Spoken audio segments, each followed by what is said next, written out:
that was. All right. Welcome, welcome.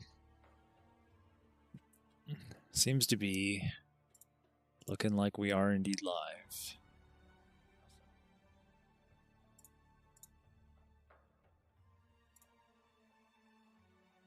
And the websites are not yelling at me, so that's great. That's good. That's good. Let me get the chats up. Well, what are we doing here? What are we doing?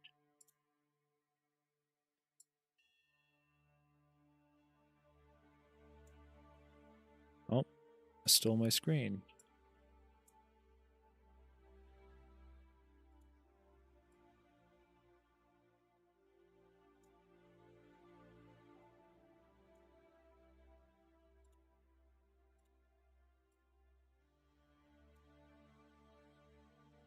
No.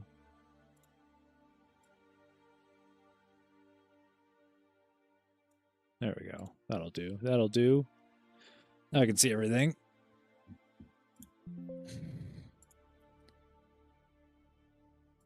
Very nice. Well, today I was thinking we could just go over the reveal trailer, do a little reaction stuff, and I'm not going to watch it again. I'm sure everybody's seen it by now. But I would like to talk a little bit about the changes. Lots of changes. And they did the endgame like they said they would.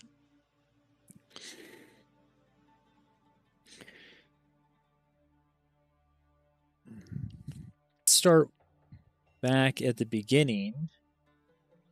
Let me actually just pull up a new tab of YouTube here and find that reveal trailer 4 days ago. So we've had some time to dissect this by now. And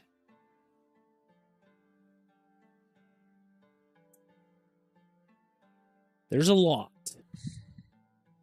There's a lot. I think with the first place we should start, though, is the beginning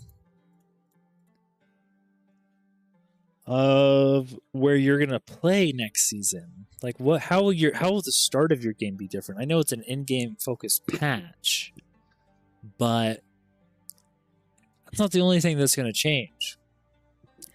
Because they're doing work on the last 2 acts and they're updating the game still in that area,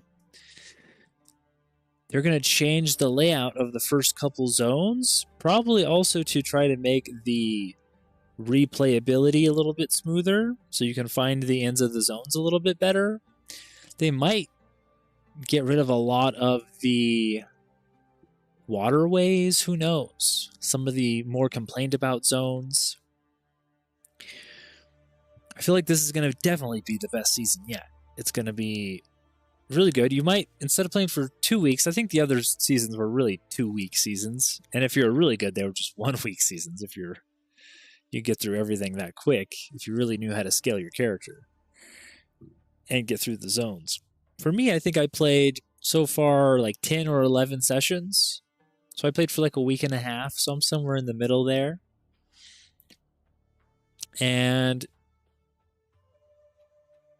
I think only on some of these final ones have I actually done the pinnacle content. They're definitely making the pinnacles much easier and more accessible.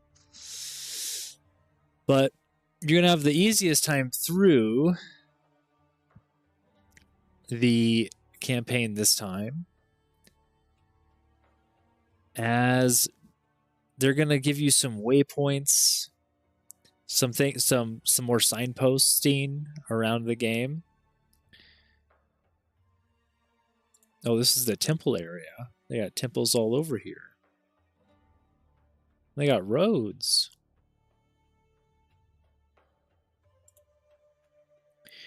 But when you get to the end, pretty sure we're still going to have to do the interludes. I don't think they're changing anything on that. But the league mechanic is around a new defense, a new global universal defensive stat that everyone gets access to. And not only that,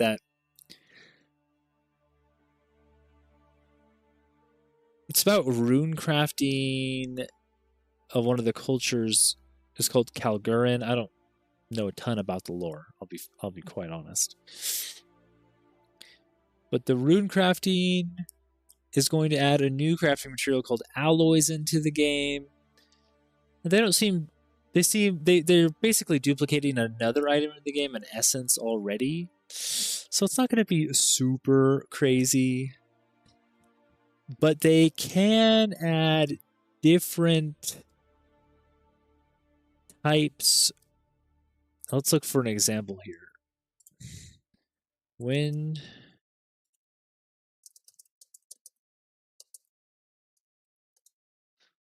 do they talk about alloys? Okay, so right here we have one alloy right here. This is no.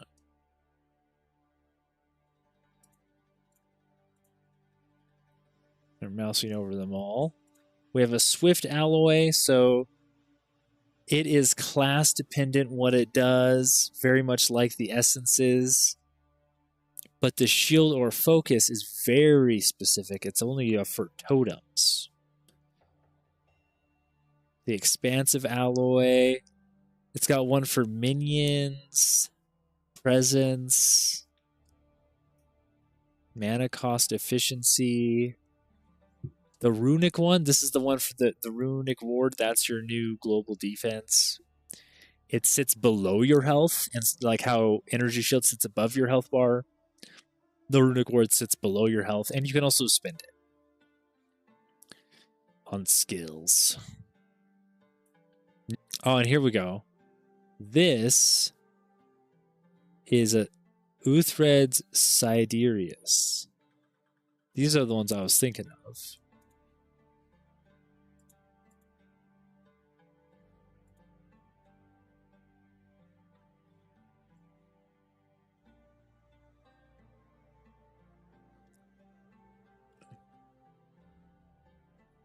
We have Epiphany.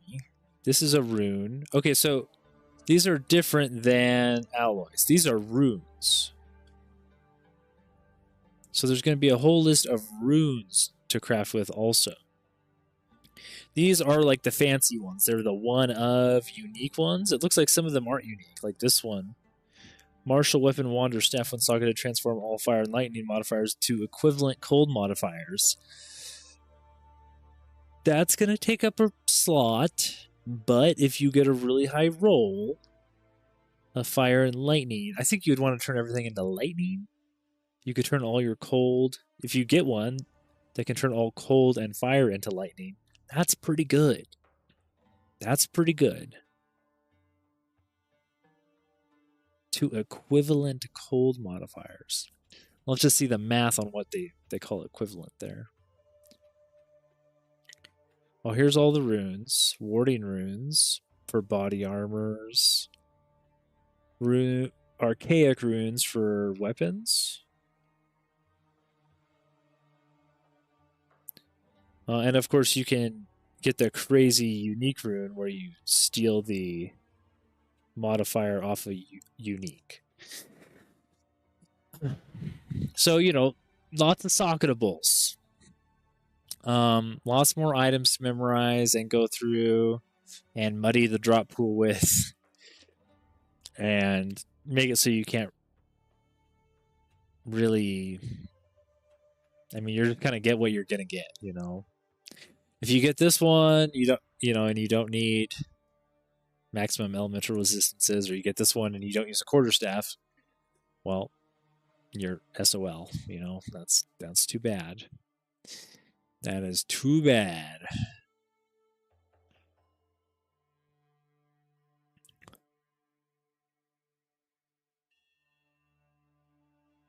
But those are the interesting ones. This one turns your augment sockets into jewel sockets. So runes and all these different kinds of runes are... There's like greater runes and lesser runes, and idols. Those are all augments. And then this will destroy all the augment sockets and create a jewel socket, so you can put a jewel in there.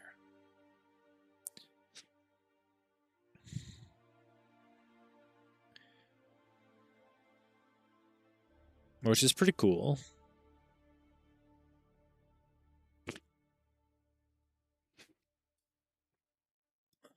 Hello, Claudia. I'm doing well. I'm doing well. So this is pretty cool. Pretty cool. Especially now since you can craft your jewels and you can distill catalysts on your jewels. Jewels are even better than they were before. This jewel is just a normal jewel in the example they showed us in the reveal, but it's going good. It's going good.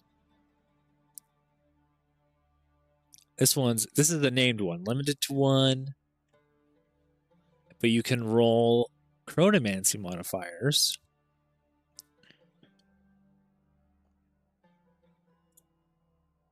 I'm pretty sure they have a whole list of them here.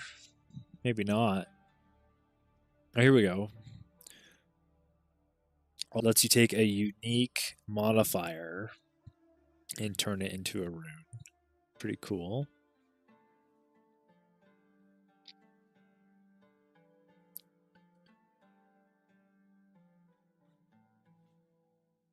Boom.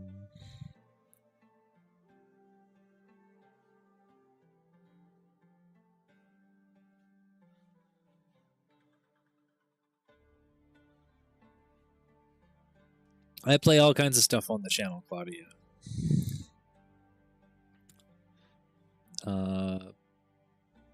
It's a whole host of stuff. I have a whole list of the top games that I've been working through, but I get stuck on these ARPGs every once in a while.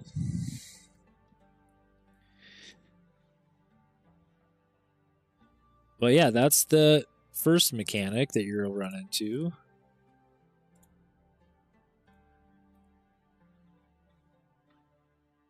Nice. Those are classics.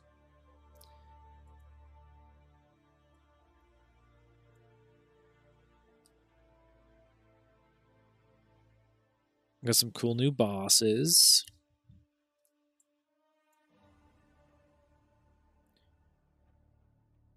But generally they added something to all of the endgame stuff. For Expedition, you have obviously the runes, but you also have the... Oh, I forgot. There's like some sort of crafting material. What is it called, though? Runic splinters? No. Bum, bum, bum.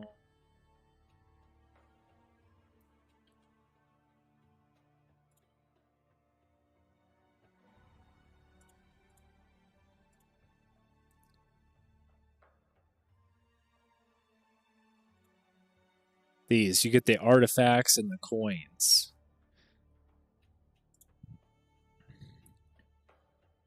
That you can...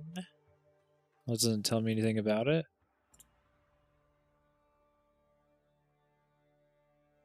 I guess this just goes to trade.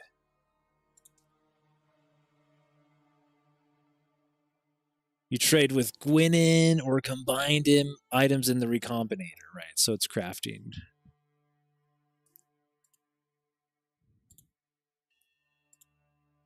I think the channel's looking pretty good.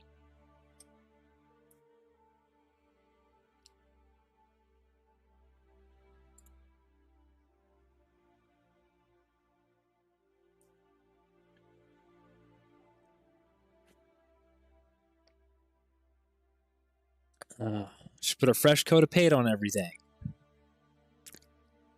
Updated all the graphics.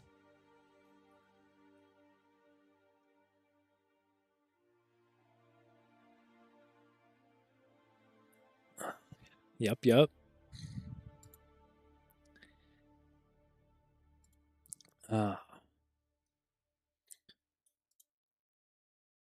Anyways, so you get these, you get the artifacts and the coinage here for crafting, and you're going to get these runes, and you're going to get a host of uniques, and these are going to be the ones you can definitely steal the modifier from.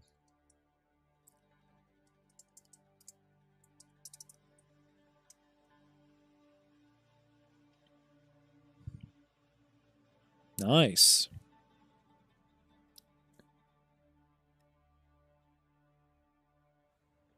Yeah, me too.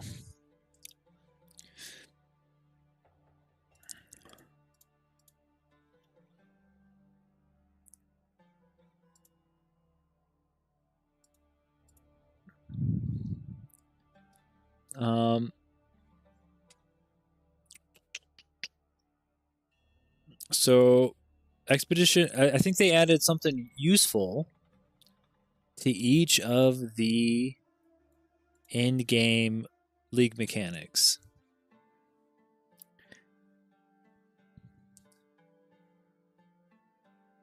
No, that's okay. I'm streaming right now.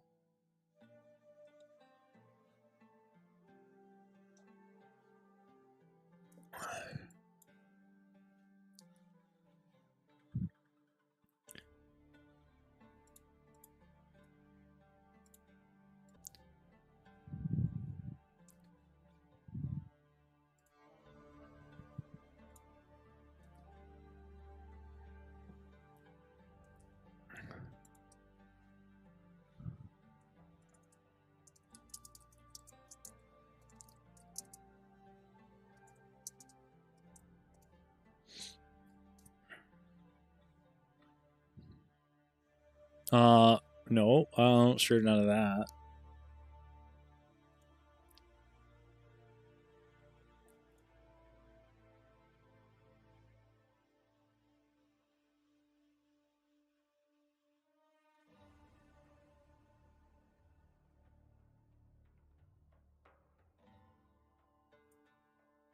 Here we go.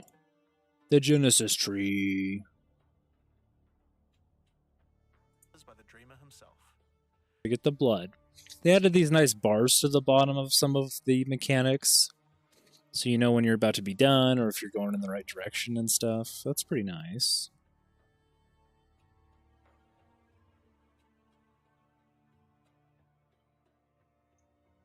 Oh my god, look at this drop.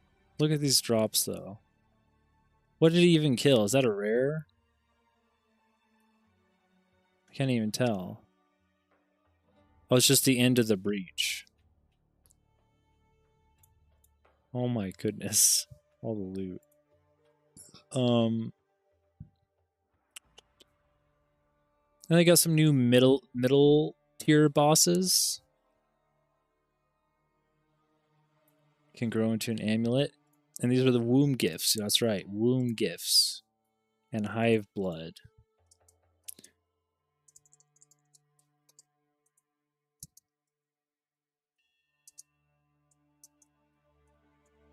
And those basically combine together in the tree to make an item for you.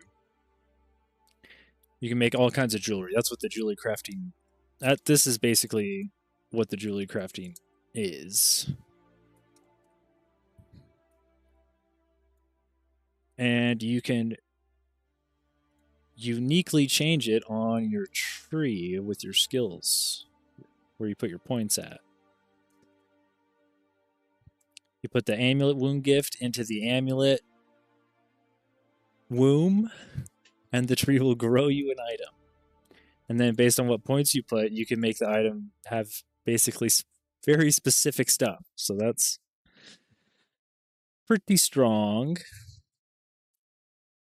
Cannot be something. Cannot be something. So some of them are what they can't be. Can't be gold amulets. Reduced hive blood.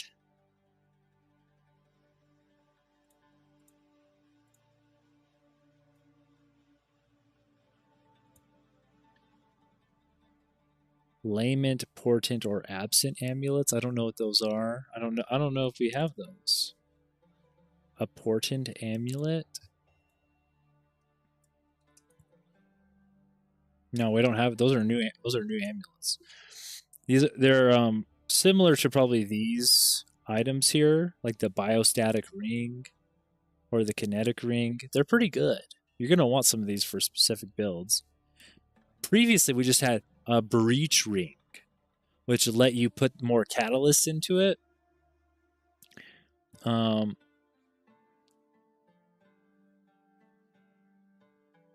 Oh yeah, and these catalysts are specifically for jewels. So you also get the jewel, not only the old jewelry, but also the new jewel catalyst, which is it's a little confusing, which is why I don't really like the item bloat, because it's gonna push people away from the game, I feel. There's a lot to know and memorize. I've been playing since the start, and I've been picking it up. I know I came in blind. I've played over 500 hours now, and I've probably researched another 500 hours to figure out what the heck is going on. And this is supposed to be the more approachable new version. I don't know. I know you need a big drop pool, but as long as they each enable a build that makes sense, it should be okay. Hopefully.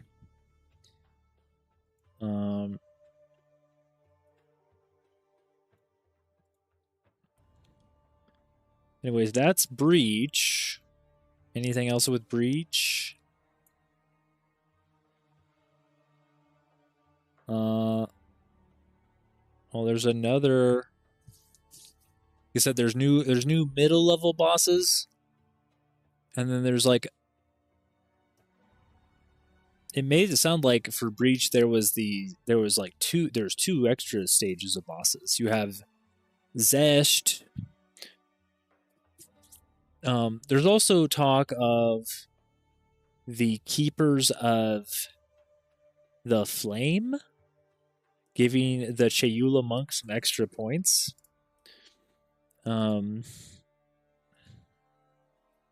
Keepers of the Ark. No, that's not it. But that was in another interview. If you haven't been keeping up with everything, I don't blame you. It was information overload when he goes around and does. I think he did like 4 or 5 interviews, and on top of the reveal at the same time. So let's move on to Delirium. I think this is about everything here. Here's some more. This is how detailed you can get with the breach crafting. Birthed items always have a resistance modifier, always have a life or mana modifier. That's going to be crazy. You can guarantee mana for mana stacking, and you can always do an armor, evasion, or energy shield modifier. I think that's going to be. This is only for amulets. So for amulets, I would want this one, but I don't want armor, probably.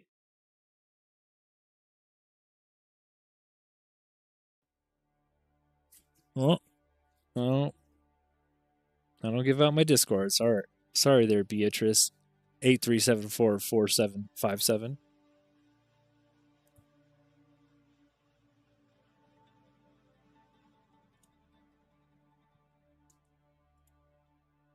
And then here's other. Wait, where are these ones?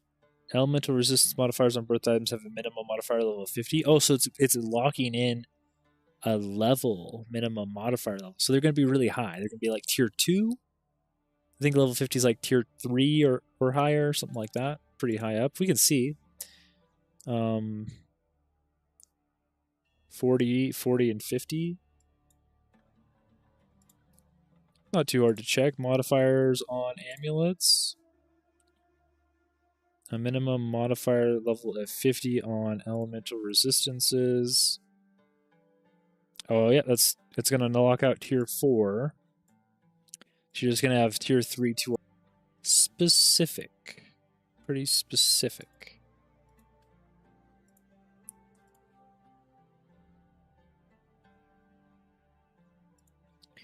Birth items always have an armor modifier. Let's see, look, if that's armor, and that's... This is armor.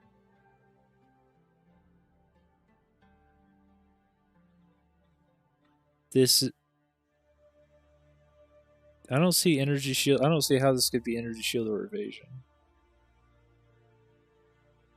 And then this is a minimum, and then this is always have armor. Okay, so you could probably find never have armor. You could probably find one that says never have armor.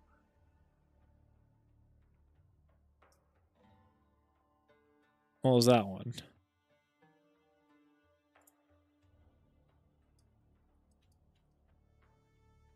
Suffix modifiers on birth items have maximum values.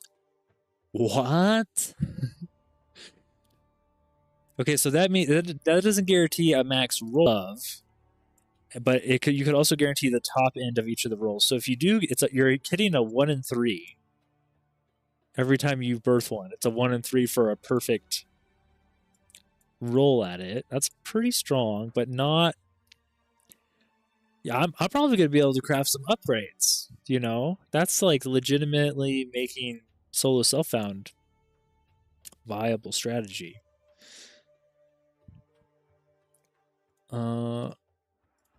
Pretty good, pretty good. And then here's a bunch of different ring types we already went over. Increased chaos damage, implicit. Socket it. You can socket it as though it was a glove. Okay. Max mana, life stacking, all res. Flat damage to attacks. I'm pretty sure I'm in the flat damage to attacks bucket. I'm pretty sure I'm going to want a kinetic ring on my monk. I think a lot of people are going monk. Newsflash. We've played everything else except monk. That seems good in the game. I could play druid or on monk.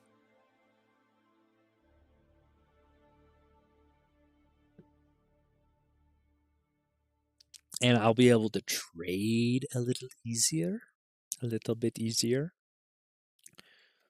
I hate doing the thing that everybody's doing in a trade economy, because it just means that your stuff that you're looking to buy for your character is inflated and hard to find. But at the same time, once people start mirroring items, like people are going to craft those top end gear, you're also will actually maybe get trickled down mirror tier items because people are crafting more of them.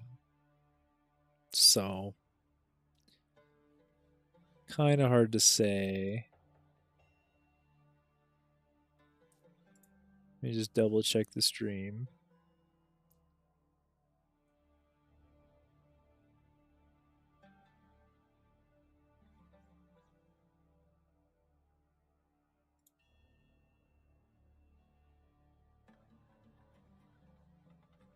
What the heck? It's asking for a bit rate of crazy proportions.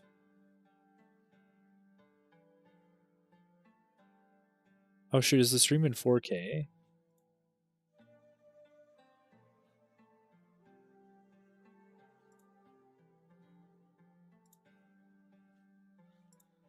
I think it is.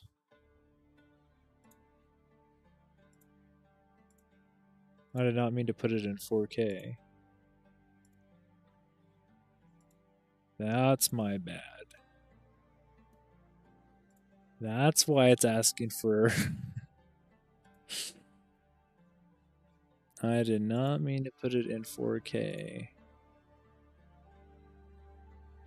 Resolution...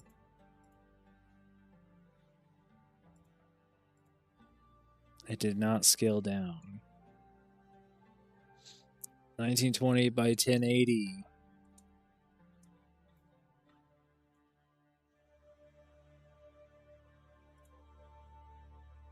Can I modify it while live? I don't think I can. Well.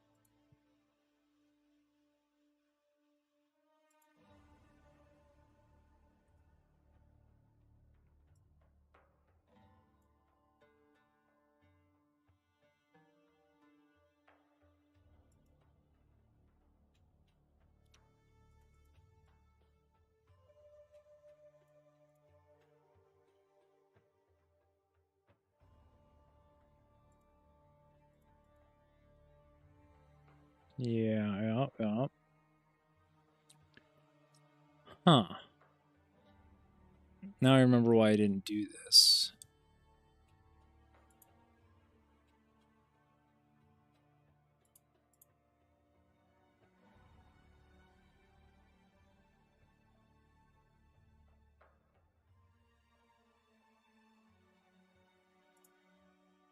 Well, I try to use a different encoder.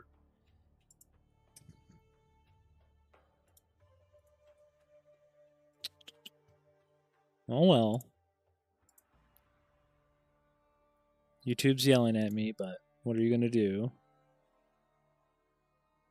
I take the Twitch VOD and edit it down anyways, so it'll be okay.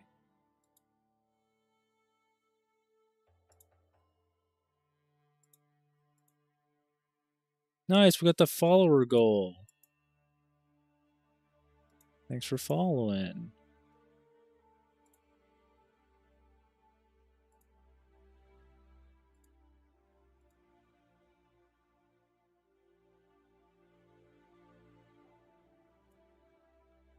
Sorry.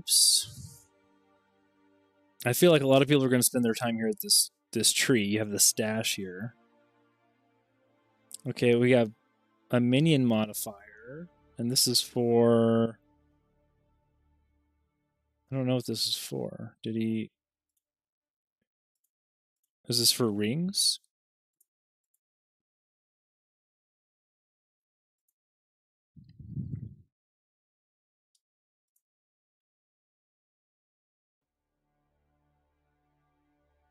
We got minions. Well, you can also just make currency. Aren't most of the augments in the game currency?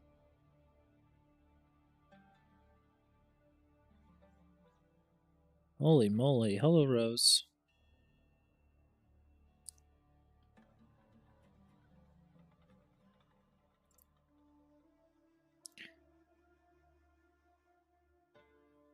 And here are the jewel catalysts. Ruby, quartz, tourmaline, nephrite.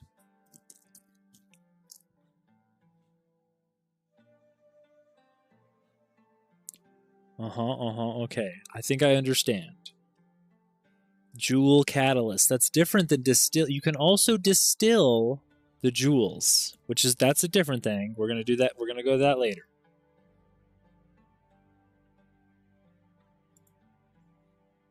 Here's a new belt, the forking belt, which I also want because it adds flat lightning damage.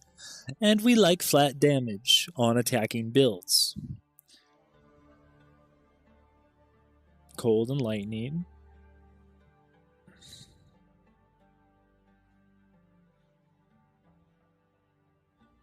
And they just show another giant drop pool. Okay.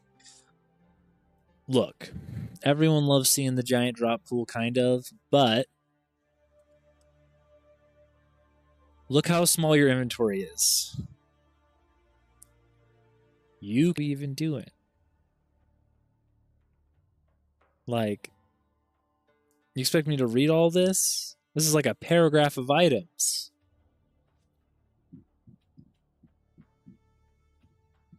And they said, oh, you don't need a loot filter. Listen, I played 3 of the last 4 leagues without a loot filter. I think I played 3 of them. Didn't use a loot filter at all. And I didn't play the endgame very much at all either, because as soon as you get to this point in the game's unplayable.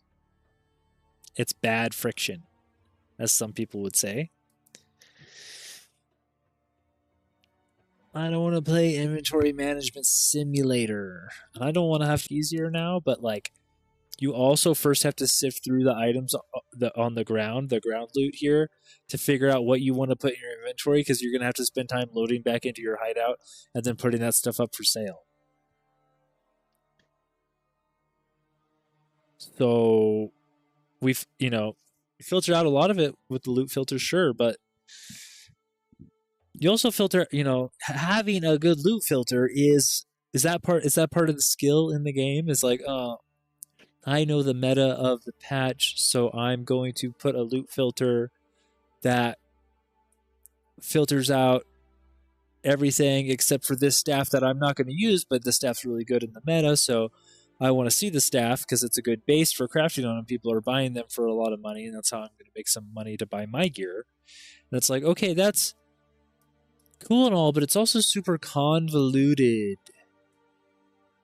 Like, I don't know, this part of the game, it's not, it's like engaging with the economy, and it's really in depth and stuff, but it would be a little nice if they just helped you out a little bit in this aspect here. Because what I do here is I glaze over everything that's going to fill up my inventory. This is what happens. I look over this, I see tier 4, I grab the tier 4 thing because it's going to roll higher than anything else. And then I grab the catalyst, the womb gift, the catalyst, the currency, and the splinters. And then if I'm using a Wayward Crest Shield over here, I'll pick up the Wayward Crest Shield so I can craft on it.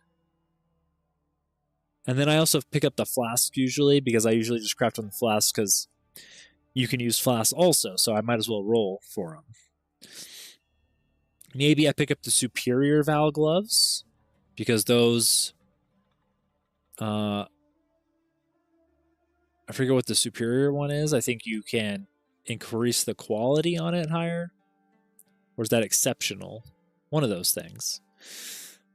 I'm like, oh, and so maybe somebody else will want to buy that to craft on or something. Who knows? The point is, that's a lot of mental fatigue, man. That's a lot. Like, can I just play the game? Holy moly.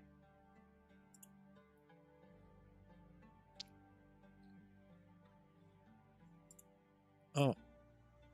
Whoa, wait. You turn the splinters into the womb gift now?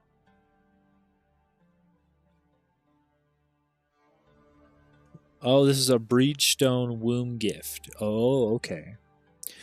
So it just turns, now you get 300 of them, you get the item, you put them in the same stack, and it turns into the item that you need to put back into the tree to go fight the boss. Now you fight the boss through the tree right here. And then he opens a Breachstone. Okay. And then you take it. What?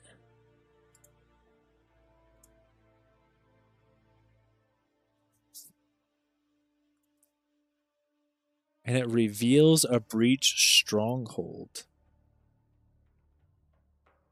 That's interesting. So for each of them, not just breach, but each of them, for all of the in-game things, the in-game map is going to be a static, pre-made, pre-generated layout for the first couple screens. And that is going to introduce you to all the quest lines. That'll show you what all the in-game mechanics are like, which will be all the previous leagues in the game that go core. And if they're... I did not mean... The Spirits were technically a league. The Rogue Exiles weren't. But then you had... but we had Spirits in point 2. In point 3, we had Abyss. And that has abyssal crafting stuff.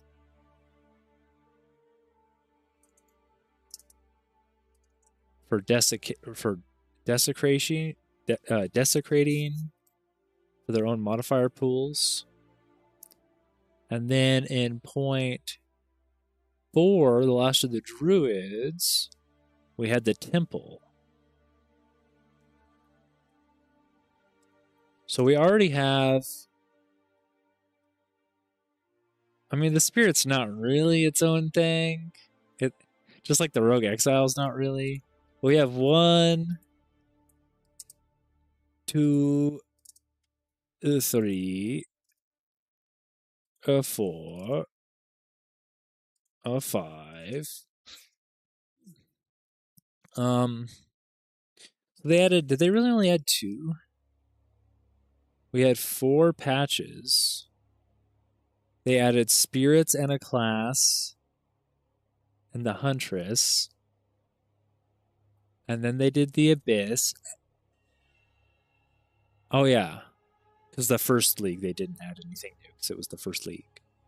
It was the launch of the early access. And then the Asmir's Spirit doesn't really count. It doesn't really count. It's more like an in-map thing that can happen at the same time as other things. Are these really league mechanics, essences, and strong boxes and stuff? I don't know. I mean, essences are a whole crafting material in and of themselves, and you can put points onto them at the tree. But the real separation is, does a tablet log it out or buff it in or guarantee it? And I think that's the question is it a league mechanic? And as far as I know, these are the only like real league mechanics, because if you go to tablets, relics, vault keys, tablets, and we map bosses and abysses. So 1, 2, 3, 4. Okay, you don't have a temple one. I think they're going to add a temple one because the temple's just going core right now. So we will have a temple tablet, I will presume. So I'm presuming we have 5 league mechanics, and then we have some other stuff. The spirit, like, was a kind of a cop-out. That was the first one they did. And they're like, that's not really it. That's not really it. And then Abyss was juiced. They were like, okay, this is what we need to do for Abyss. And then Temple, John basically simulated, I guess, all on his own, and it turned out to be pretty good. It'll grow on us, I think. Except for the snake strategy. It wasn't terrible. It's like, I feel like there's some more interesting stuff to do with it, though. But holy moly, this game is gonna get really complicated fast, because after launch, if they go to 3 leagues a year, we're gonna get another one in 1.0. So so we're gonna have 6, and then 7, 8, and then this endgame area, this static one that introduces you to all the previous mechanics in the game, is going to get so convoluted that you can't possibly path to all of them at the same time from any one point. Like, even this one only goes to 3 areas, right? Even this one only goes to 3, 4 areas. Even the most connected points only go to 4 other points. So you're going to have to really make a choice, and they're going to have to signal to you through the NPC and kind of lead you as like, hey, do you want to craft jewelry? You should go this way towards the purple stuff. And you should try to fight the breach monsters from this other place. And when there's 20 leagues, a new player is going to be like, huh? Like, what? What's going on?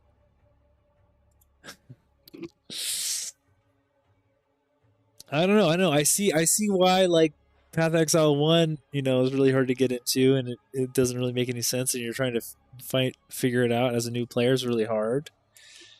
This is going to get there so quickly. And I like the game as a battle simulator,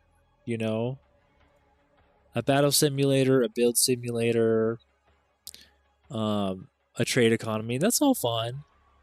But when it gets to be like a bunch of just mental fatigue trying to like parse your way through everything, that's simplifying and definitely would help. And like at the end of the game, at the end of every league so far, it's just inventory management. That's the whole game. It's like you want the items to have weight, but when there's a million items in the game and they're all attached to different systems and mechanics, it makes it like this is why people only do one mechanic per league. They make one character to farm breach. Let's say you want to do this mode. They make a character that can kill these monsters at this density, and they can not get killed by their damage type specifically.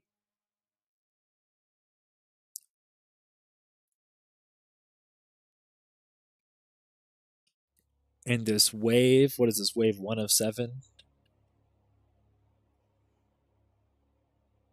This is a hive that he did, which is new. And then you go to a hive fortress. And then at the hive fortress, you do another wave. Now there's 24 waves here.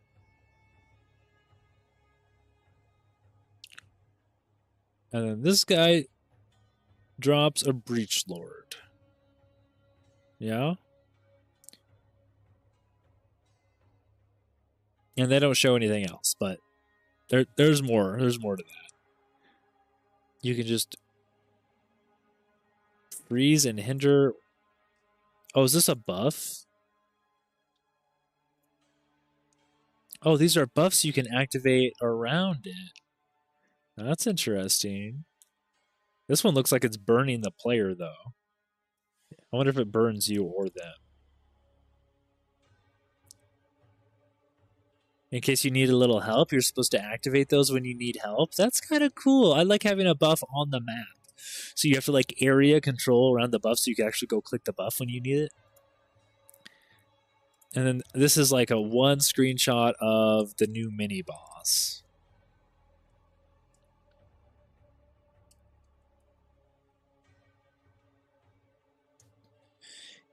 It that was Toll and it that was Esh.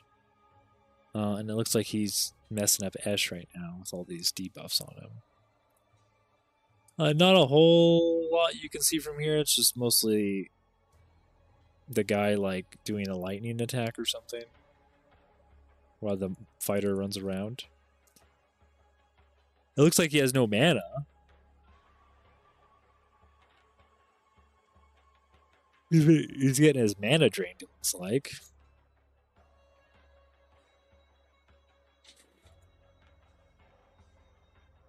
And then you fight another Breach Lord, a bigger one. This might be the new pinnacle then. Or this might be, I don't know if this is above in difficulty Zest or below him. So I think you're supposed to craft, because it says you need to put rings on the hand. Here's the okay, so even though you can get all the points in the Atlas tree, you still have separate Atlas trees for the different mechanics. And this incentivizes you even more just to trade. Just do this and then trade. Until your character is really strong. And then go and do all the other mechanics. But if you're strong enough to do this, then you're strong enough to do all the other ones. And if you want to do the challenges, you just go and do all of them. So you have to really depend on what you're playing for at the end of the day.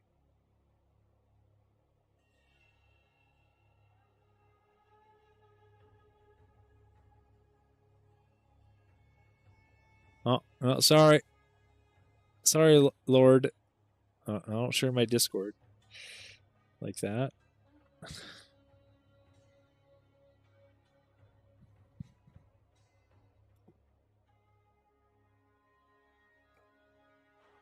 Appreciate you for dropping by, though. Let me double check, see if YouTube's still yelling at me. Yep. Yep, that's what I get for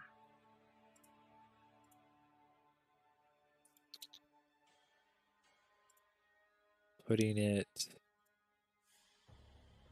in 4K like a silly man. Like a silly goose. I was trying to save bandwidth by using a better encoder, but streaming to Twitch and YouTube.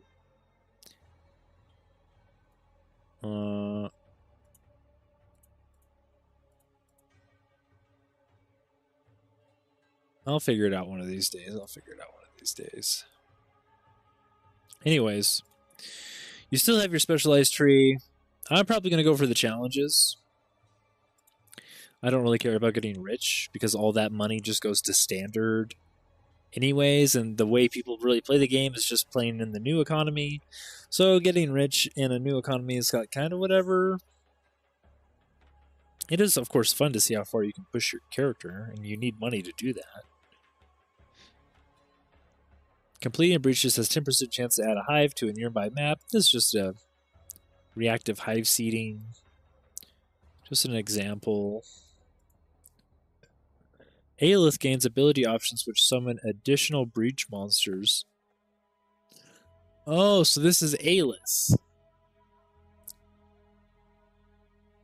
And these are her abilities.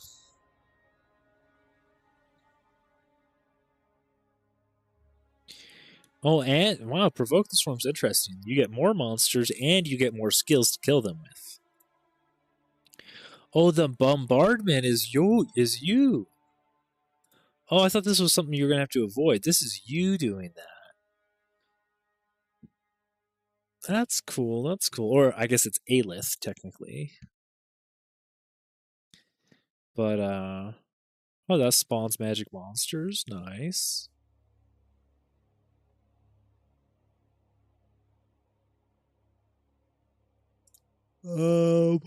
Runs Aftermath Lineage Support Gym. Nobody mentioned new Lineage Support Gyms, really. Nobody's talking about it, at least.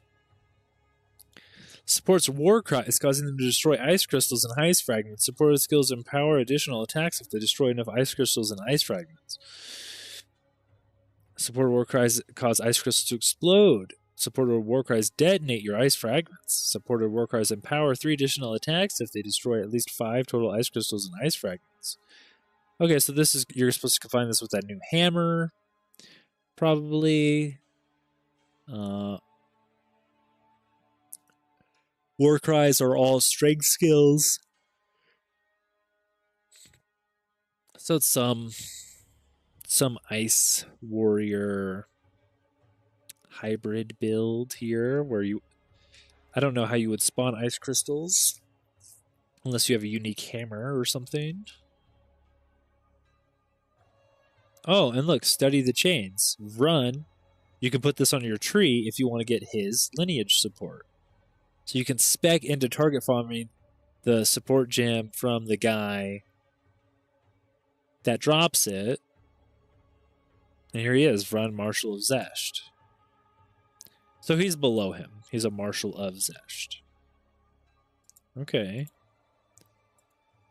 Increased chance to find... And then you get a breeding program. You can pick. Do you want belts, rings, amulets, or currency? I think getting a good set of rings or amulet would be really good.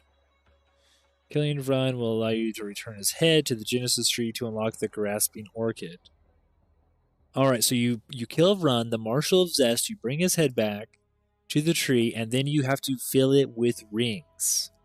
And it looks like there's still breach rings in the game, because these are breach rings. Not the special new ones. And I mean, these are good. These add plus 20% to maximum quality. So if you get really good modifiers on the ring with really good tags, then this might be better than one of the new bases that they're adding still. Hard to say. You'd have to test it out in path of building and move all the numbers around to get an exact thing, you know, based on what you have, what you can buy, craft. But if you had 3 attacks, 3 flat damage attacks on your prefixes on your ring, then you add the catalyst to raise all the attacks, you get another 20% to all of those. That's probably going to be better than a different implicit. I know at the end of the game, a lot of people use the gold rings just for magic find. Actually, they just try to. Essentially, you can just kill everything anyways, and you're immortal. So you just want magic find. But yeah, then you have to put how many rings? 60 breach rings on this bad boy. Hopefully bad ones. Hopefully trash breach rings. Just put trash on here, I think, and you exchange them for something really good. Does it? I don't know what it's gonna birth, but it's either a token for a crazy boss fight, like the actual pinnacle boss is behind this, or it's just gonna give you some giga ring, I'm assuming. Like a perfect rolled breach ring or something.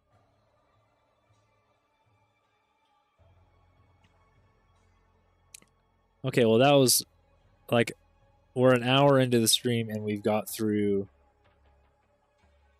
like one of the mechanics. That's going to be a long stream.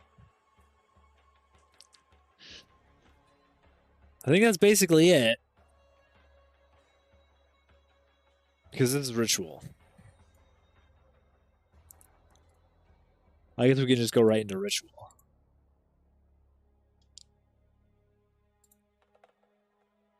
Each one of these has a portion of the market. It just depends on which one is the most expensive. And ritual was very lucrative last league.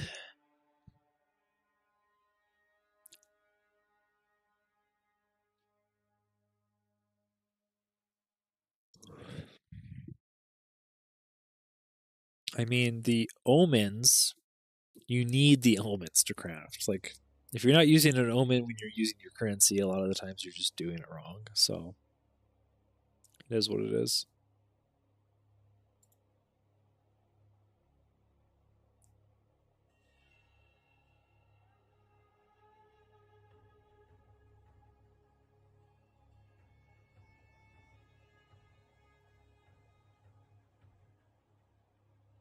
Except here, we're getting rid of all the trash loot. We just have uniques, which are probably a bunch of trash uniques, and then you have the omens. So you're going to just be able to find that stuff way, way easier.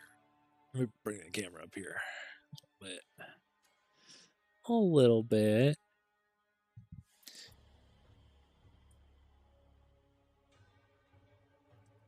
And then anything that you don't spend, you just offer. You don't waste it. You just offer it to tribute it to the king. And then once you get enough tribute, then you can fight the king. It's kind of the same deal. And the king fight is basically the same. He's got some totems around where he shoots blood at you. He's got some cyclones.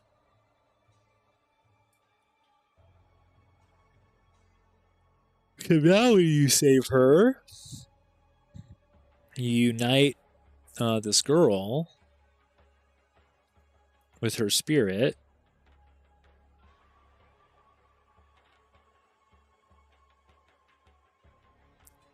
You need to complete an effigy. So you need to take the king in the mist, put his head on the effigy. And then that will that lets you do a room with a ritual with a boss on it. So right here we have Zakoa, the head crusher, the monkey. And once you do that, oh yeah, no, oh right, no, this starts with what they call this. This is like an overarching event that goes on this with Aofi. This is the trial of the nameless. So you're gonna kill the nameless king and then put his head on the effigy, and then in the Atlas you're gonna start an event where like these ritual sites as part of the trial, the next 5 you do, if you keep winning, I don't think you can lose during this, is that you kill a boss like the monkey at the ritual site, which they don't normally spawn bosses, just rares and stuff. And then this is going to be really good for a melee class too. I bet the monk would be pretty good at this. I've always hated doing ritual because I've played ranged classes. And then you select 4 more maps. And you get foretold prophecy proliferations and rewards from them. All unique will be instead be currency. And this is where everybody saw Mage Blood, which is that super endgame rare belt from PoE1. And in PoE2, all we know is that it adds a socket, or it adds a new space for what looks like a heist trinket. Right here, this foretold bounty Mage Blood, or 5 Chaos Orbs. Well, I'm going to choose the Mage Blood. And then you need to make your way down there, do the ritual down there, and the thing is that at the next ritual, it will save the boss from the last ritual. So eventually you're going to get to where you do 5 bosses. So here's Karash, the Dune Dweller. We got a Scorpion boss. And now we have Karash and Vorik, the Infernal Engineer. So you have the Flamethrower guy from Act 2 and the boss from the Trial of the Seconds. And then the next one, it looks like he did Diamora, Song of Death. Now we have 4 bosses. And this guy has like a crazy... Oh, he's not dying. He's probably got God mode on. He's in some debug mode. And then once you do, I think you need 5. I think you need to beat one with 5. Yeah, this is 5 bosses. And then you complete the Trial of the Nameless, and then you go back to the place where you put the king's head on it, and it on the effigy, and you fall down into a pit where you have to do more rituals, it looks like, until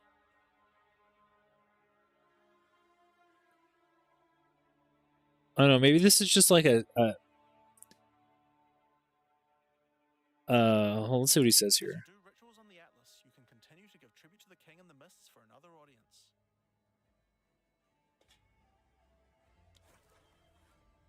Pick another forest to begin the rite of the nameless once more, and this time with a harder pinnacle boss and new unique items to find. Okay, no, this is just going to the pinnacle boss.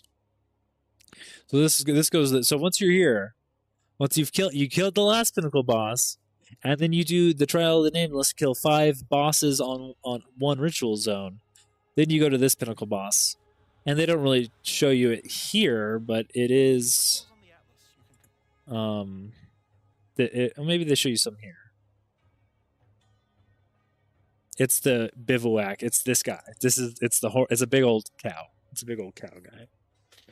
Very cool. Very cool. Do they show you any? Here's some nodes. The right of the nameless changed for 1 additional map, so you could do 6. You could do 6 bosses. Right of the nameless maps have 50% chance for an additional reward modifier. Double foretold. This is really good if you want to get that mage blood. That's doubling your chances at getting mage blood foretold. It's pretty good. It's pretty good. Like this is good. Ritual altars have 15% chance to be built on summoning circles. Summoning an additional boss. That's good. Summoning circles just... Oh, I forgot about the summoning circles. I need to add that to like these weird... Up here, you also have summoning circles. I guess technically you have shrines, but shrines don't really... I guess technically you have shrines as in-map stuff.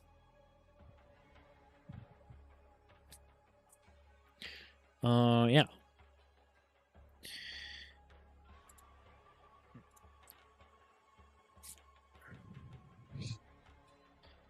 Mysterious rites. Rituals have a 15% chance to be the Queen's ritual.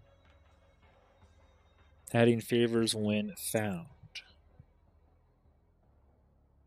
Idols.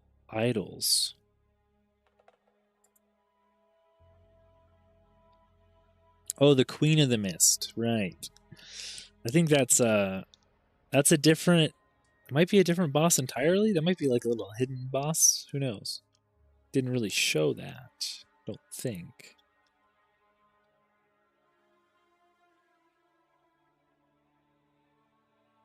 All right, now it's just doing like a recap. That was pretty short. That was a lot shorter. I feel like there was less there. You do have foretold rewards, which was just currency and uniques. And then you get uniques in you get the tribute screen, which is this, which is like currency or uniques, but you also get mage blood, which is a really good unique. And then of course you get the pinnacle boss uniques, the pinnacle boss drops that are unique to each of them. So I have to take that into account.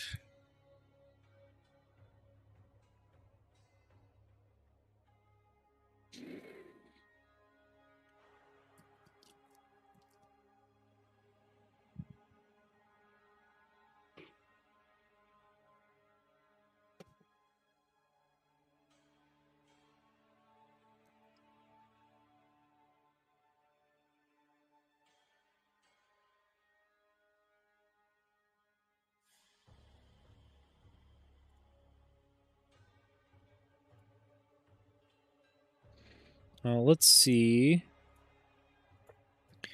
Let's go up to Expedition.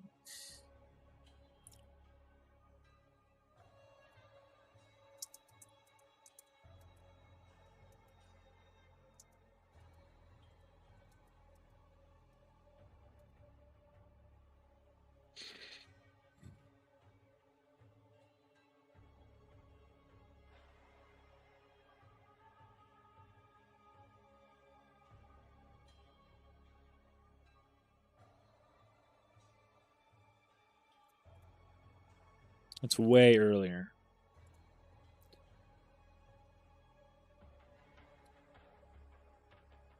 Now find the coastline of Rayclast, with the ocean beyond. King's March has not fared well after the cataclysm. So they changed the random map generation to automatically generate a guaranteed ocean. Now find the coastline of Rayclast, with the... And here...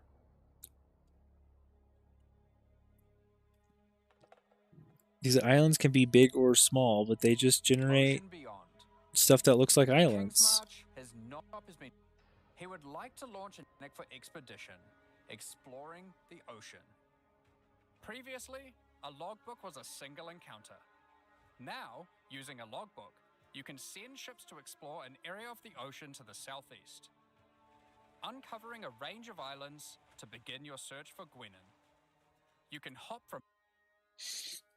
Cool, so you just unlock with the logbook. As long as you find... Oh, you find King's March right here. This is the city of King's March on the Atlas map. And it's destroyed in the Cataclysm.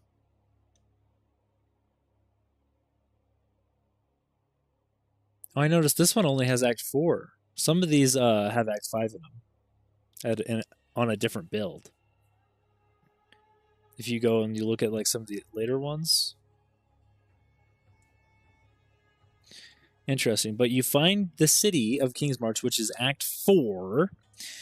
And you sail back out across the ocean after the Cataclysm to log. You see how these are like bigger islands? This is just part of the equation that they did. So it's just when it generate, this is all going to be random. Like it's going to guarantee King's March. This is going to be set next to your spawn. It looks like to the southeast. But I don't know exactly how strict the spawn is, if it's going to spiral around, or there'll be like slight variations to it.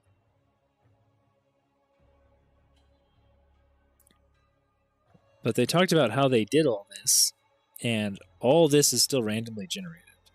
So how they're all connected, how big the islands look, which ones are mountains and which ones are seafloor. It also looks like how shallow the water is. It looks like this is really shallow, and this is deep. And in the deep, they have a shipwreck. And oh, that's kind of interesting. Island to island, doing many new encounters. There are islands with expeditions, grand expeditions. So what's the difference between an expedition and a grand expedition? I guess that what a logbook expedition used to be is probably a grand expedition because you had to spend the logbook to go to it, and it lets you blow up the whole map. The whole map is one big buried and marked thing. That's what all these little flags are, if you haven't played before. All of this is going to be buried and marked out. That's what a grand, and then some of them will just have a little one. All right, see, and the grand expeditions also have this, which is a whole nother little mini zone in the map. If you blow it up, you get to go into the little mini zone. They're pretty small, but some of them have a boss, a big pinnacle boss in them. That's what Olroth himself before was just hidden in one of these. New bosses, and all sorts of other unique things to find. And there's we know what this guy's name And is. all sorts of other unique things to We know who this is. Because in the press kit, if you don't mind me for a second, if you indulge, we have Ulthred, the Star Drinker, in the press kit. This is what he looks like. And this is pretty close to this. This boss room looks different than this, though. Just a little bit, but it's pretty close. I'm pretty sure this is the same guy. Let me look at this other screenshot. Yeah, this is the same guy. This is just this is like when he walks in, right?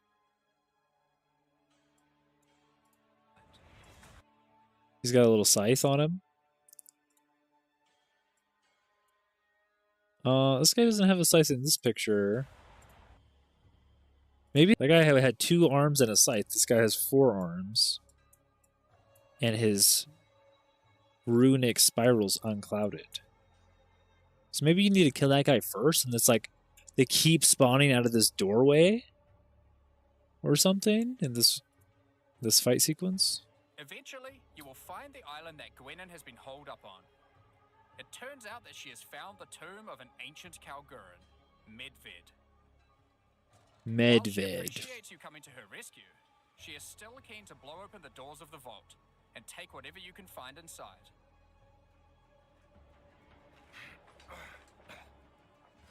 It's just a shame that Medved isn't as dead as you previously assumed. So you're gonna go around with your logbook until you find Gwenin, which hopefully has a set place. So you, not one player is spending 10 logbooks and another player is spending, you know, one. And then you fight Medved, which he does this runic stuff.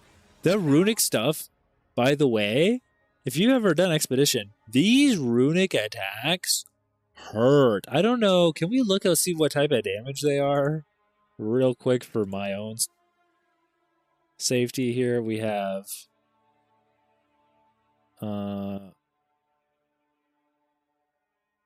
you got to go to the main page, scroll all the way down to monster. And then you have Runic. They're not even called Runic anything. It that creeps, manifested, Auroch, plague, powered. I don't even know what they would be called.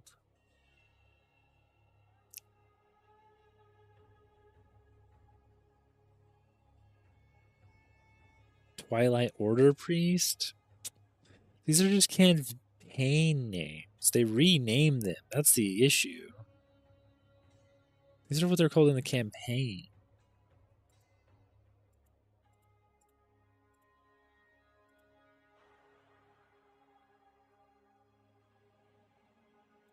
I say Runic, Runic Alloy, Splinter, Runic Inscriptions. Alright. We have a sword in the game? Oh, we have a sword in the game. At least in the data. That's pretty cool. Oh, we actually have stats for it too. Interesting. I don't know how I would look for it. After you have defeated Medved, you will find another logbook. And this time you can use it to choose which direction you want to explore. Okay.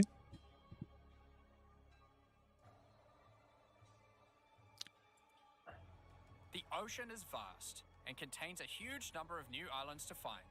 I'll just go in With a straight each line. logbook, you can explore one sector and you can go as deep as you like. There are all sorts of interesting objects to uncover and dungeons to explore. Many of the islands have expeditions with totally new mechanics. So for example, Like fishing? here is a volcanic island Wait. with totally new mechanics. They said totally new mechanics, and they stopped. Wait, no. They said totally new mechanics, and they stopped at some fishing poles.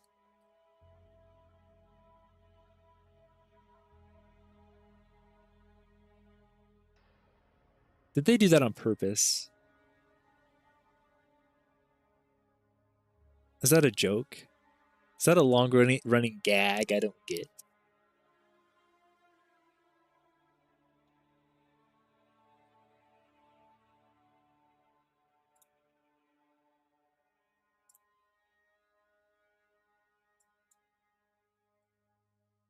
Fishing rods.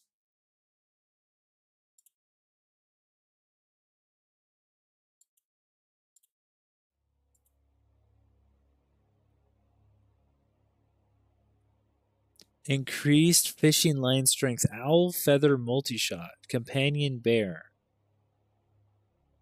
Increased fishing line strength. They added fishing to the game. Nobody's talked about this. Nobody is talking about the fishing mechanic. And the fishing rod that they clearly alluded to right here, you can go explore the water and fish with the Huntress. The Huntress buffs fishing. That's what this is. This is what this is saying. Unless they change this, this is strength is a tribute, blah, blah, blah, blah, blah. Owl and the bear skill gem. This is unused, but it looks like the bear. This says it's unused.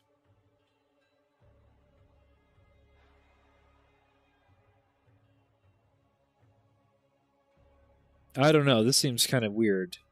Because normally you want quality to do something else than fishing line strength. Item mod. Calming of flight. Companion. A calming companion bear of bounty increases the rarity of fish caught. What? What? Oh my god. Fishing confirmed. I'm gonna post some hype something on X.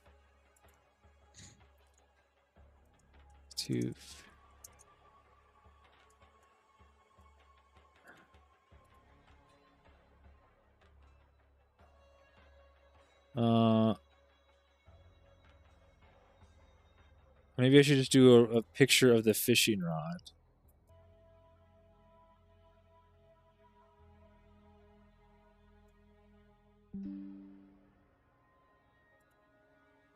Or I should just do a picture of the fishing rod itself.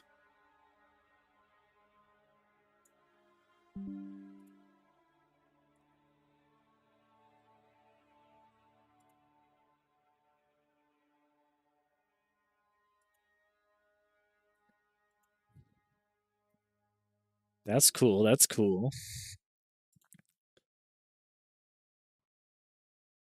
Pretty cool. Pretty cool. You think they would say that? I mean, maybe it's a plan to be implemented later. That's always a possibility. But it does have... We are getting the skill gems for this ascendancy that make it better. So unless these skill gems are wrong, why would you have it? Why would you have this on there as your quality?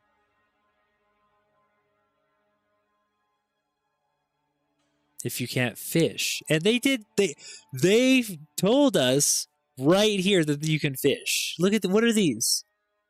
What would these be if they're not fishing rods? Well, maybe this is an even cooler thing to post. Because this is like...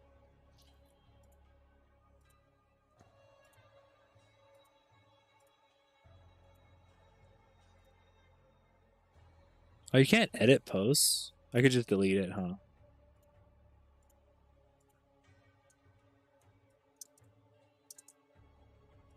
Because this makes me feel like a conspiracy theorist, right? Because this is just a screenshot from the game. So this is even funnier to me. It's because, you know how people could get so crazy on this game? Can I just go on a little rant for a second?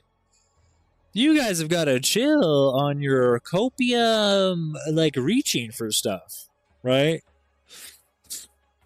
When they give you adequate stuff to reach for, like what appears here,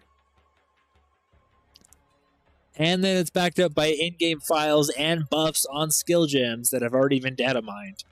Okay, that seems reasonable to me. You know, I'm not full copium. But when you guys see like the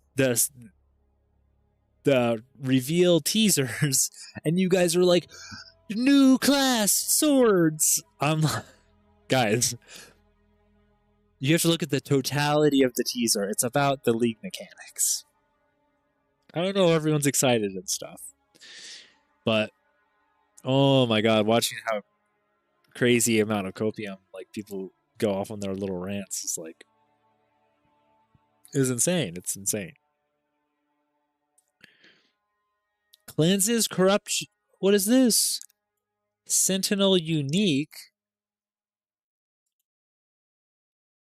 Cleanses. You can get corrupted fish. Corrupted fish. A modifier on the gem that's unique. A prefix or a suffix that's unique in the domain Sentinel.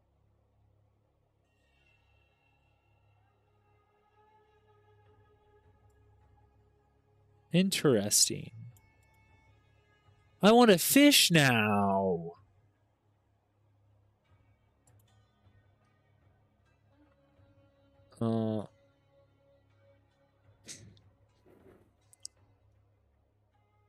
This. Maybe dang, I need to get. I don't even want to say that it's fishing. I just want to make a joke actually before anybody sees it. Oh, somebody already saw it. It's probably me. Hook, line, and sinker? Is that what I should? Yeah, I'll just say that. I'll just say that. Hook, line, and sinker. I'm doing the same thing their community manager is now. I'm gonna say like Olroth.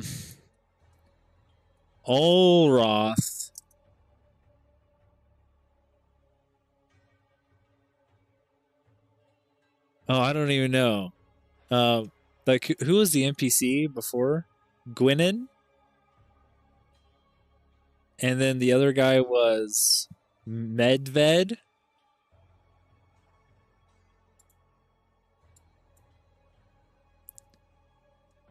Medved fell for Gwynedd.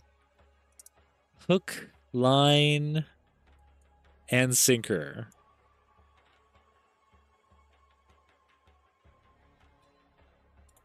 Now, see, now that's a quality community teaser post. Now that's a good one. Now that's a good one. See, I took a little work on that one. You know, you throw it out there. Don't just let people that don't want to do the work themselves and that aren't following this, watching the stream. They're not gonna even know what that means.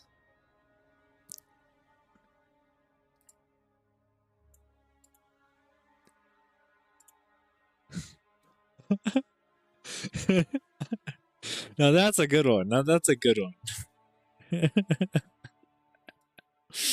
I have like absolutely nobody that follows my X account though, so it should be totally.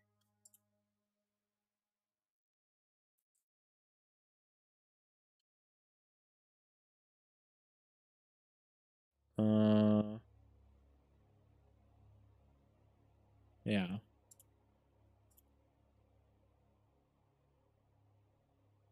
That's funny. That's funny. I think that's a good one. It's a little Easter egg, just a little tip of the hat. You know, I know. If anybody sees it, I know it's coming. I figured it out. This is why I do this stuff. If you guys don't know, I've been taking in this information for the past couple days. Just like, okay, I know I'm gonna play the patch, so. But do I really understand what's going on? Not unless I can repeat it back to an audience. I don't really know what's going on. Because I watched the same thing you guys did, but did I really? Unless I have to also deliver the same thing they did, I can't really fully parse through it, and then we find cool stuff. Then we find cool stuff like that. That was really cool. Now, after you have defeated Medved, you will find another logbook, and this time you can use it to choose which direction you want to explore. The ocean is vast. You can explore. There are all sorts of interesting objects to uncover and dungeons to explore. Many of the islands have expeditions with totally new... Look, Look what he runs by. He goes down the hole. Many of the islands. Look what this is. This is a fisherman's cove. Nobody's talking about this. People love fishing in these games. It's fully on screen right here. So you need to get a fishing pole. That's so cool. And you need to come down here.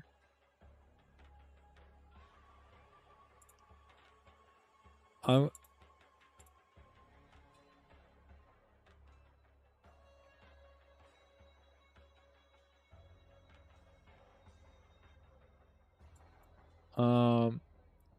do I even post this to? My guild?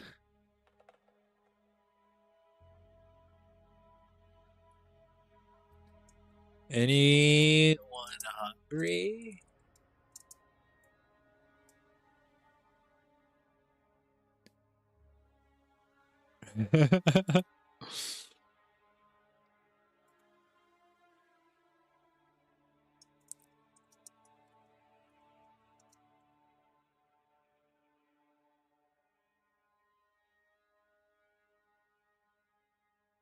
Nobody's talking about this. I just have to post it around.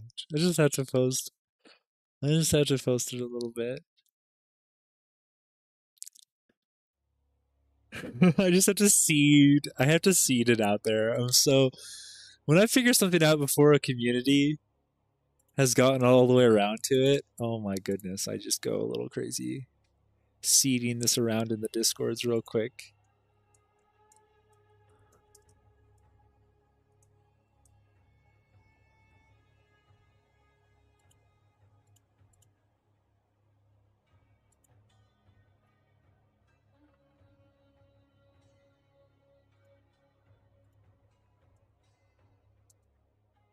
Oh, I can't post images in this one.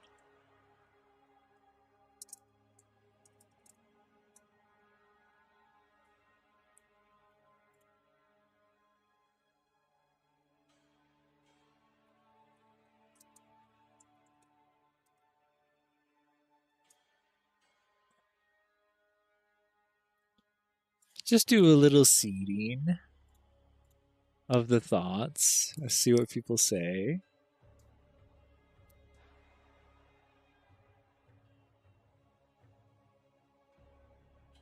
Should I do it on the official Discord, though? I mean, they are just memeing in here.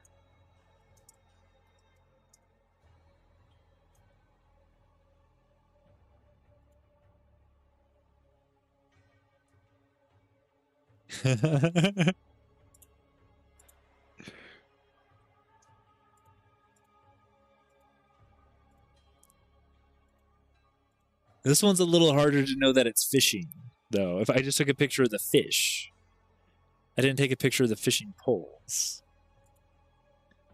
So I don't feel like I'm giving it away too easily.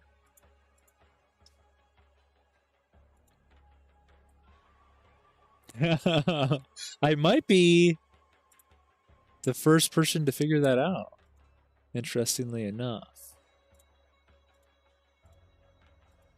I have not heard. I've been scouring the information, and the fishing thing, nobody picked up on. He just said some very vague things, and then didn't show anything much on the screen at all.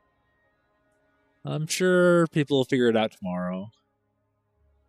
But it's cool to find something that nobody else knew yet. Nobody else is talking about it. You know, all the other content creators didn't get to it. Yeah, take that. We sleuthed it out to a whole 3 viewers. When are we at? Yeah, not a ton.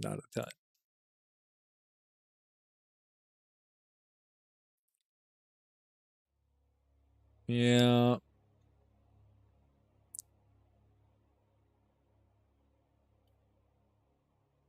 I can put out 8 megabytes a second, but it wants me to put out 24 to run a 4K stream.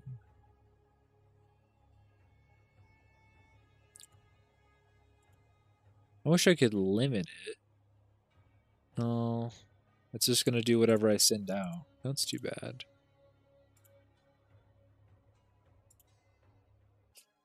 Some more tea to push me through the rest of this video. This is going to be a long one. You know, nobody watches my content unless they're down for a long one. You can search now, too. You can use the AI to search my long form content for specific subjects, and it has AI generated transcript uploaded with it already, and then the AI can search through that all. And just like how I'm doing with this, you just ask Gemini. So the long form content is still useful, guys. You just need to type a little bit to parse through it, and you'll be good to go. You'll be good to go. It's not that bad. I just can't be spending all my days editing, and I'm not, and nobody's getting paid here. Okay, so all right, I'll be back.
We're back.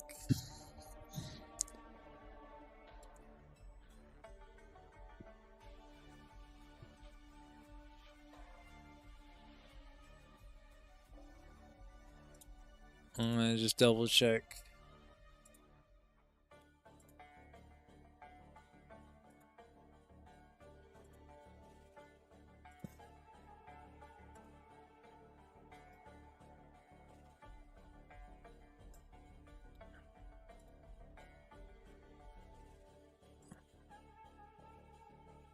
I don't know if the Fub Gunners would take too kindly to the hint. I don't know.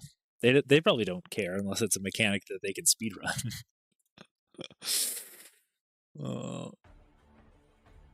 I know Talkative Tries community will probably enjoy that. If anyone can parse out what it's about.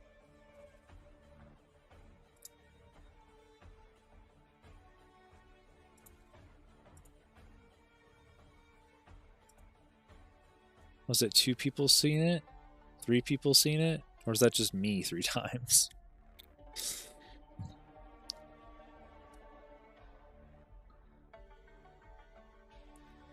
I'm so glad we found that though. Holy moly, that's so cool.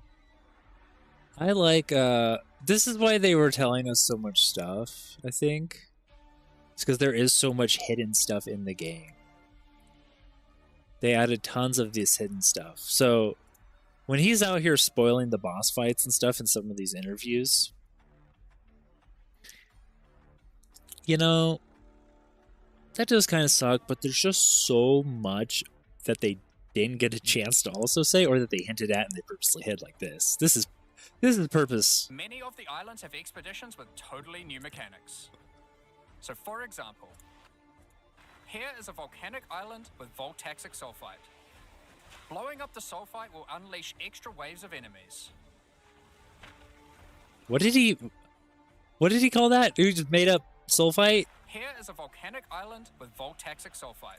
Voltaxic. Okay, you gotta stop making up words, alright? I know you added like 300 items to the game. Voltaxic? Like volcanic static?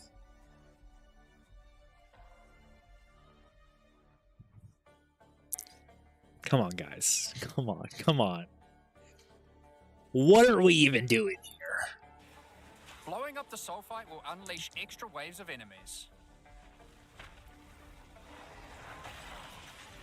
But there is also this wall with a suspicious light coming from behind it.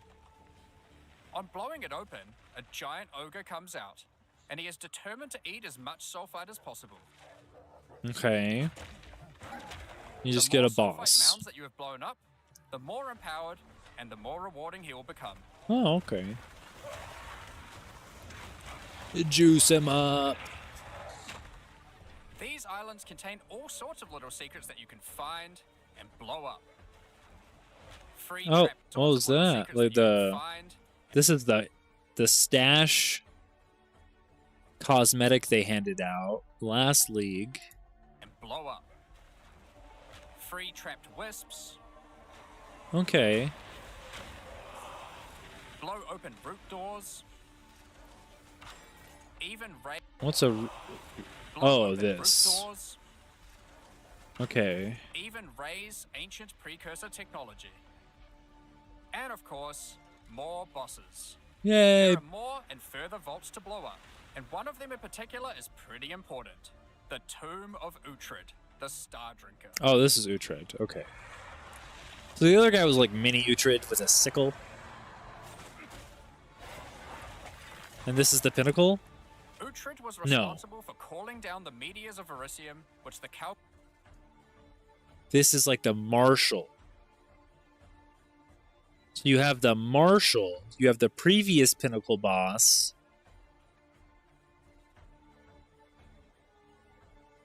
And then you have the new pinnacle boss. So now, you're right. So the old pinnacle boss is now, looks like to most of the time, it's like the middle difficulty. You have like some sort of general that then allows you to do, or you have some sort of mechanic like the trial of the nameless, the ritual of the nameless. What was it called? The trial of the nameless. Algorins used to power the ancient magic, and upon defeating him, he calls down a truly gigantic one into the ocean nearby. Cool. You kill him. On visiting it, you find that it is shrouded by a strange energy emanating from the Verisium core of the meteor within. There is something growing in there, and it can't be anything good. In order to gain entry, Danik suggests that the Triskelion Flame, an ancient Kalguran artifact that can absorb and cancel the effects of Verisium magic, could be used to enter. But to find it, you will need to locate the Tomb of Olroth, leader. Okay, so now Olroth has the... Oh, what do you call it? I just heard the Triskelion Flame, but...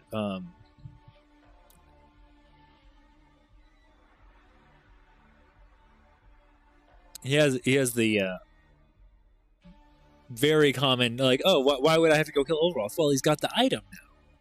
He's got the Defeat him and gain access to whatever eldritch nightmare is growing inside. Okay, so that's part of the quest, right? This is all part of the quest? The first quest is supposed to take you to fight the first pinnacle boss. So none of this is random. This isn't going to be like, oh my god, where am I going on these islands? It's like, boom, boom, boom, fight Olroth.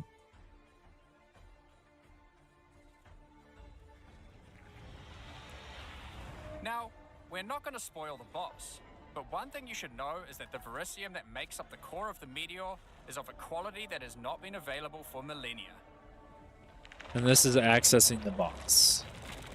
Bringing this to Pharaoh and Danik should allow them to forge some objects of power.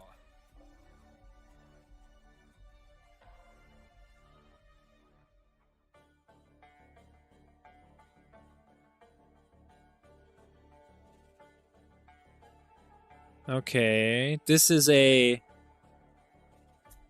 unique. You take the big shard, and this is one of the uniques that you can steal the special thing off of. So you can turn, with Olroth's legacy, this section here.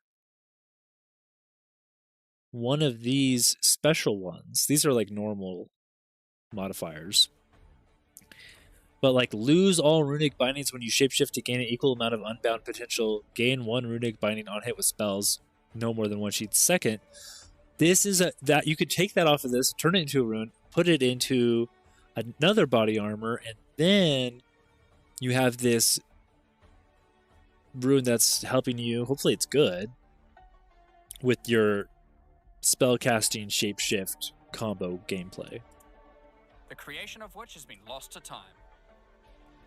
So that one might not be very good for or exciting for a lot of people because they don't like combo gameplay. And there is a lot going on.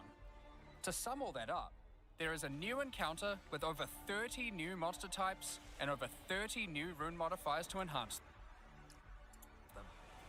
You can create more than 100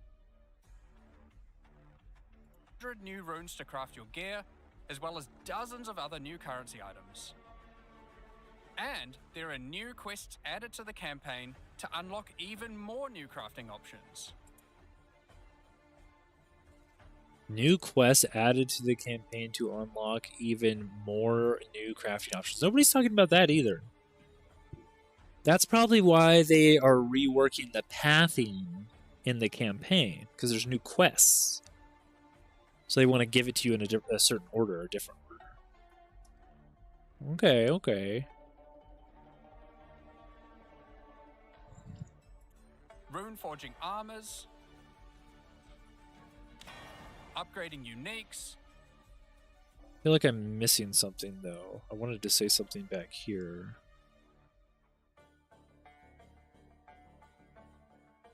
What else do you get from the boss? Is it just this hunk of that you turn into a unique? That 30 new people are going to want good ones of those. New runes to, and new oh. quests added. This is why I think the only reason they made this rune thing the league mechanic is because people wanted more options and complained about not having the crafting bench from PoE1 in the game, and that they couldn't get enough runes to solve their problems. I think that's probably why they did this. They're trying to solve another issue with the game, which is not having the crafting bench still. But they did it by like diluting the pool, but you also get to pick. Right? You're going to be able to pick, but based off of the rune shape combinations you've unlocked. I think the campaign's going to be easy. I think it's going to be too easy. Honestly, if you're in a trade league also, it's going to be a little easy. Tons of other new currency items.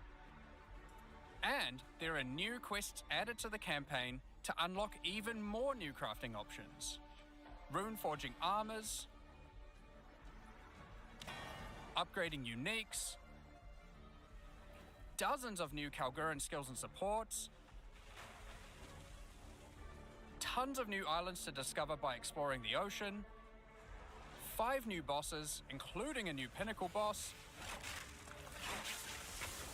and a bunch of new uniques to top it off. But there is still a ton more to come. It's time to talk about the massive changes to the endgame. But for that, I'll hand it back to Jonathan. Now, as Mark hinted at before, the endgame atlas is very different now, and the ocean to the south is the least of the changes. The entire area around your starting location is now teeming with new quest lines and things to discover. Yeah, you add an ocean. Why wouldn't you add fishing when you add an ocean? Will you investigate the strange forest to the west, the cracks in the earth to the east, or perhaps visit the ruins of a vile city in the north? Okay, so they're telling you where they are. Teeming with new quest lines and things to discover. Will you investigate the strange forest to the west? Okay, so you go left for Delirium, or is this ritual? The cracks in the earth to the east, or perhaps visit the ruins of a vile city in the north. The atlas now has fixed points of interest at specific locations, giving you specific objectives that are What's this? easy to find. Like before though, no matter which objective you choose, going to towers to see what's out there is always a good idea. The first time you do that though, something new happens. The earth shakes, and a gigantic fortress rises from the earth. A remnant of the ancient precursor civilization.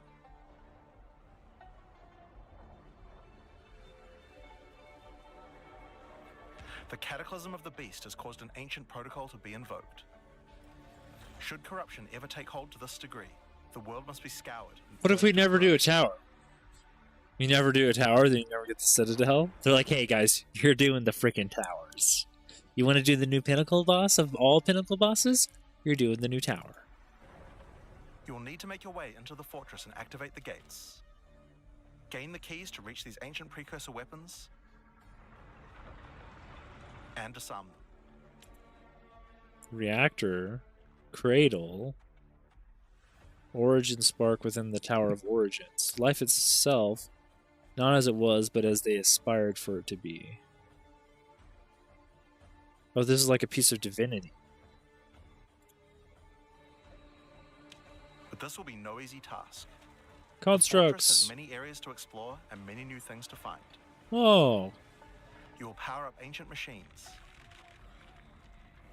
fight new and deadly foes, so this is something different than all of these. What did they call it?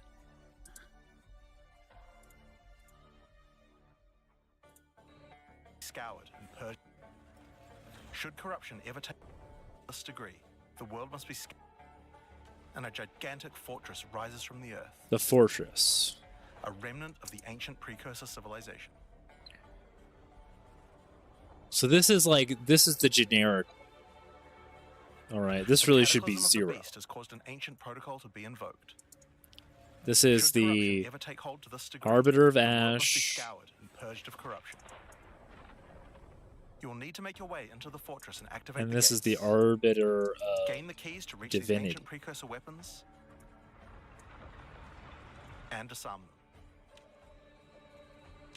But this Do will a be no easy tower. task. The fortress has many areas to explore and many new things to find. And then it says, You will power up ancient machines, fight new and deadly foes, discover many new areas, and uncover some dark secrets. Now, the fortress is the first of the new full The in-game storylines fortress. that we're adding in 050, and there's a lot going on with it. But not only that, it has some pretty cool new mechanics as well. The areas inside the fortress are special. Many of them have new mechanics or rewards that they grant. Like this map, where all the rares are contained in essence crystals. Like a lot going on with it. But not only that, it has some pretty cool new mechanics as well. there's a lot of stuff. The areas inside the fortress are Crystallized 20 essence packs of the area contain an additional rare monster. Okay, so it's just special. multiplying the garbage. So all the in-map All the rares stuff. are contained in essence crystals. Or this one, which replaces all monster packs. This in the isn't area really with a league strongboxes. mechanic. Unless they Or add this one, which spawns tablets. an Asmeri spirit that always moves on from a rare after you kill it, allowing you to chase it through the entire map.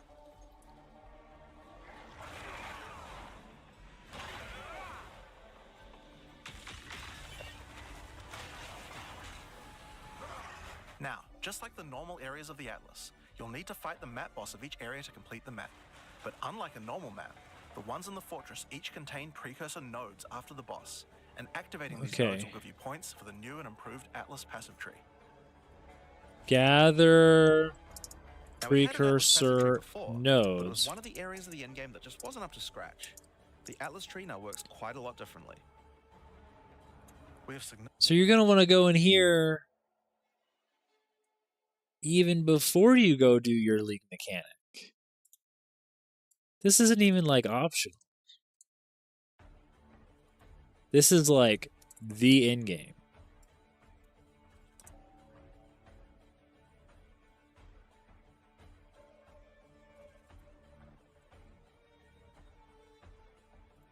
significantly upgraded the kind of mechanics that you can find on the Atlas tree. Like this one, that gives a chance to make rogue exiles you fight And retreat from all of combat. this engages in the stuff that can be on any map, right? So the in-game league mechanics, you lock out from each other with the tablets.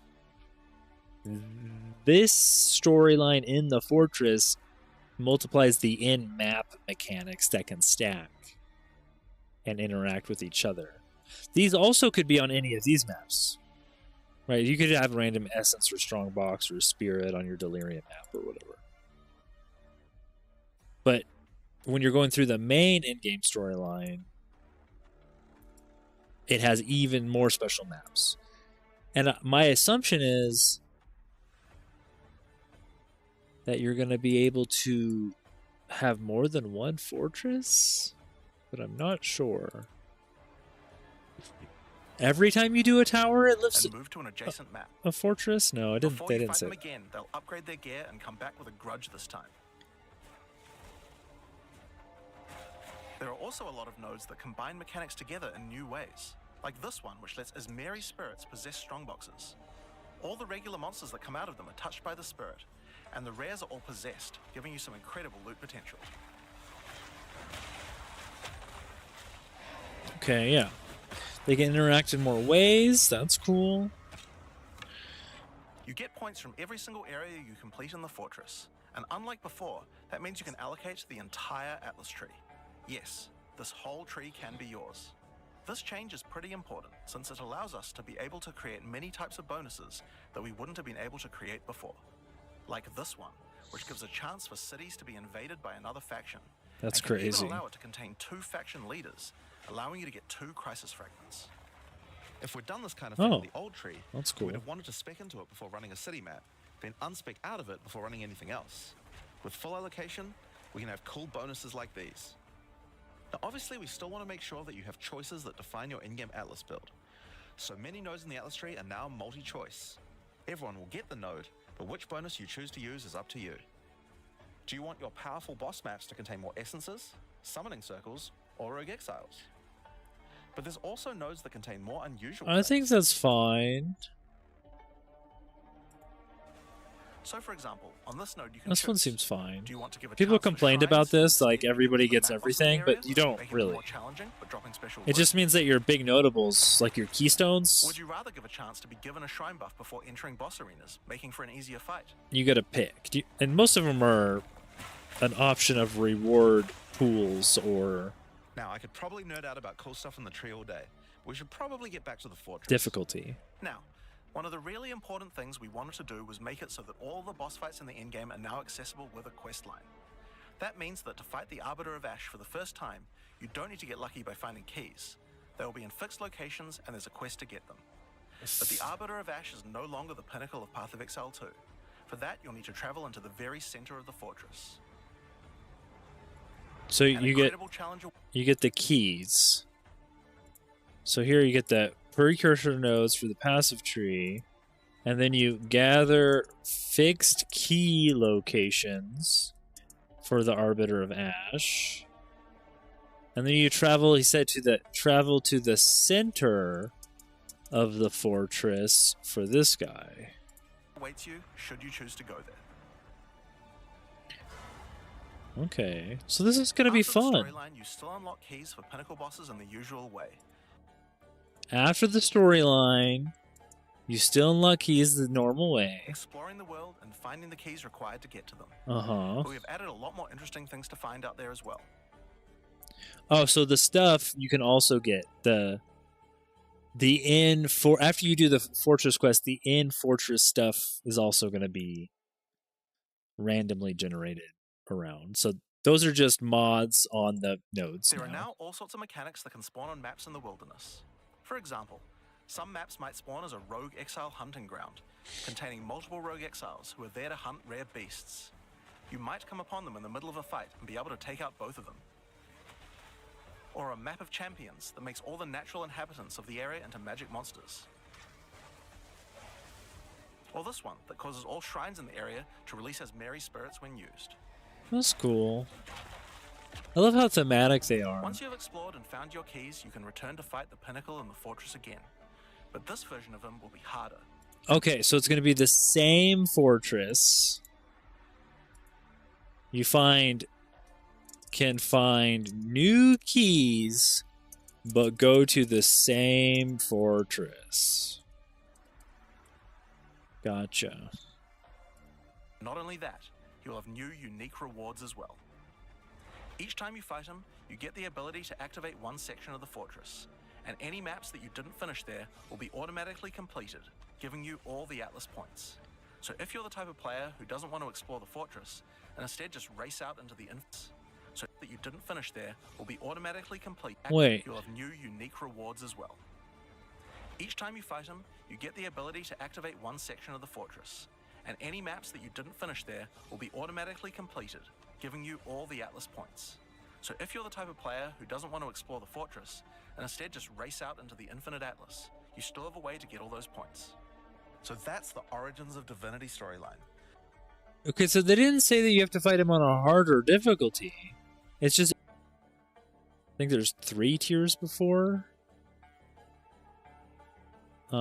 Maybe there was 4.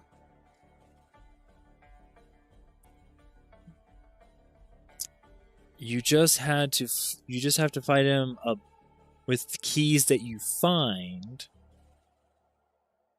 But before they had it so that the amount of keys you used increased the difficulty. Like if you went in there with 1 key, he'd be tier 1, or 2, it'd be tier 2. So,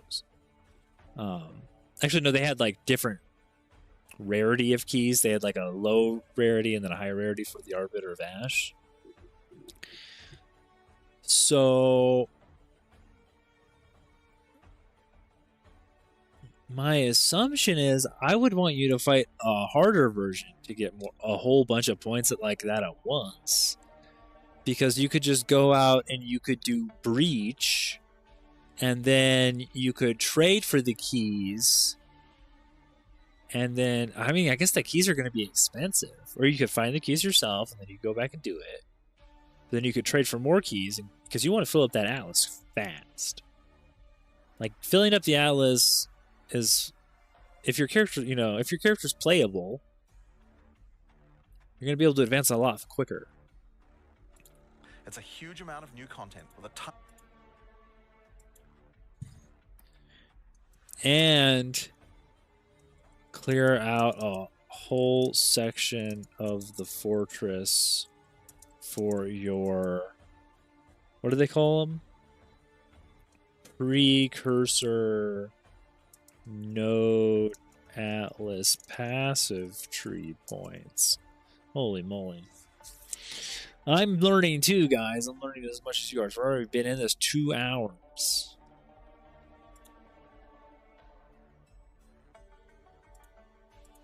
No, nobody's biting. It's early in the morning, though.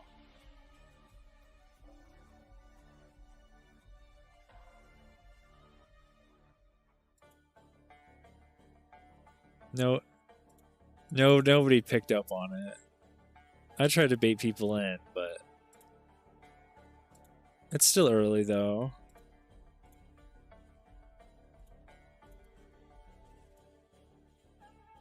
It's only for 1 ascendancy, though, which is kind of BS, actually, that you added fishing for 1 ascendancy. That's kind of BS. But hopefully the other ascendancies all have something cool. Something cool. Give us something cool. What is the fish? I think the fish... You know what the fish probably do? You probably get a magic find bonus when you eat the fish. Am I right or am I wrong? You get an experience bonus, maybe? You get a food buff from eating an uncorrupted fish, don't ya? I bet you do, GGG. I bet you do. That must be it. Nobody knows. Nobody knows. We'll know soon enough with those patch notes. With those patch notes.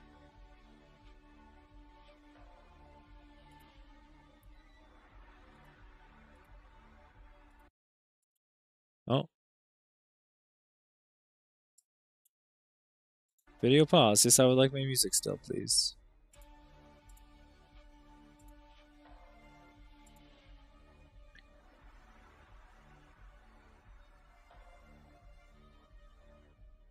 I'm surprised I haven't seen anybody else find that, though. I'm pretty stoked on that. That kind of made my night.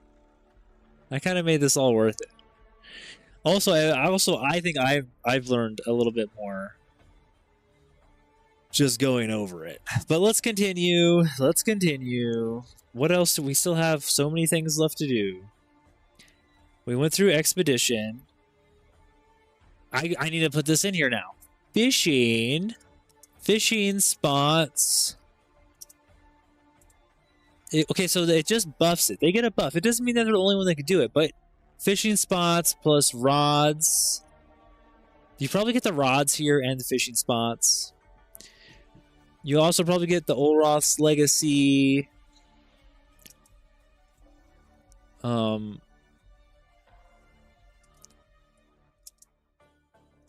Legacy is also here.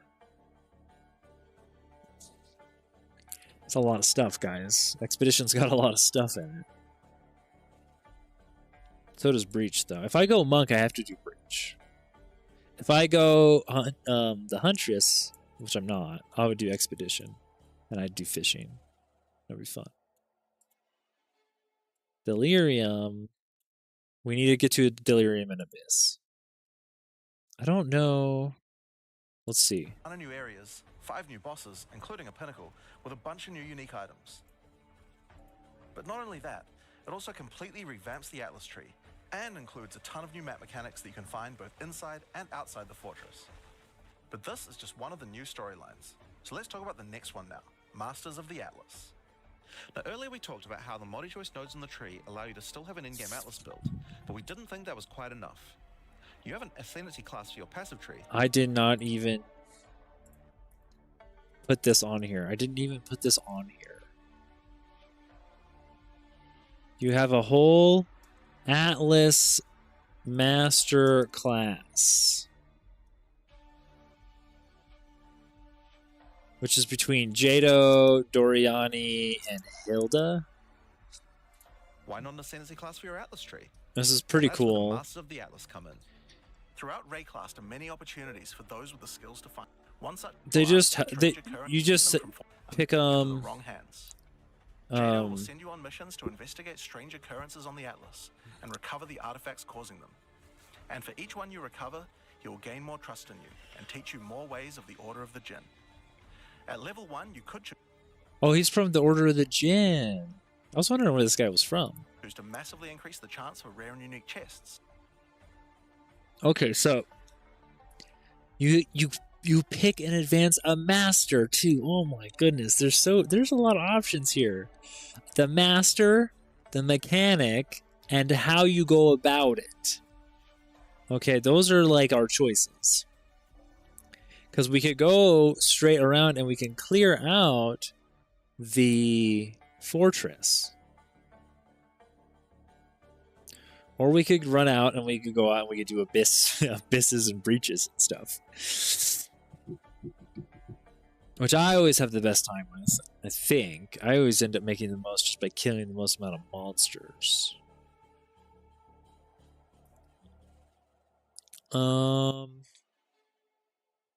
Yeah, I think I would want to do Breach because the catalysts that you choose on your rings define the rest of your build.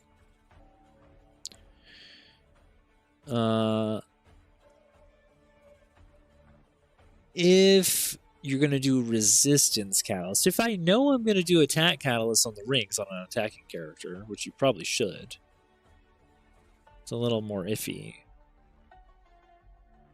A little more iffy. Or make it so that all map bosses drop an additional unique item. Or make corrupted waystones have an additional modifier. Oh, here's where they show so much right here. Here's where they show the new waystone tiers. 75 to 79. And then 80 to 85.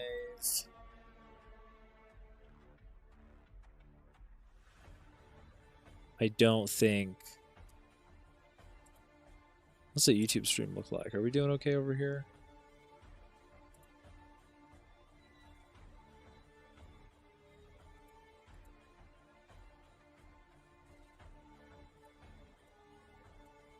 It does not look... It does not look great because I put it at 4K.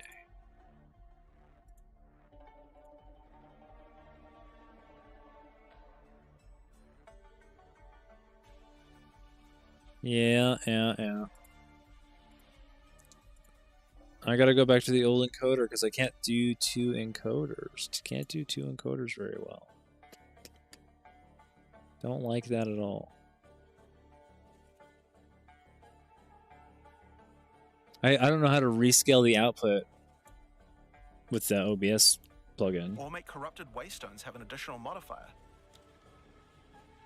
But at the cost of making them send you to a totally unknown location.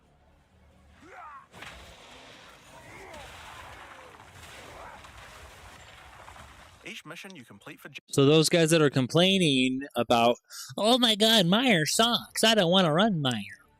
Just take Jado as your first guy.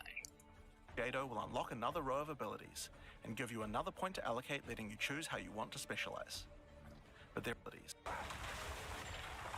Each mission you complete for Jado will unlock another row of abilities. So this is the whole another point to allocate, letting you choose simultaneous quest. But there are other masters too. For example, Hilda. Hilda is a member of a guild of monster hunters. She will send you on missions to assassinate specific deadly creatures around Rayclast and harvest their parts. In exchange, she will teach you her monster hunting skills, like this one, which adds a 25% chance to upgrade any map boss to a powerful version. Or this one, which makes Asmerian spirits no longer possess rare monsters, making them go for the unique bosses in the area instead. You might notice that many of the effects on That's these pretty are both good. upsides and downsides. So Hilda, for example, can make it so that you only get one attempt when fighting pinnacle bosses. But in exchange for that, they always drop 2 uniques. Because of that, we wanted it to be easy to swap between them depending on what you're doing. As you unlock each master, They will appear on the side of the screen. Simply click whichever one you want to use to run the map, and all the bonuses you have selected for that master will be activated. This allows you to have a few different strategies that you can quickly pick between, depending on what So you're going to want to do all 3 quests. Now, one thing that's been pretty obvious is that the endgame leagues we created when launching Early Access in 010 were not really up to the standard of the leagues we did since then. Fate of the Vile and Rise of the Abyssal just have a lot more going on than Delirium or Expedition, for example. We wanted to do a serious upgrade to all of these mechanics before we do our 1.0 release, and so that's what we've done. All 4 of the leagues we launched in Early Access have been upgraded with not only new quest lines, but new mechanics, new crafting systems, new uniques, and new pinnacle bosses. One of the really important changes we made to all the leagues is that you can now find them on the Atlas in specific locations, and each one has a quest line that will lead you there to being able to complete the league. Actually, I don't do this very often, but I'm going to split the YouTube VOD up since I don't really use it anyways. It'll be 2 YouTube VODs. And we'll go in past the masters here. I'm going to try to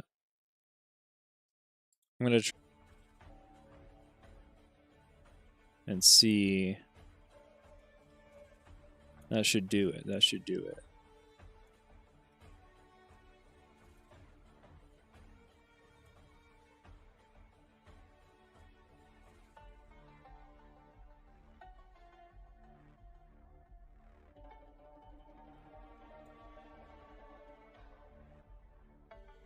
Sorry if anybody was watching on YouTube.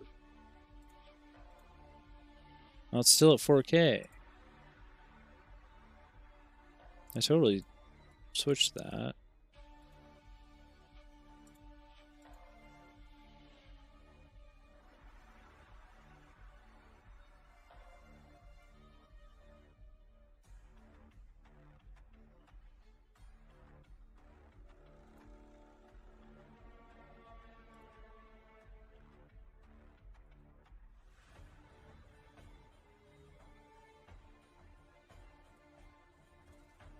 Oh, this is...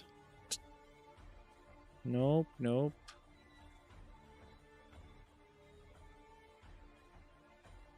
Huh.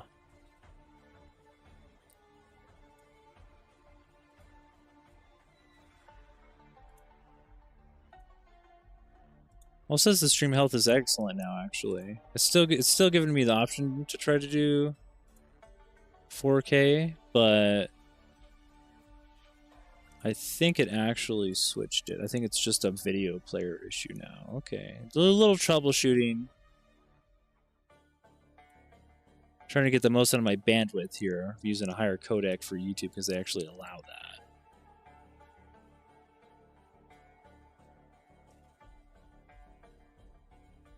Definitely looks like it's running differently.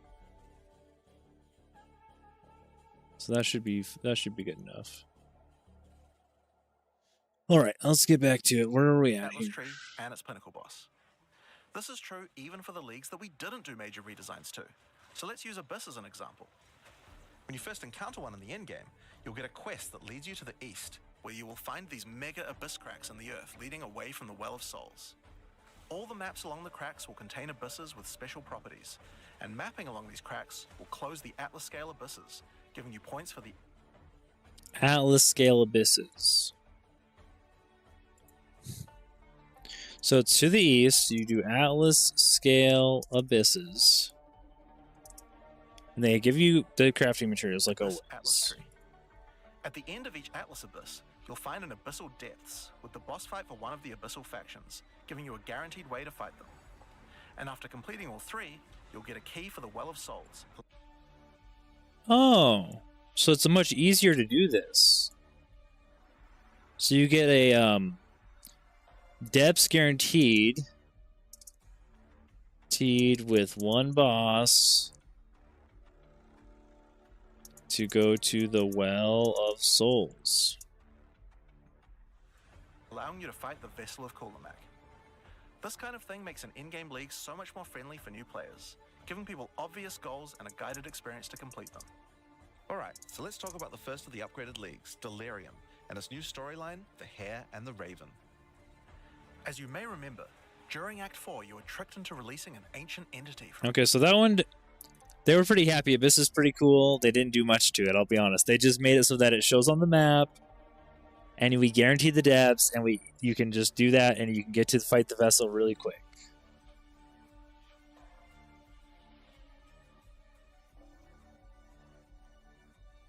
Oh, no, never mind. It's still giving me the same warning. Like it's trying to send out 4K.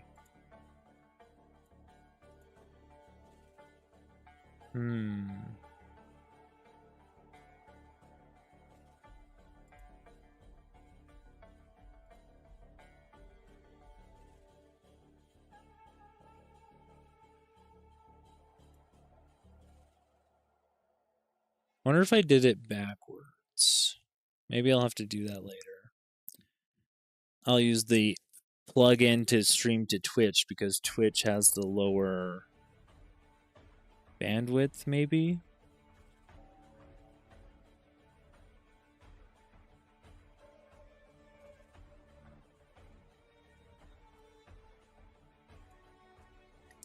I'll figure it out. Aroi prison, known as Tangmazu, the Raven Trickster.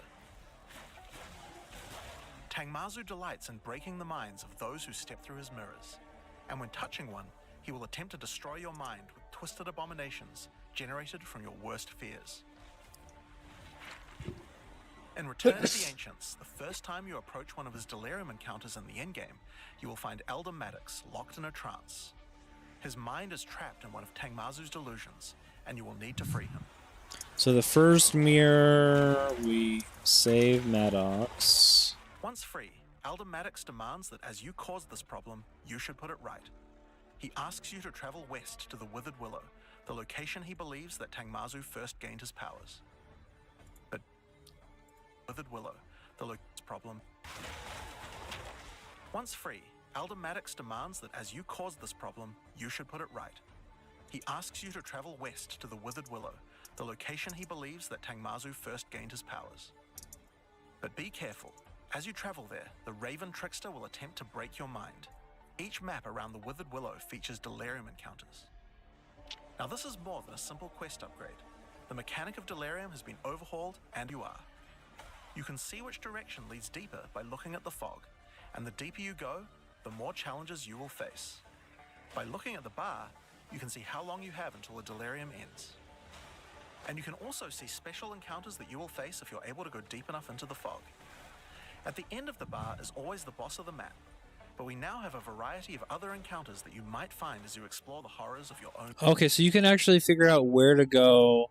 This is a compass. You see right here where he moves backwards? But we now have a variety of other encounters that you might find as you explore the horrors. He moves backwards and it moves backwards on the bar because the fog is moving to the right. This was very confusing. This is probably the most confusing mechanic of these mechanics that I had to figure out. The fog rolls across the map, and that's what the bar filling up is in the first place. The mechanic of Delirium has been overhauled and so you could actually, technically, if you go fast enough, you can get in front of the fog, where there's no fog.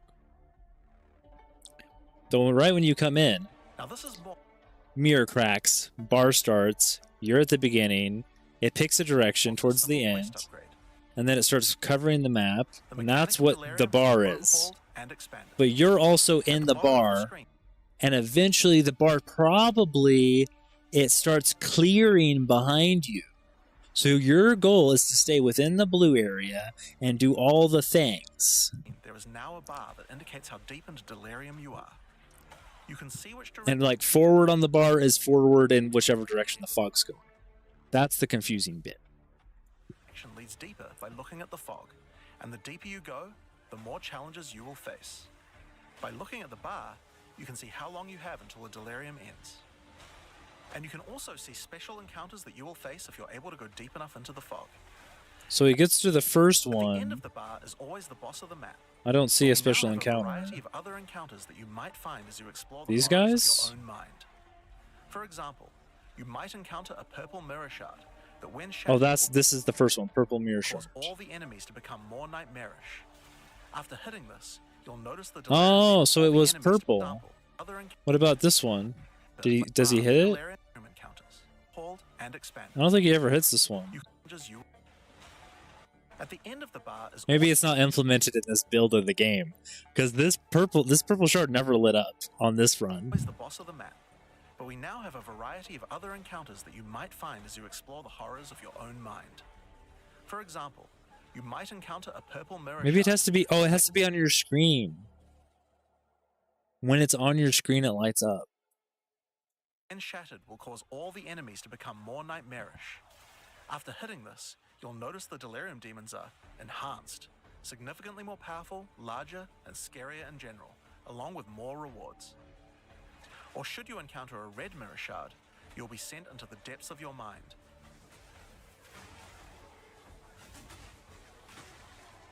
And must escape it while fighting off hordes of your worst fears.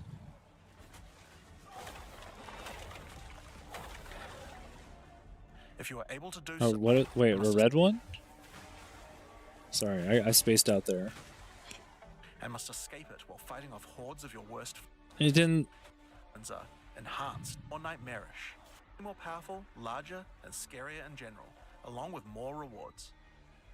Or should you encounter a red mirror shard, you'll be sent into the depths of your mind. In your mind. And must escape it while fighting off hordes of your worst fears. Okay, why does our mind look like this, though? Jonathan? Why do you presume the depths of my mind is a blood river with blood boils and ashy white dirt and plants? What's up with that?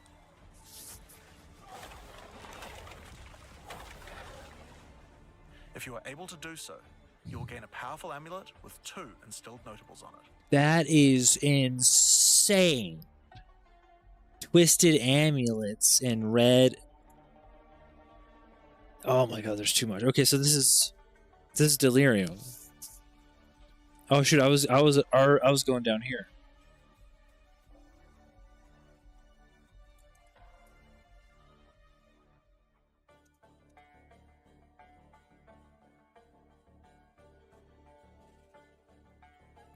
It gives you the Twisted Amulet from the red shards.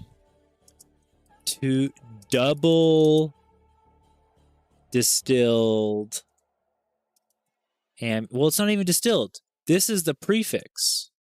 This is the implicit double notable. It's like double distilled, but it's not distilled yet. You could add another one. Right? Those are expensive. These are going to be crazy. We're going to be so strong. If you are able to do so, you will gain a powerful amulet with 2 instilled notables on it. Oh, they are instilled. They are instilled. It's not okay.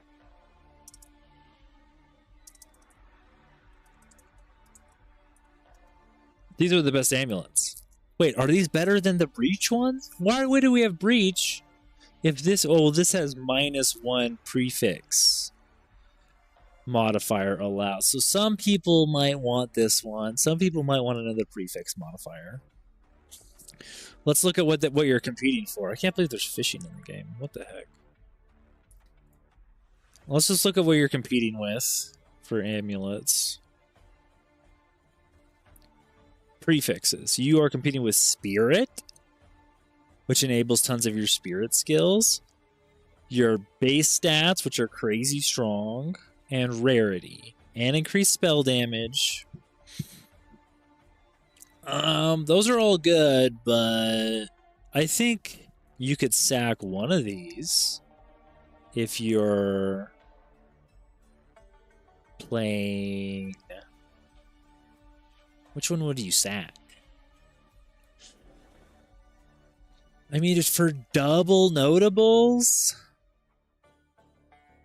The notables are really probably better than these. See, I mean, you really want these too. No notable is going to give you any of this stuff. It might give you more like energy shield. There's energy shield notables. So you could get 2 notables that add to your defenses, and you could just say, hey, I just want the rarity and the spirit. That seems perfectly fine. You get like patient barrier and quick recharge or something. Because you definitely you need the all skills. Well, that's good it doesn't take up a suffix, because the all skills here, and then you have double crit or rarity if you already have enough damage. I mean, that's all pretty good, And then you also have this 25% increased global defenses. What does this go up to? I mean, this is pretty good. Amanamu defenses, these desecrated modifiers from Abyss. Yeah, I mean, Abyss is just a whole bunch of... Man, they really split this up. The thing is, Delirium and Breach have a little overlap. You still have the rings and the belts from Breach that are going to be pretty good. But because you can get these twisted amulets, they kind of pull from each other. But, you know, they still have their own things like catalysts, jewel catalysts, which we haven't got to yet. We'll get to that soon. Once you reach the Withered Willow, Elder Maddox discovers that a shard of the mirror is missing. You will need to track down Tangmazu and restore it if you have a hope of discovering how to defeat him. And that means entering the Raven Trickster's mirrors in an attempt to locate him. Each area around the Withered Willow contains Delirium encounters, so that's a good place to start. As you do Deliriums, some of the special encounters will drop liquid emotions. Normally these emotions can be used to install amulets to add notable passive buffs to them, but in Return of the Ancients, emotions have a new function as well. Each one now has the ability to add crafted mods to jewels, allowing you to add specific mods to an item slot that can be quite difficult to roll. For example, Liquid Despair will allow you to add critical hit chance, while Liquid Suffering will allow you to add movement speed or Air of Effect to your... Okay, so Right, you're instilling... This works differently. This instills... Now, we always had distilled emotions, but now they also craft jewel modifiers like essences or alloys.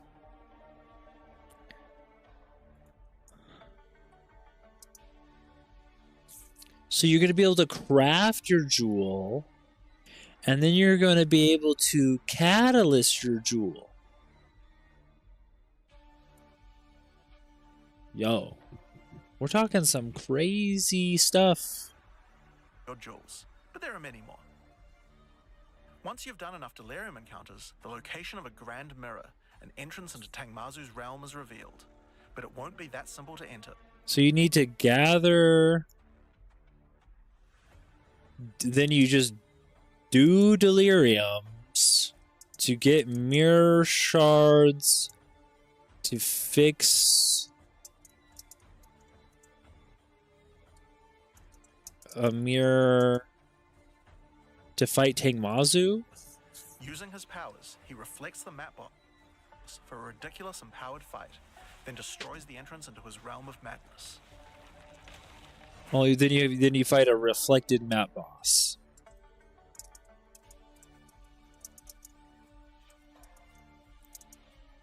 Okay, this sounds hard.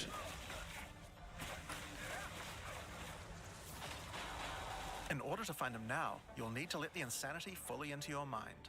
A strange fruit is left behind which you can consume to fully embrace the madness in an attempt to reach the Raven Trickster's realm. Consuming the fruit will cover an entire area of the Atlassian fog, and every map you do in the fog will get progressively harder and harder. Okay, so this is similar. So this is similar to the ritual steps. Why didn't I write that down? So consume. Okay, and then this gives you fruit. Then you consume fruit on Atlas map for a 4-map trial. This is the same as the trial of the Nameless. You do, which you get after you defeat the King of the Miss. Then you get his head. So you do rituals, right? You do the mechanic, you do rituals, tribute to the king, and then you get King of the Mists, and then you kill him and you get his head, and then you do I think that one was like a 5-map trial to access the pinnacle. Okay, so it's kind of the same thing in a different package. Harder as you explore the deeper reaches of your mind. At some point, you enter a new layer. A simulacrum of your memories, twisted and perverted by the Raven Trickster. Should you be able to complete the simulacrum, Tangmazu will believe that you are worthy of a true challenge, and will let you take the remaining shard of his mirror, allowing you to enter his realm of madness back at the Withered Willow. If you dare to face... Oh, this is the shard of the mirror. So so we're building up a little mirror, and then you do a 5-map. You do 4. It looks like it was a 4-map trial for the Raven's Reflection Mirror Shard. Then you return to the... You go back to the Wither. It's gonna be easy to find. You go back to the Withered Willow, a fearsome challenge. And then you fight.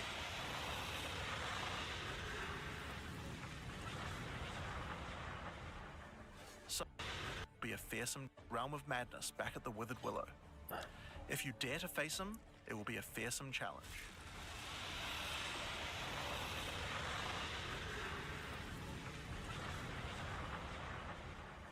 So, that's the new storyline of Delirium. As you can see, it's not only a quest line, there are new mechanics, new crafting options, and new boss fights. But one question you might have is, what happens after?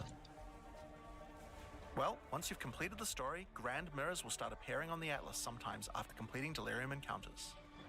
After doing the grand mirror, you can select where on the Atlas you want to do your fruit-induced drug trip and get another key to fight Tangmazu. But this time, the fight will be quite a bit harder. And not only that, the fight will be able to drop a bunch of new uniques that were not available in the questline version. We'll show some of those later. This time, the fight will be quite a drug. After doing the grand mirror, you can select where on the Atlas. So the grand mirror. Okay, so that's what this is. Get mirror shards to the fight will be quite a bit harder. Create a grand mirror. A bunch of new uniques that were not available in the questline version. We'll show some of those later. After doing a grand mirror, the decision of where to spread the fog can be important, because there are some potent emotions that only come from certain map bosses affected by Delirium this way. Right, and you want potent emotions.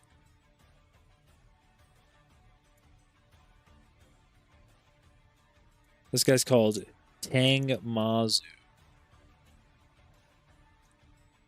Grand mirrors then spawn to give more fruit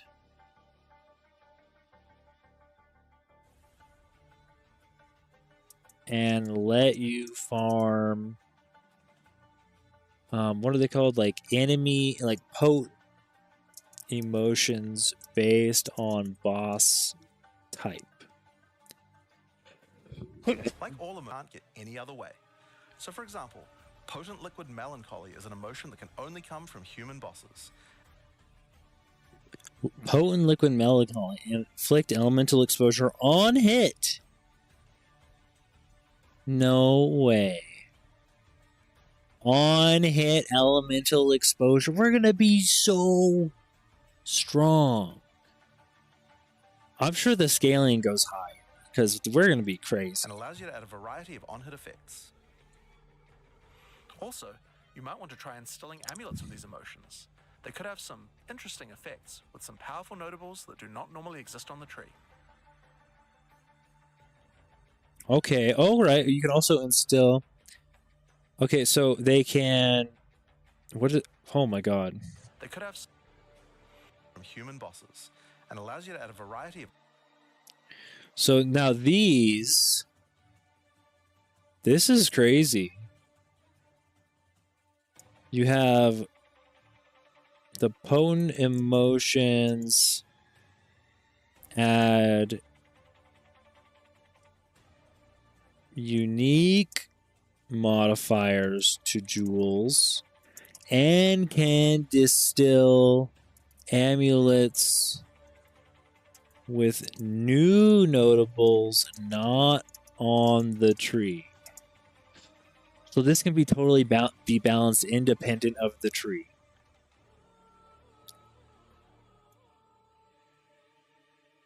And the modifiers are going to be different too. Do you understand? When we come to this page on how all the modifiers on amulets, we are going to have not just a base prefix and suffix, not just a desecrated modifier and suffix, not just an essence prefix and suffix, or a perfect essence prefix and suffix, or also corrupted modifiers. We're going to have essence distilled. Well, we actually have essence distilled here now, but we're going to have a list of potent notables that we can distill somewhere. It might not be on this because it's not technically a modifier. But we're going to have a whole list of new notables from potent amulets, from potent emotions. I can't even keep this straight. We're going to have a whole list of unique modifiers for jewels from potent emotions. And you can get the double notable amulets. Delirium, boys and girls.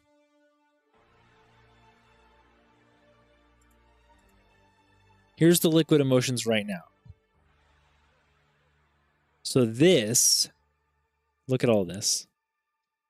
Look at how many pages. This is like 30 pages of all the notables and their combinations. We're going to have like a whole nother section onto this. And then if we go to items, jewels.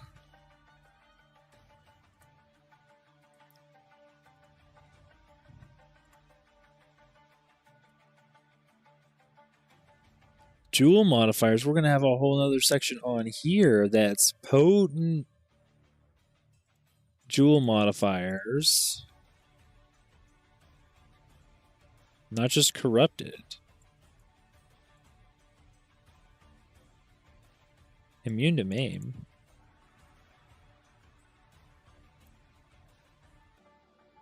Oh, and this buffs the Lich. Because jewels are better, the Lich is better.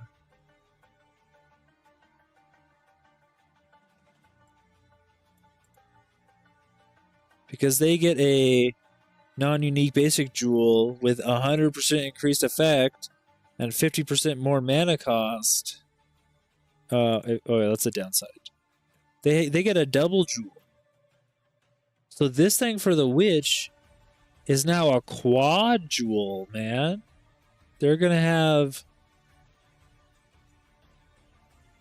a notable with double effect of a notable on in their phylactery? What are we talking about? What? That's a little insane. And we're not even done. We're not even done. On-hit effects. We're not even done. Also, you might want to try instilling amulets with these emotions. they could have some interesting effects with some powerful notables that do not normally exist on the tree. Like Storm's Rebuke, which makes armor break boost your cold and lightning damage. Oh, here's some examples. Uh-oh. I think my stream is crashing out there. But also interesting effects with some powerful notables that do not normally exist on the tree. Like Storm's Rebuke, which makes armor break boost your cold and lightning damage. Okay, armor break.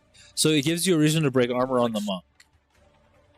And I guess the warrior, it gives you oh, actually you don't do cold and lightning. No, Storm's Rebuke. This is just kind of for the monk. You want to find a way to break armor on the monk. Usually, I'll be honest, usually if you try to do too much stuff like that and you don't have a 6th link, like you're giving up like some really big raw flat damage like elemental weapon, and it's not super good, because eventually you get fully broken armor. Actually, pretty quick you get fully broken armor if you can break armor at any reasonable pace. It's just that those support gem slots are really... The good ones are really good. Storm's Rebuke, which makes armor break boost your cold and lightning damage. But also notables from a clearly deranged... The next fire spell you cast yourself after using a Warcry is ancestrally boosted. So wait, doesn't this go with... They wanted to do the warrior was shattering ice crystals build, and now they have another. It was a Warcry. I forget what it was. It was a new skill gem. No, it was a lineage support gem from. They were showcasing in Breach that you could target farm a lineage support gem that helped a certain Warcry build earlier. Mind, like Calm's Blessing. This skill allows you to ancestrally boost fire spells after using a Warcry. How about using an Ancestral Flame Blast? That's pretty Now, just cool. like before, you can That's pretty cool, guys. also upgrade the League by getting points for a dedicated Delirium Atlas tree. But this now works in a much better way and has much cooler effects. The maps in the Delirium area of the Atlas give you Delirium passive points for completing them, so it's easy to see how to progress. Some nodes will Wait, the what? League by getting points for... Wait, hold on. Now, just like before, you can also upgrade the League by getting points for a dedicated Delirium Atlas tree. But this now works in a much better way and has much cooler effects. The maps in the Delirium area of the Atlas give you Delirium passive points for completing them, so it's easy to see So that's just 1 point. So you don't need to...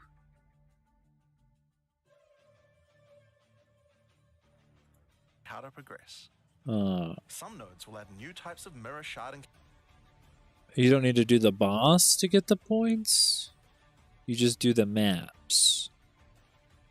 So you could never do the boss. You could just do the quest boss. I guess you could sell. Well, no, you can't sell it because they're not. I guess you could sell a key. The entrance key is this Raven shard. You could sell the reflected, the Raven's reflection.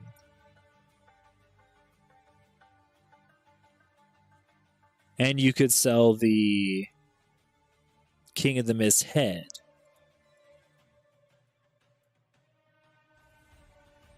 To do the 5-map trial. Okay. And you could also... I think the... Man, they kind of brought everything up to where Abyss was, didn't they? Because they didn't do much to Abyss. They're like, nah, that's fine. We're good on Abyss. People like that.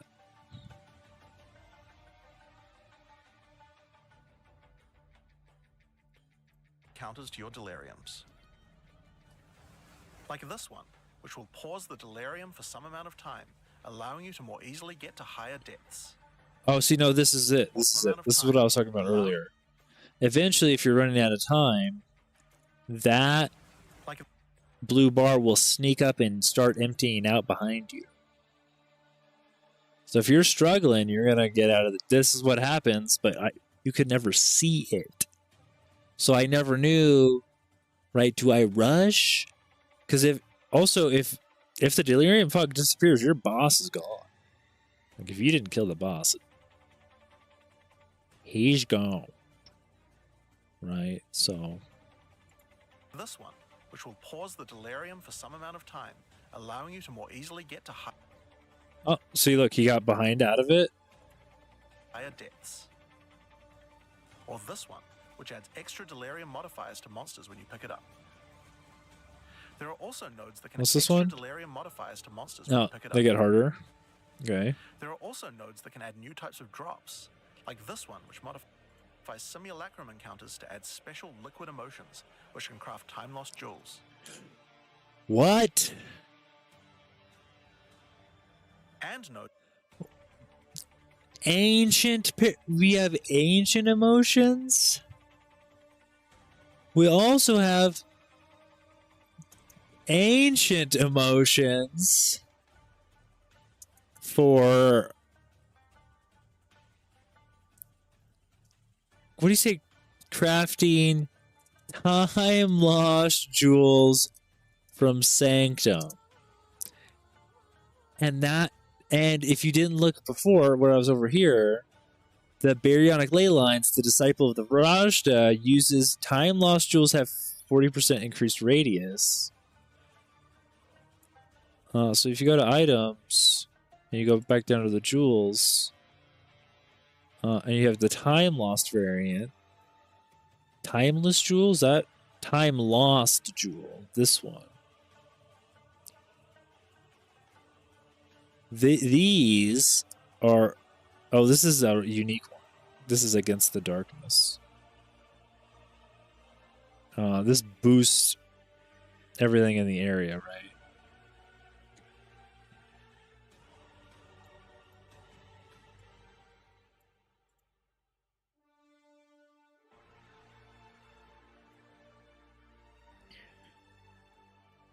Okay, yeah. Where are the basic ones? Time lost jewels here. Diamond, sapphire, ruby. What's a diamond?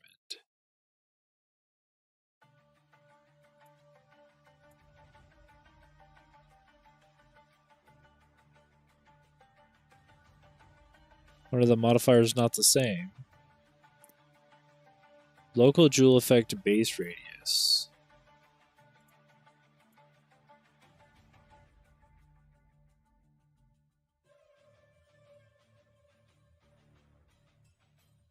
No.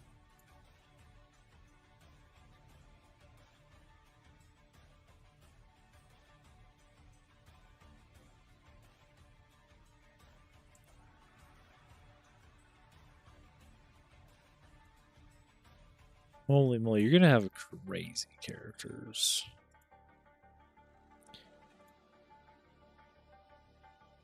Here we go. Time lost sapphire. Oh, the diamond is just a base for the unique diamond. That's why it didn't have anything. Here we go. So these, you're going to be able to craft. This is like an alloy. So just like how I wrote for the distilled emotions, craft jewel modifiers, like the ancient emotions craft time lost jewels, like essences or alloys, but it's a specific type of jewel for a specific type of emotion for a specific type of jewel that give modifiers just for that jewel type. And then there's a special ascendancy that wants these because they have 40% increased radius. Huh? Oh, it's not like it's necessarily stronger, right? You could just do 1 to 2% cast speed. special liquid motion. Chill duration. 3% increased duration of damaging ailments. And which can craft minions. time-lost jewels. Okay, and you got 1% cast speed. Well, that's not bad. Cast speed's not terrible.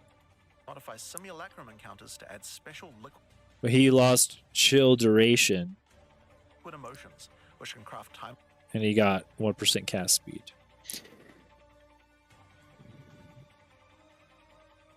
I mean, this is so like weirdly specific. I kind of like it because, especially with these two classes, where you can put a normal jewel, a basic jewel into your phylactery, and you're gonna have tons of these time lost jewels, and they're gonna have 40% increased radius, and now you can craft on them. And not only can you craft on them, those modifiers have tags. Like, increased cold damage has damage elemental cold. And then you're going to be able to increase... I kind of want to try this because it just sounds fun. Then you're going to be able to increase that with a catalyst. Is that called catalyst? And then you're going to add quality to the jewel that enhances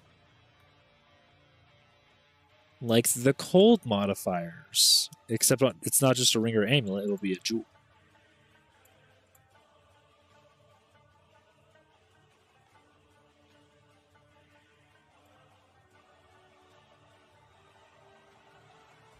What's this? Heist? Heist chests have a chance to duplicate contained blighted maps and catalysts. Oh, they already have heist in the game. Is that what the mage blood is for? Wait, we already have heist in the game? No way. I think we'll have fishing, but I don't think this is implemented.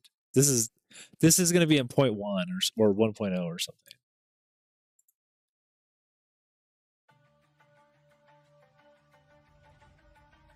Chance to duplicate contained blighted maps.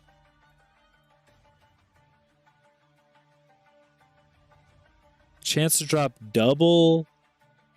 What's a blighted map? I did see a blighted...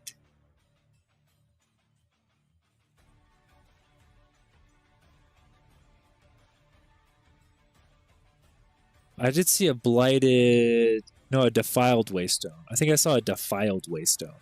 I've never seen a blighted map.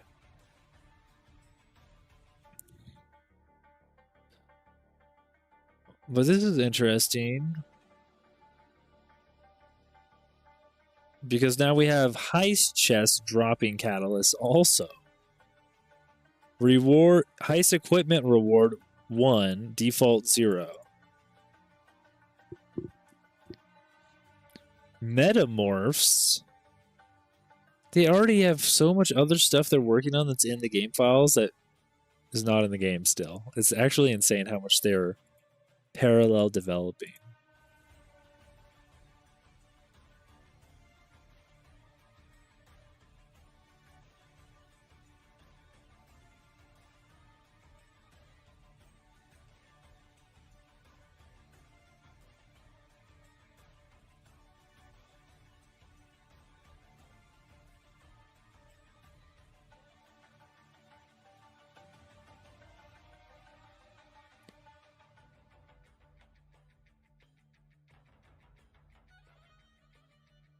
Nobody picked up on the fish thing in the Discords that I posted it in.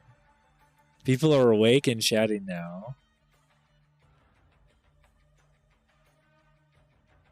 Nobody knows. Nobody knows. It's so funny.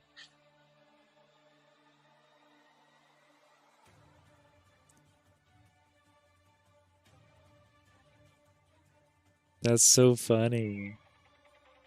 They totally alluded to the fishing pole. This heist chest stuff, that's a whole league in and of itself.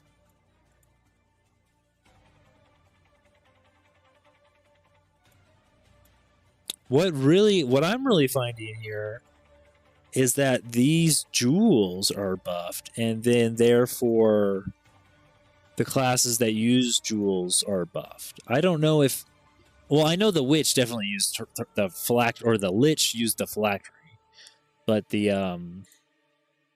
ley lines, I could check real quick. We can go to builds on PoE Ninja. We could do a little quick check. I have my own standard for a build on here. When I look, I turn on movement speed, item rarity, lowest max hit, and I don't really care about anything else. And then I set it to lowest max hit 5k, item rarity 100, movement 130, EHP 10k. And this essentially, and then you sort it by DPS.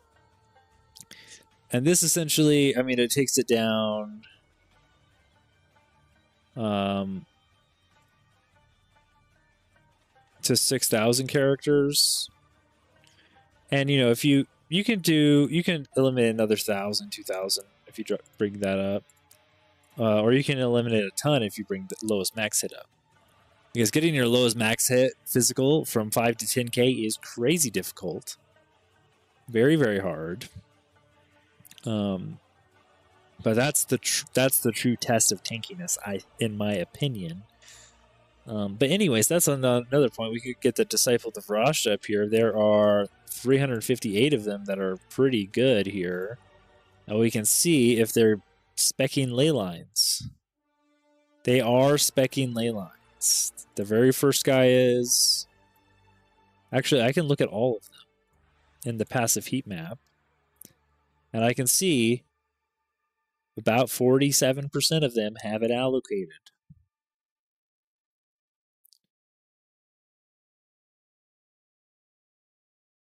So that's good enough for me. And it's going to get buffed. Half of the people running the build are taking it, and it's going to get buffed. Now running this build is pretty click intensive, so I hear. Let's just see what this guy's running exactly. Oh, he's just cast uncommon. Okay, well, never mind. If I go... Let's just assume that gets nerfed into the ground, triple tapped. The GGG triple shot. Let's... Oh, nope. Nothing there. We can go back to this, and we can take Comet, and we can just take that out of the builds. Now we only have 232 characters. And this guy is using Baryonic Ley Lines, so he has only one time lost Sapphire in there. Not exactly what we want to see. This guy only had one also. Even though he had it, is that really worth it? You only have one equipped? Oh, he's got the From Nothing equipped also. I would imagine you'd want more. Yeah, he's only got 2 equipped also, and he still has the Baryonic Ley Lines. Oh, it's just 1 ascendancy point. What are they using? Thrashing Vine, Thunderstorm? Okay, so this guy's doing Plant Thunderstorm. I wonder if Plant Thunderstorm's going to get tanked as much as Cast on Crit, because this is like the second option. You have like the Poison Arrow, you have the Thunderstorm plants, and then you have... So this is just basically the Sorceress stealing the Druid Storm and Plant skills. Wow, it's right here. Deal 50% more damage, cost 50% less, have 75% less duration. Just stealing the plant skills. And then they come over here and steal the crits from the monk, too.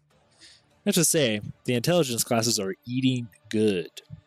They can steal skills from the druid and atlas points from the monk. Intelligence characters are sitting pretty. And they always have been, honestly. Energy shield's always stacked. These guys, 11,000 energy shield. They don't have to spec any chaos resistance. Everything's maxed. They can just do double rarity, double gold rings, solar amulet for a little extra spirit. Big spirit. Huge spirit. Holy moly. Arcane intensity. 3% spell damage per, and then you mana stack. You're mana stacking a little bit too. You really want arcane intensity? That's giving you 60% increased spell damage. And you got +4 to the level of skills. Yeah, these are broken, man. The Vertex and Splendor, these double corrupted temple uniques are insane. I didn't actually play long enough to get any of these.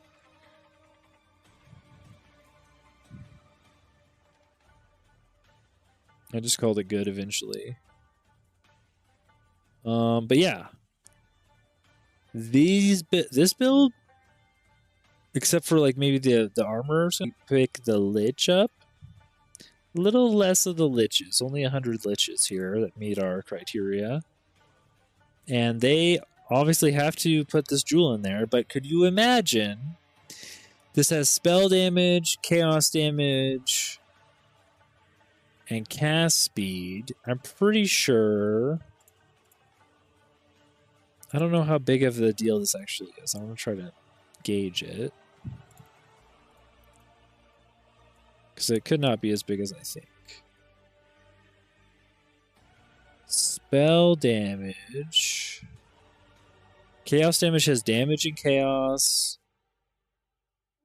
And then spell damage is damage and caster. So you would want, for this guy's jewel, a damage catalyst. But I don't think they have damage as a quality type. Or as a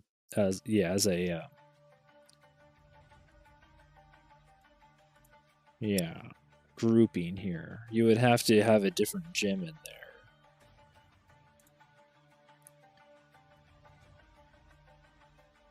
Like he's got 2 caster. He could do caster on there. And then that adds like what? If it's similar to this, I think it goes up to 10%.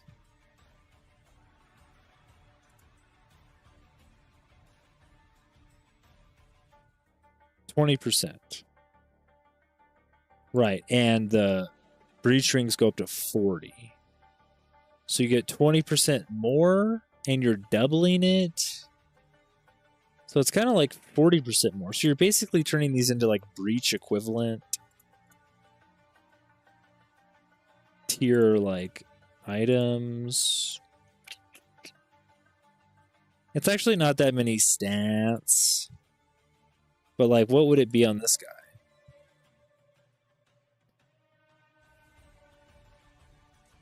%, of 4, or it'd be 40% because he's double. Well, he's already doubling. He's already doubling the Fulgent Sapphire. I wonder what order that goes in. No, it would probably double the whole jewel. So you would do the 20% on the jewel. So it'd be like 3% spell damage, and you're going to get like 6% increased spell damage. Okay, maybe it's not as big as I thought. And then you're going to get 2% cast speed. All right, maybe you can get entirely new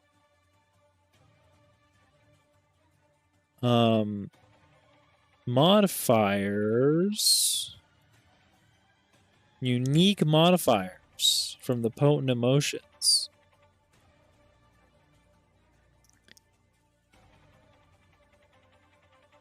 But those were like, what was the example? The example they showed was pretty good. I think this is a solid mini buff.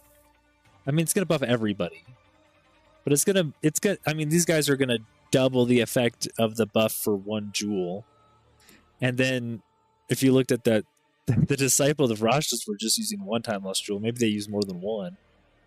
If they can craft slightly better ones, and then also add another 20% to them. It's not that huge as far as the whole character is concerned. Most of the scaling in the game, guys, is your body armor and your weapon. Everything else has something, but your body armor and your weapon are like just pretty important for scaling. Everything else, you know, it's adding to it. But your jewels are like, not. Like, what portion of your power are they really when you're like, oh my god, we're going to buff them?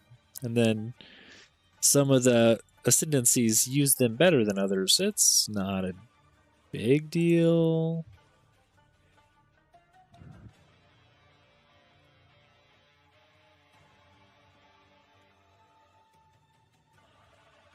I can't believe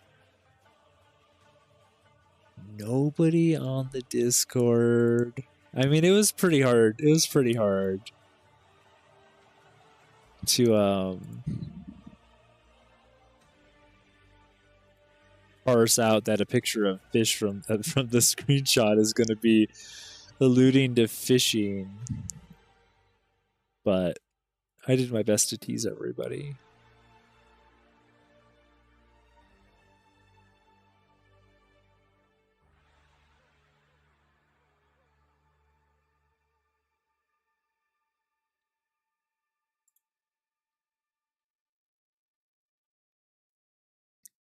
Did my best. All right, let's continue. And nodes that apply to the Atlas mechanics of the League, like this one, which causes the Grand Mirror to spread Delirium fog over a larger area of the Atlas, potentially containing multiple simulacrums.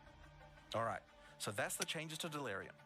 The core mechanic now includes a bunch of new things to find, new monsters to kill, and has new mechanics on the Atlas. It also has new crafting system for jewels, and over 20 new unlockable notables for amulets. Not only that, we have a new pinnacle boss with a bunch of new unique items, and a massively upgraded Atlas tree just for Delirium. But there's still a lot more to come, so let's talk about Breach next.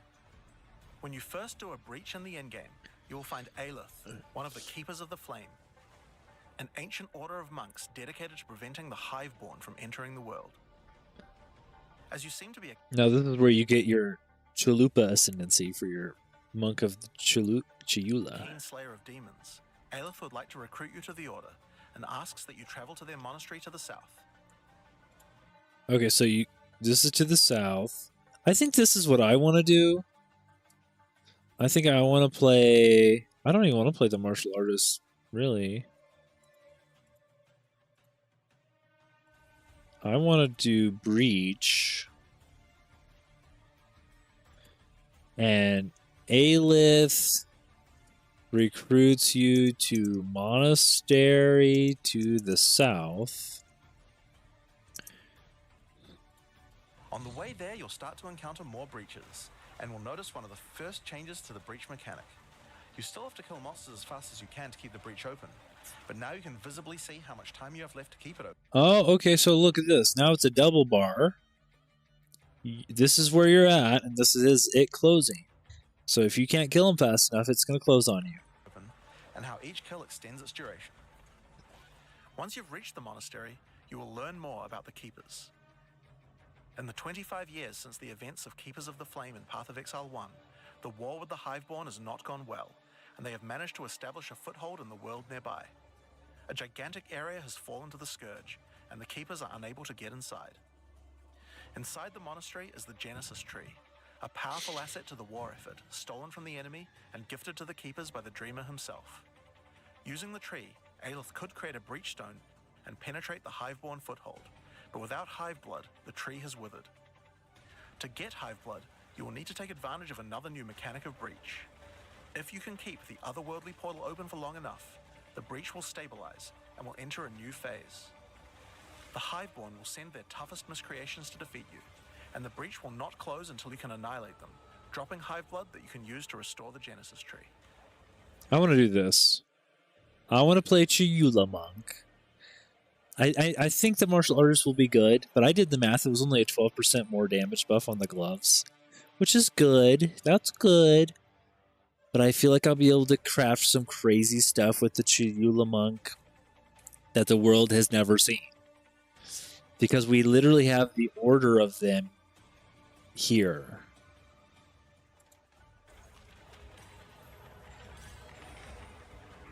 In some cases, you may even attract one of the deadliest foes the Hiveborn can offer, a Marshal of Zesht. Another Marshal. Okay. So this is the same. They made them all the same. They're like slightly different, but they're all the same. You just applied the same logic to creating each of them, and it's very obvious when you watch this in retrospect. Couldn't you have done something different with each of them?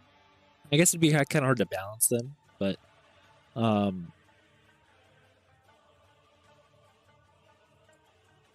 so you're going to let me guess, do breaches.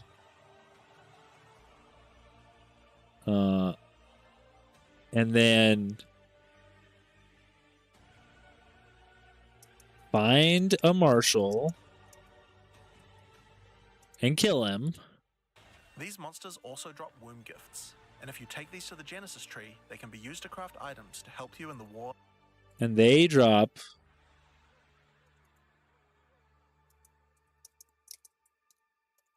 womb gifts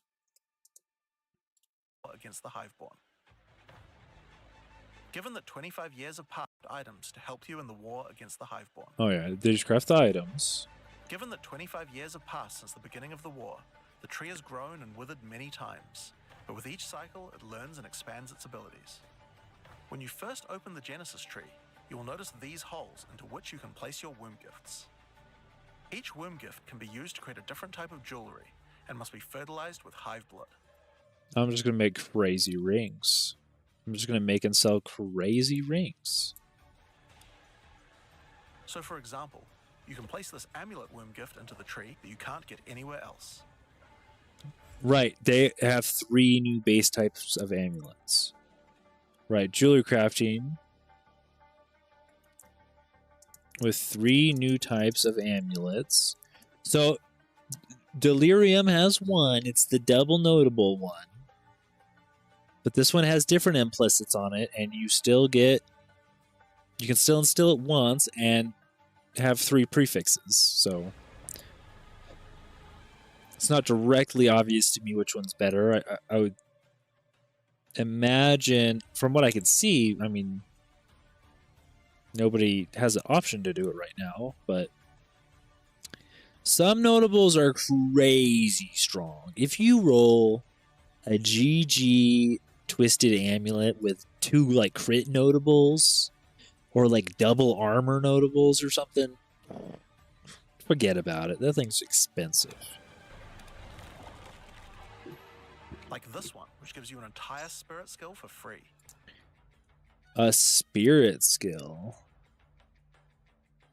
It's -2 modifiers for a skill. Is the skill good? Or this one, which has a rune socket in it. Spirit skill for free. Or this one, which has a rune. You just drop a rune in it? Oh, but the runes, you can steal runes.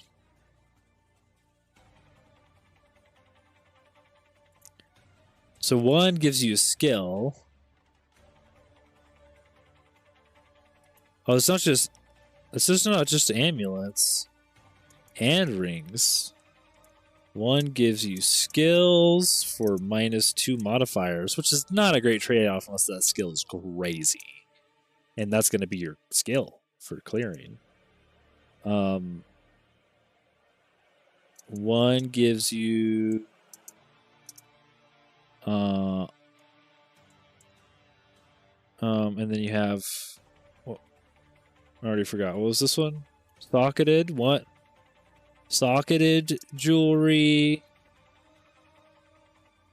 So I'll just make this shorter.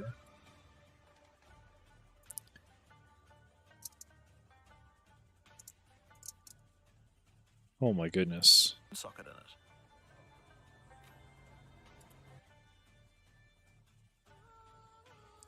$41 lightning res. Or this one, which has a rune socket in it. You just picked a random soul core or what? Free. Or this one, which has a rune socket in it. Oh man, I can't stop it in time. Yeah, it's just a Solotl helmet, 3% increased max mana. Okay. But then can't you get another ring with an implicit that is 7% max mana? Like the soul core is, you would need, I wonder if this one takes away a modifier too, because this one only has five modifiers on it.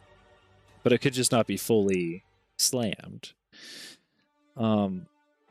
But another one of the rings just gives you 7 max mana as an implicit. So why are we, you have to socket a unique Olroth's legacy into this. To the left and right are branches that will let you control which mods the amulet can get, including making sure that they're higher level or controlling which specific mods that they will always have. With It doesn't look like all the options are here. I guess you could go way out here. If this is armor and this is light, or this was lightning and this was mana. You want to go over here for mana. You want to go up here for energy shield. You can craft pretty, like whatever's the most expensive. If you do this, you're going to find out whatever's the most expensive thing. To allocate, you will have to choose wisely how you want to specialize your crafts. But it's worth noting that this tree doesn't have any cost to respecking it.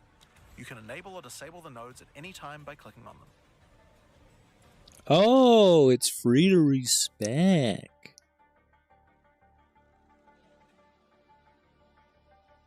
Cool. Make the best thing you can every time, specifically whenever the market changes. Or whenever your other gear changes. On rings, we've also added some really interesting new crafting options as well. You have a bunch of new base types like these. Yeah, 5% max mana right here. You also have entire new classes of mods that can be added. The right-hand branch of the ring tree adds an entire new set of caster mods to rings. From basics like extra elemental damage for spells,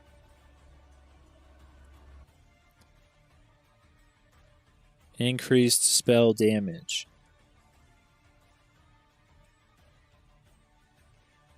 What are they using right now? I feel like Spellcaster's got a nice little buff here that nobody's talking about. You got the jewel thing. That's one. I'm gonna play a caster again. I already played one though. What do you got on here? Increase spell damage while on full energy shield. Well, you could just, that's a desecrated mod. I had that too last league. And increased chaos damage. But now you don't need full energy shield. Which that, I'll be honest, that modifier kind of sucks. As soon as you get hit, it turns off. It's not good. It's not good. But I mean, if you're not getting hit, it's pretty good. And then what, you have 2 rarity on it? Yeah, and then you got 2 rarity. So, yeah, I mean, that's just a slightly better mod. What about somebody else?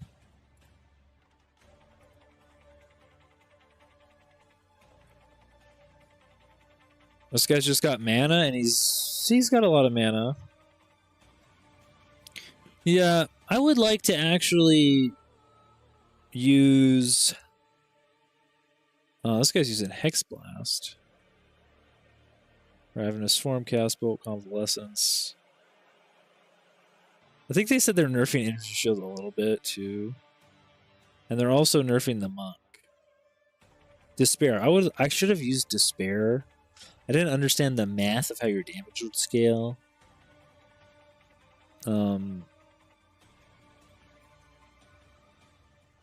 But I did never do that. I never ended up doing that. I stayed on the demon form infernalist on my chaos build. And you just don't really need to do that. I think the infernalist, yeah, I kind of messed up. I don't think I've actually made a character correctly in 4 leagues, honestly. Because even with that one, I was scaling like just a bunch of weird stuff. This is kind of a side tangent. But I was scaling crit with my second weapon set. And because I was using the Bone Storm still I never switched from my leveling build. And you really don't need this anymore. Like, does this guy have a second weapon set? No, he just puts down the staff. I wasn't putting down the staff, or I was. This is all physical spells, though. I was putting down a healing area. I wasn't putting down this has the Sigil of Power. Yeah, I was using the Sigil of Power on here, plus 7 chaos skills, plus 7 physical. So I mean, I was, but I was also scaling critical hit and impale, and I was using living lightning. And that was all really good, I guess. That was really good for bosses. It was. I think I would have liked. I did have Wither up here at some point, but eventually I came down here and just said, screw it, I'll take Spaghettification. Which gives you minus 7% chaos res, but I still maxed it. This ring is crazy expensive. I only equipped 3 jewels though. I mean, that's not a lot of power on 3 jewels. 20% on each of them. It's like 1 more jewel. You're getting like maybe half a jewel actually, because it's not going to affect everything. But if you instill a battle, like the potent one, if you instill a unique modifier, maybe that's really good.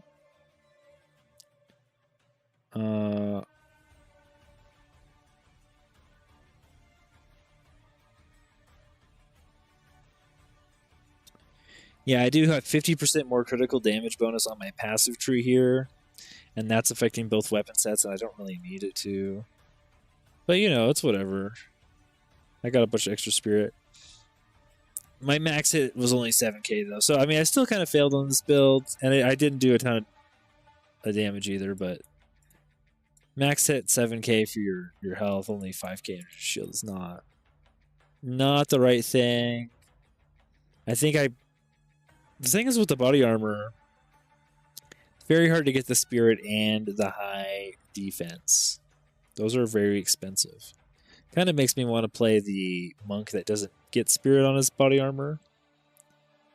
The Invoker. And then what was it? Bone Store 54k, Essence String 47. And I was using Targ Effigy if it would ever slow down. And I probably should have fit. Oh yeah, I was trying not to die. I still was using Enfeeble and Temp Chains. I could have put that Despair on Blasphemy here. Curse targets deal 28% less damage. Yeah, I just didn't have good enough armor. I think that would have taken me into the good zone if I would have just got a better armor. 500 energy shield on the armor. My boots were terrible. Yeah, my armor's just really bad still. It's just really, really... My rings, however... My rings were really good. And so was my staff. I just focused too much on the rings and not getting a good armor. I did max out all the resistances, so, I mean, that's something, but... The character was playable, but still, 7k max hit physical, you just get totally slapped by physical damage. It's not very fun. Compared to this guy who's at 15k and 55k everything else, because he's rocking around with a 1,000 energy shield there. And then another 500. Yeah, I have another 200 and 500 there, so that's like 700. And this guy had basically twice my base energy shield, and it shows. He's got about twice, a little over double after all the bonuses. So, you know, we had the same amount of stuff spec'd on the tree. I just didn't play long enough to really get rich enough to... We'll see. We'll see how long it takes. I'll do all the challenges. That'll be my editorial promise. I'll play till I get all the challenges. I'll do my best to do that. I want to make sure I'm having fun. So, and I think I can if we go and do this Chayula monk. We'll see. We'll see. Niche options like this mod that increases the rate you gain seals for Unleash.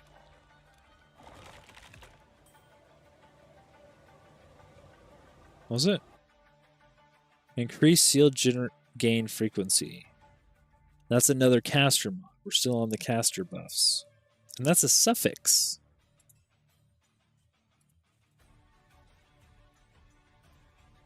What was this guy using on his suffix?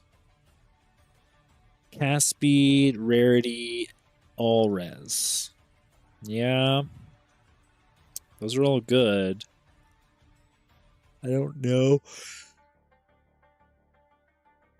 Is he using seals? Yeah, you're using Unleash right here on Contagion. No, you don't need to cast that much, but it is kind of nice to double cast it because it spreads pretty good. So even like the monsters move so fast that it hits a different set of monsters, even though you're double casting it. Or else you Unleash on his Chaos Bolt. So yeah, that's a spammy move too. So that's a good damage increase.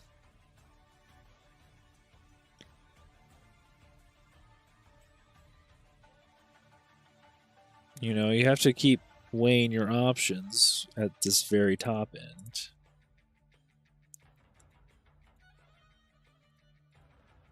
Like, what's the top end actually look like? Well, they're always moving the goalpost. On the left-hand side, you can unlock an entire new set of mods for minion characters. Minions! This stuff is actually pretty important, because casters and minion builds didn't have as... Minions have a 94% surpassing chance to fire an additional projectile?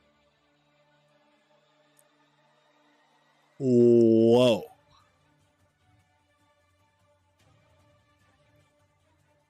The Disciple of Varashta has minions. This is like the caster Lich. Surprisingly enough, the Lich is not... None of these are minion builds that have high damage. Now, what if I just sort it by level?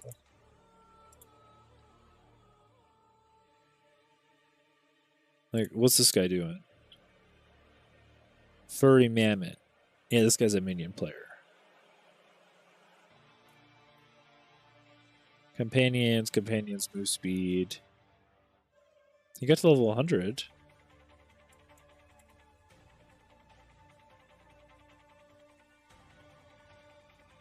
He's got a pretty good build. Skeletal Cleric, Storm Mage, Elephant Tortoise? Elephant Tortoises. Blasphemy, Temp Chains, Frostbomb.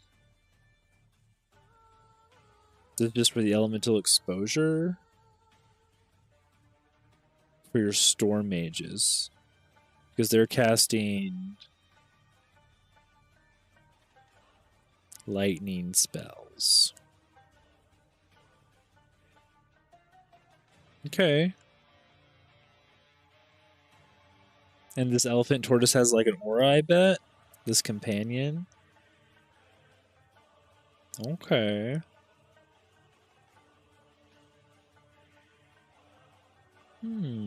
Interesting. So what are your rings?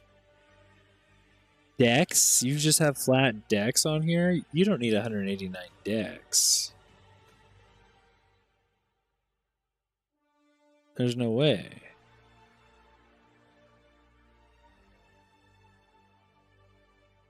Oh, you need 157 dex. You could lose 32. You could almost lose the ring. Or the dexterity off the ring, and then you could replace that with a minion mod. He's overcapped 9% on res, too. On fire. Fire and cold. He just didn't cap his lightning.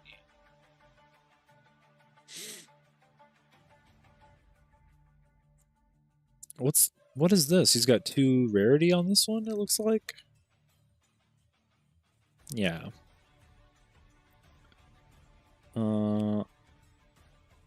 He's got Subterfuge Mask. I guess he went over here and he's taking the Subterfuge Mask Spectral Ward. Okay. Well, that's how he's got his 12k max hit, I guess. I'm surprised he wouldn't go for... Oh, he actually has Chaos Inoculation also.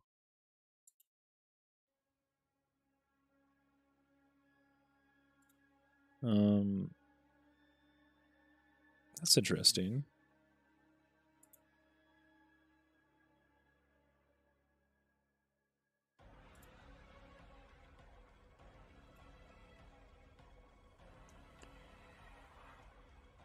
Well, it's hard. I mean, you're fighting for those modifiers, but if you want more, like you have, if you can get, this guy's got a really weird build because he needs a lot of dex. I don't know. He's got a really hard build to manage here because he wants that companion in it. But I could definitely see dropping the dex. He's got dex on everything. I guess he's got plus mana here. You don't need. Yeah, you could definitely switch this around and get 1 minion modifier at least on this guy's build. And I'm sure if you dropped the rarity, you could get 2, and then maybe you're killing stuff fast enough to where the rarity doesn't hurt as bad, but the rarity really hurts. So, I don't know. It looks to me like maybe you just don't need to max your resistances because you're capped at 42 max hit on fire and cold. Now, you don't want to get frozen.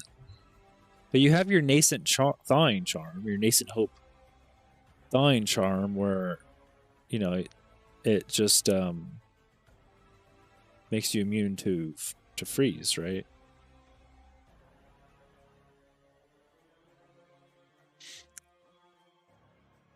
So, well, they really built out this game. It is deep now.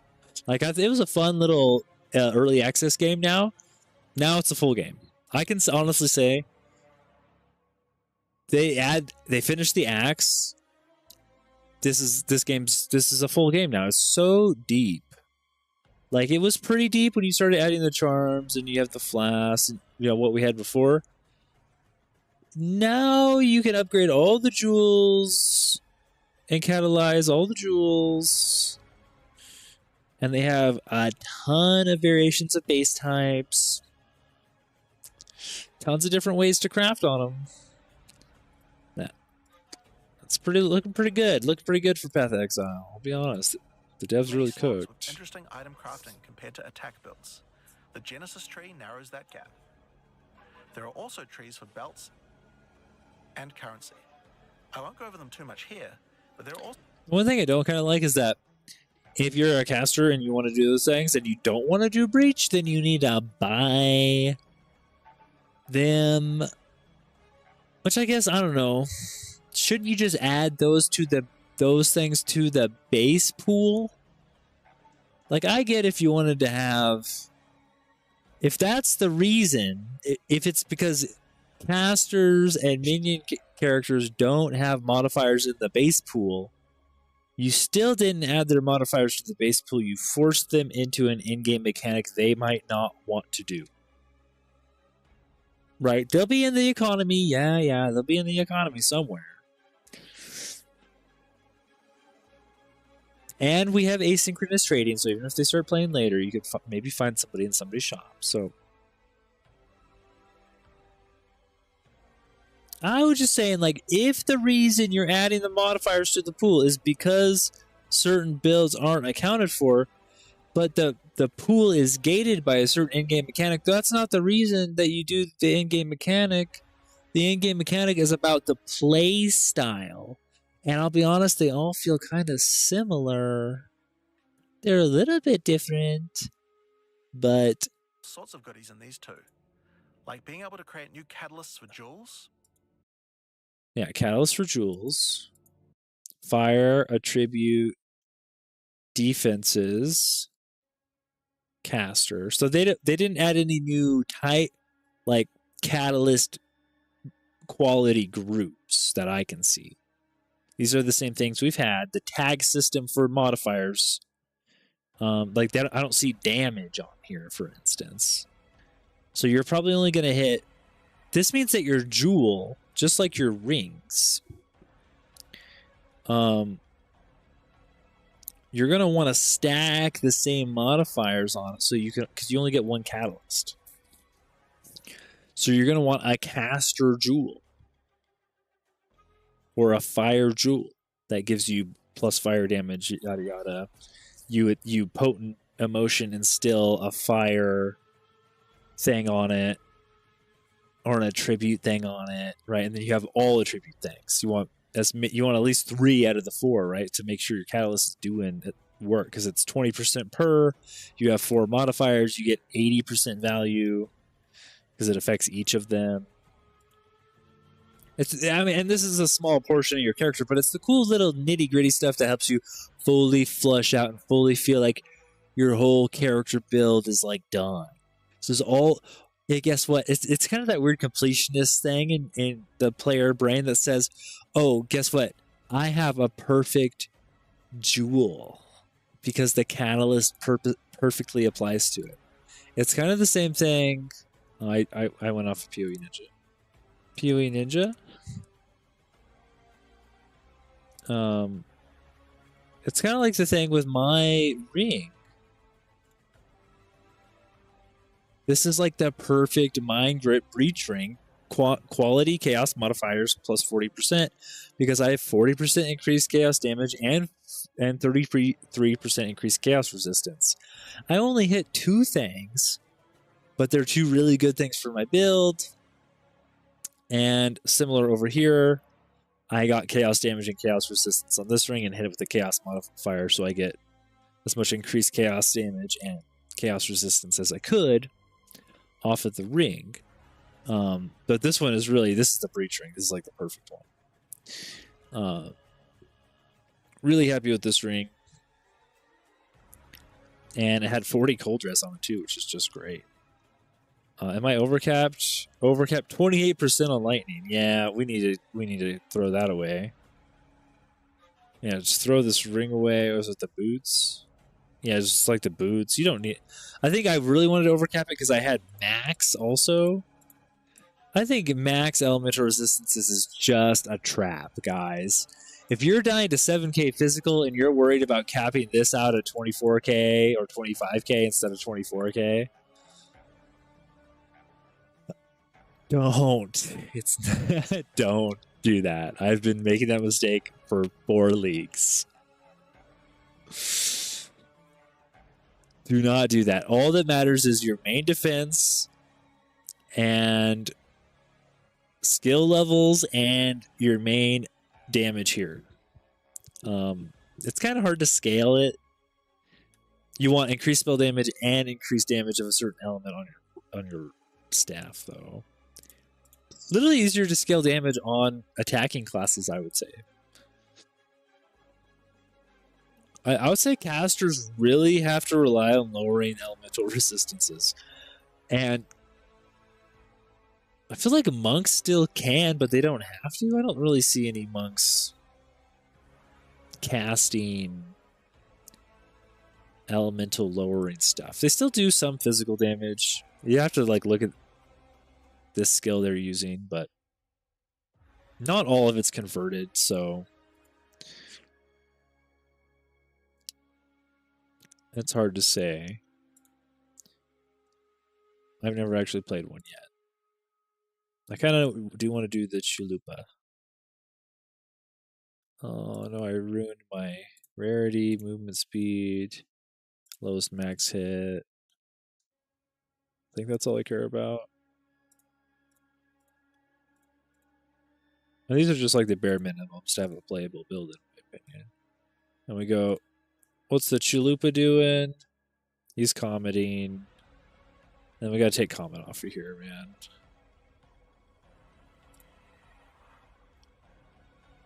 Chayu Budish.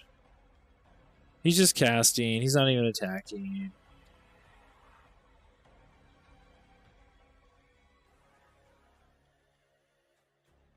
Life cost efficiency. The Covenant Road. You only have a 6k max hit? You got to level 100? Bro, this guy is dropping nukes. Cast on Ailment, Frostbomb, Spark, cast on Critical. He's double casting Comet off of triggers. Oh, fuck. This should not be allowed unless you're a cold, like, Sorceress. Honestly. This is crazy. As insane that this is allowed. But I guess... Does he have... What level is his meteor?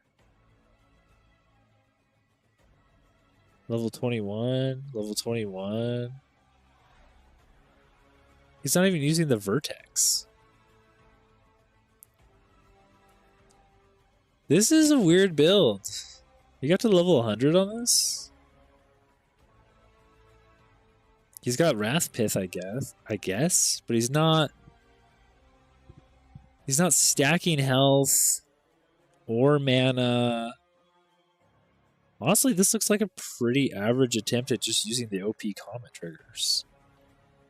He got to level 100 on that. That's insane.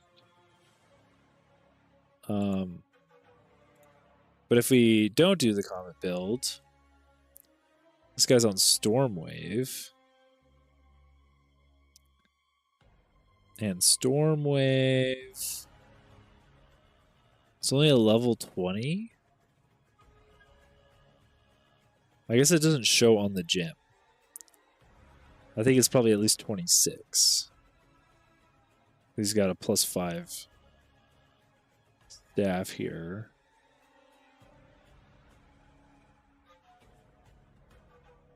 Only 8k. I don't really think 8k is enough, I'll be honest. I think you need 10k here.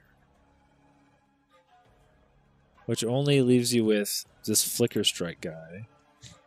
It's literally one character that has managed to get, and he stacked Energy Shield, and he's not dying because he's got 11k max hit on his health, and he's maxed all his res.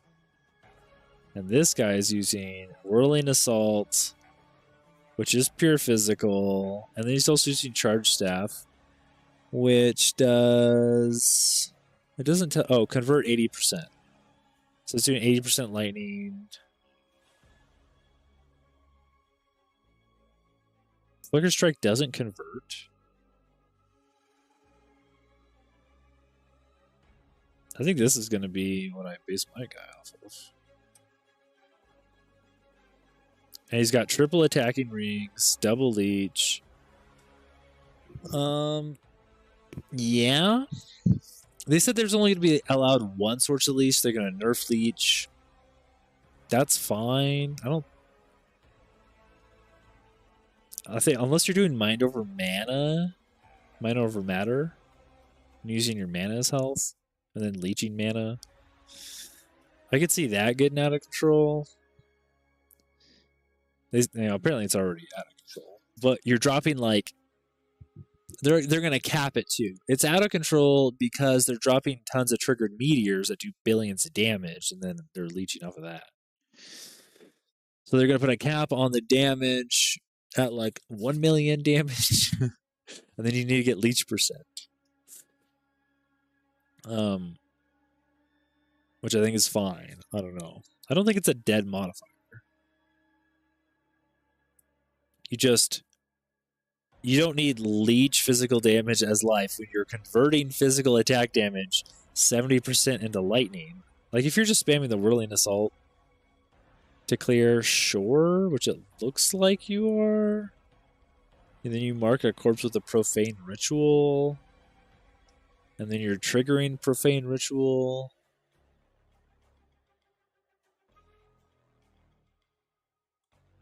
And then when you get a power charge... Wait, why do you have a Skeletal Warrior?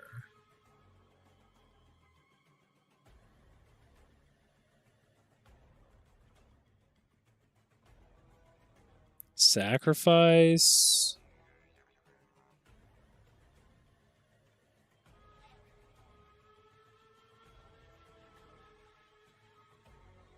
Skills can use your undead reviving minions in place of corpses. Oh, he's profane ritualing off of his minions.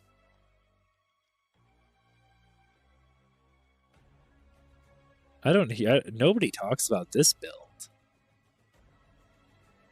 He only got to 98, so he quit playing before he got to 100. The damage isn't even that high. What's it doing? Burning... Chance to grant charge. It's charge generation off the rituals. So when he's killing stuff, it's automatically doing it, and then he could do it on his own. He could just cast Profane Ritual on his minion to generate a charge. Well, guess what? We can generate charges off of our bells now by culling the bell with your culling strike. So you don't need to go through all this necessarily if the bells spawn fast enough for your power charge use, and then you're flicker striking. And doing all this other stuff, it looks like mostly flicker strike. And then maybe sometimes you're charge staffing when it's for a boss. Because this is going to hit a boss. You're going to like shotgun a boss. Okay. And if you absolutely have to, then you're whirling assaulting.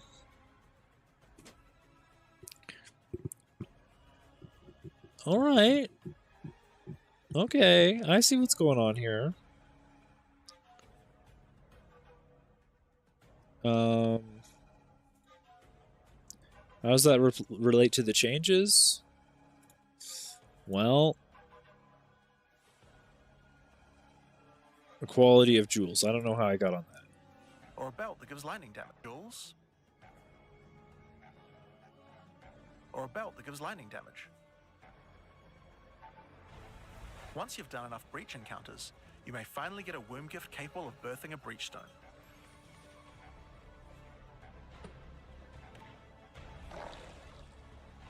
All right. And you can then use it on the Hiveborn Incursion. Right, now we've collected all of our items from Breach. They drop womb gifts. All breaches drop shards. Shards give Breachstone Womb Gift.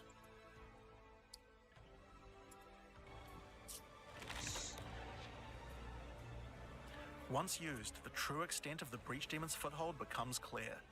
They have not only transformed the land, but constructed huge sky hives as well. When you enter the outskirts of their realm, you will discover breach hives. Using the power of the Keepers of the Flame, these otherworldly structures can be burned away when walking through them. But for each one destroyed, more of the Hiveborn will attack when you attempt to purge the hive. They have to what? But for each... When you enter the outskirts of their realm, you will discover breach hives. Using the power of the Keepers of the Flame, these otherworldly structures... Alright, so we're entering like their realm. The Breachstone breaches into their realm, which is the foothold they have in our world.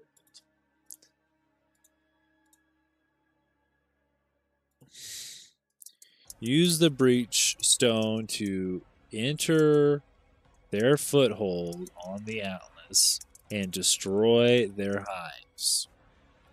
Can be burned away when walking through them.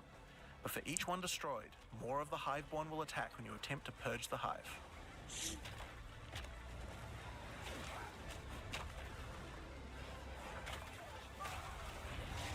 These encounters are particularly rewarding for womb gifts, so you'll want to do as many of these as you can. But your real goal are the sky hives deeper into the domain. Sky hives. The real goal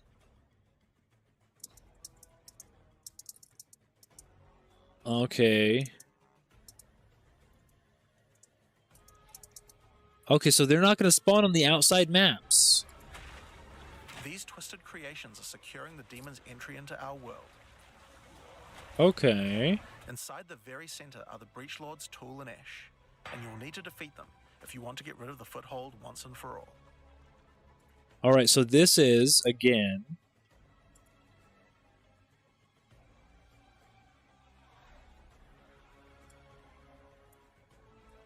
the Breach Lords. Ash and a Sky Hive. Now, once you've completed the questline version, there is still more to do. You will find other breach domains on the Atlas randomly in your travels. For each one, you will need to find a breach stone, destroy the sky hives, and defeat the Breach Lords. Okay, now this is the only one that's different. Do you notice what's different? In Delirium, we gotta just put down our fog right away. In Ritual, you just start the Trial of the Nameless. In Breach, or in Expedition, let me think, you explored, I didn't write that one down, so I don't remember it as well. But in Breach, you need to go, then you have to go find the, another foothold.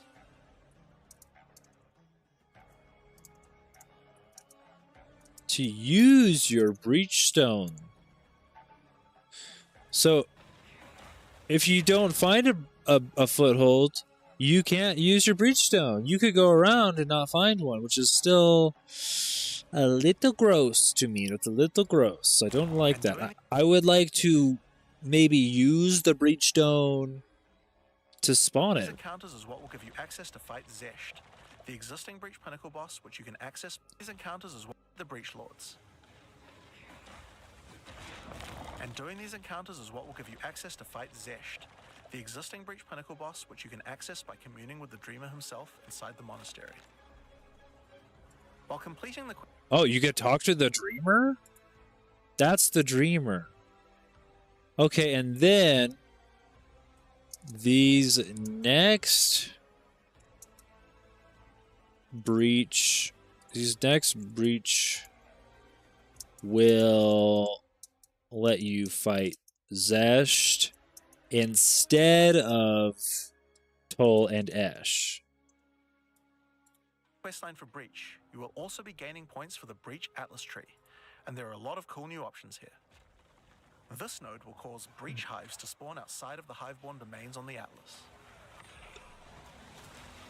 And this one will give Aelith additional abilities that you can use while attacking a hive. Like this one, which causes all Hiveborn in the next wave to be magic, drastically increasing their difficulty in exchange for way more items. There are also nodes that allow you to control your rewards, like this one, which adds a set of new lineage supports to the Marshal of Zesht. Or this one, which lets you control which womb gifts you will get dashed. Vrun. Like this one. So Vrun is the Marshal.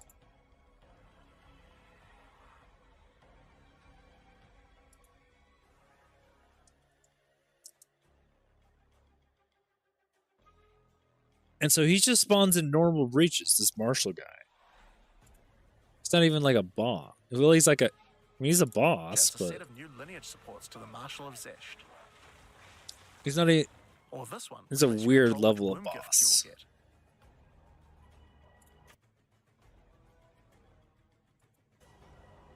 It didn't tell you how you got to Zesh, though. It just says use the Breachstone on a breach that's not the quest. So, do you never fight Toll and Esh again? Or do you have to fight Toll and Esh? Because, like, if it's similar to these ones...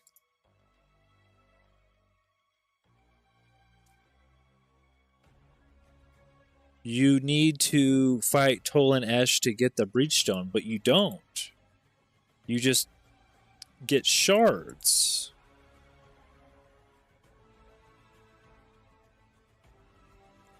I think all breaches drop shards.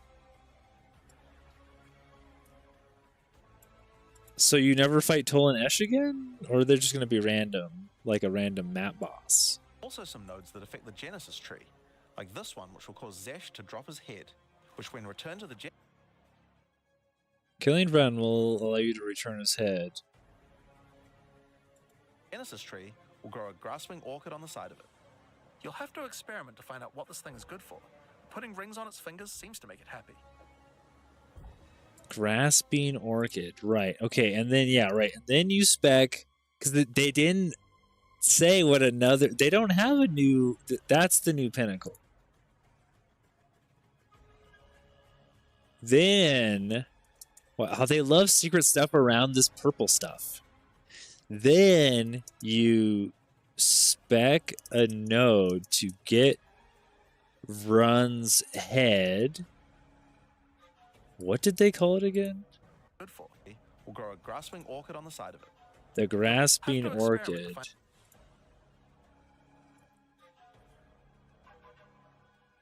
They don't want to tell you. Head and grow the grasping orchid and fit and put 60 breach rings on its fingers to fight the pinnacle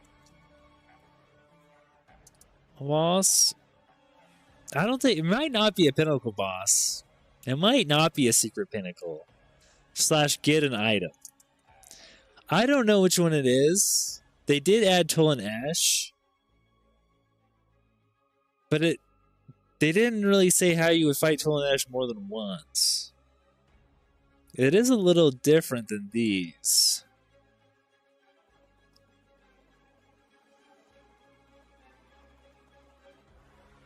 Because this and these other ones, like you're killing.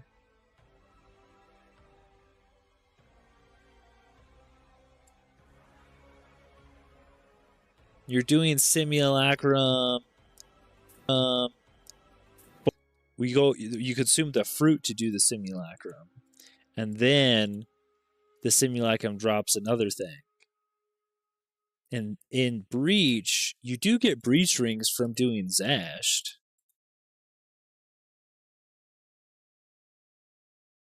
And so you're supposed to kill Run, get his head, and then kill Zesh to get Zesh Breach rings. And put 60 of them on his fingers. But Toll, I don't... Maybe you fight Toll and Ash in like an empowered form? Because these are like Breach Lords. Or you fight the Dreamer? I don't know. He's on our What side. this thing is good for. Putting rings on its fingers seems to make it happy. So that's a rundown of what you can expect from the new Breach questline. They put a lot of mystery around this one. These other ones, they seemed like they told us basically everything.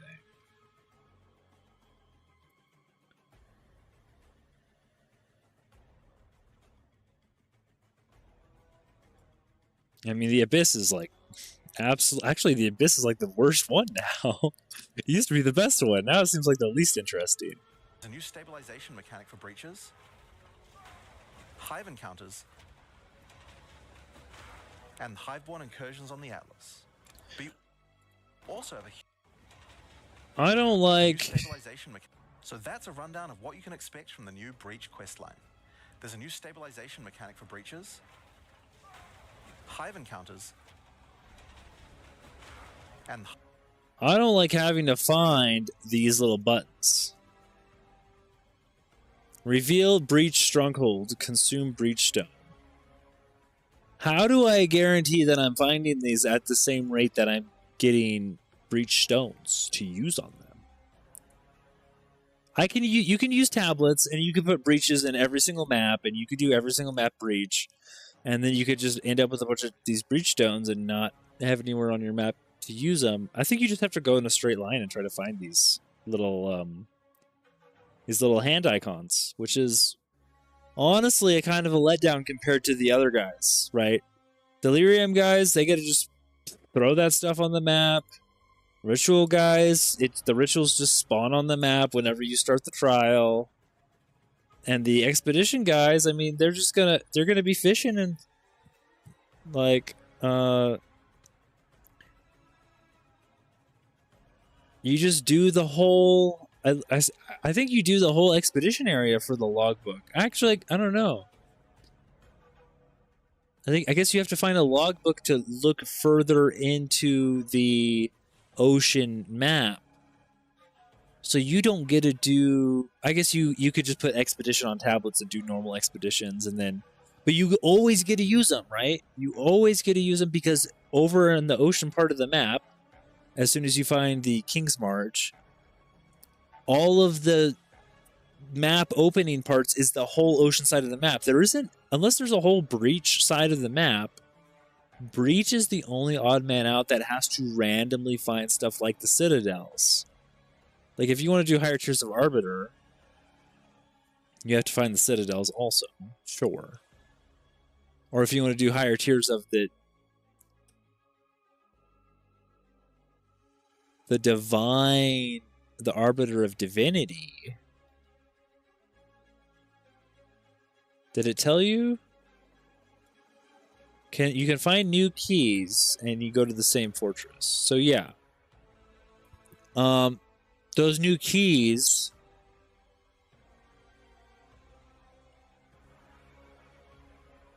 I guess they're gonna be fragments for the Arbiter in the Citadels, and there's going to be something like the Citadels. They're going to be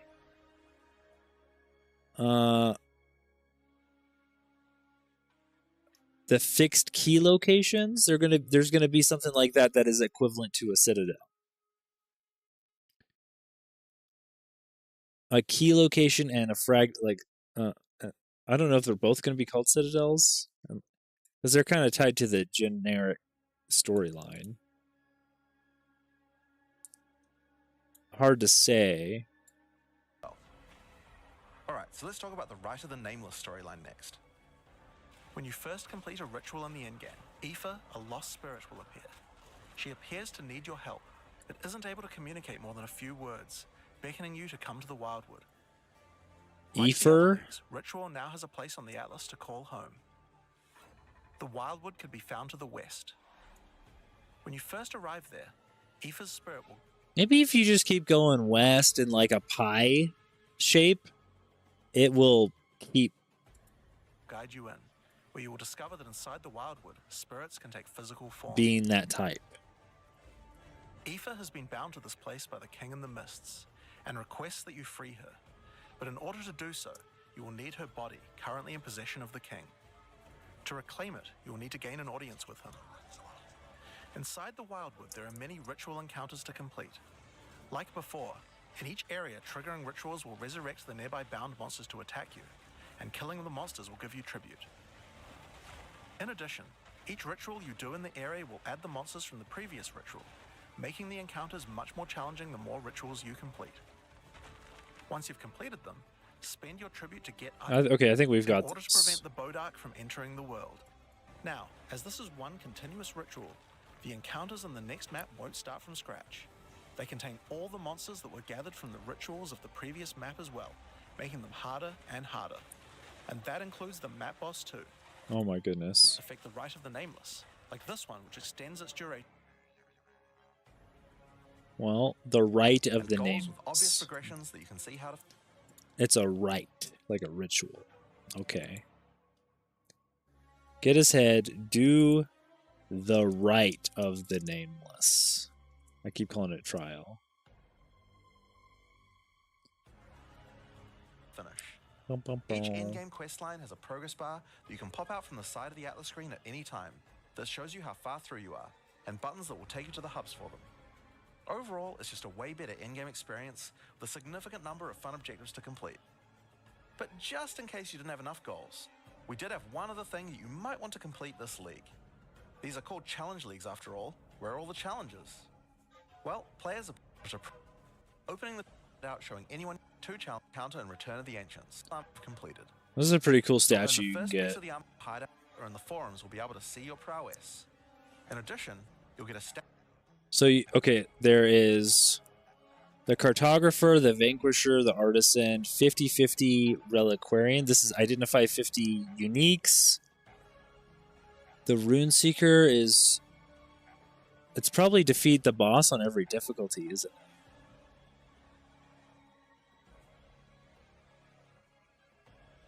Well, we have 6 months, guys. We have 6 months.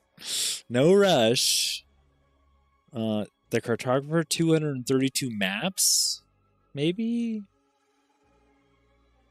3 tiers of the Pinnacle boss? Hard to say. The Spirit Walker and the Martial. I wonder if, do we have anything on the challenges?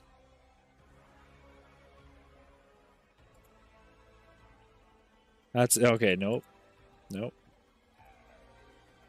Wait, I can edit this? That's weird.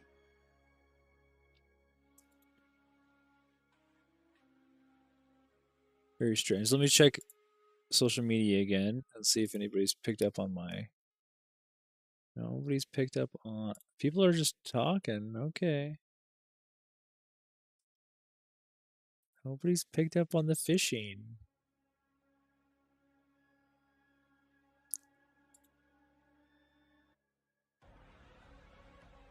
You do know the vid was me smashing. Ba-ba-boom.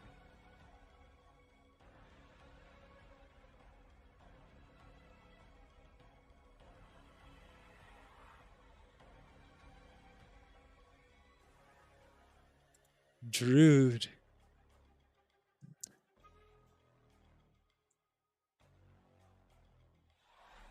How do I how do I hand I try the fishing?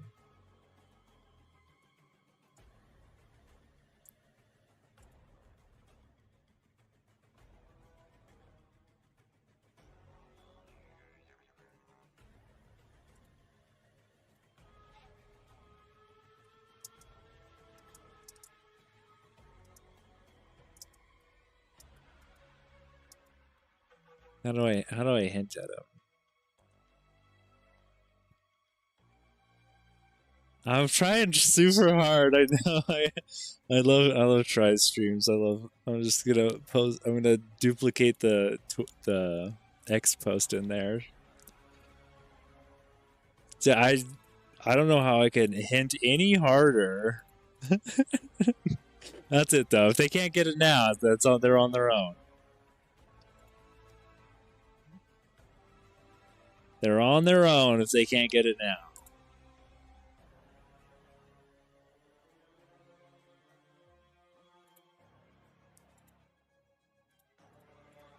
They're on their own. I gave them 2 really good hints.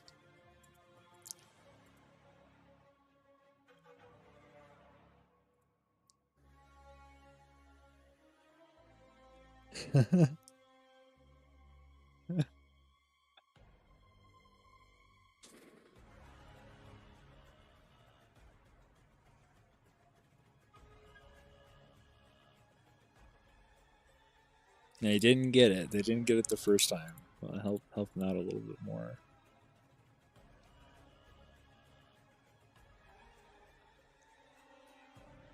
Surely that one's good enough to know that it's a teaser.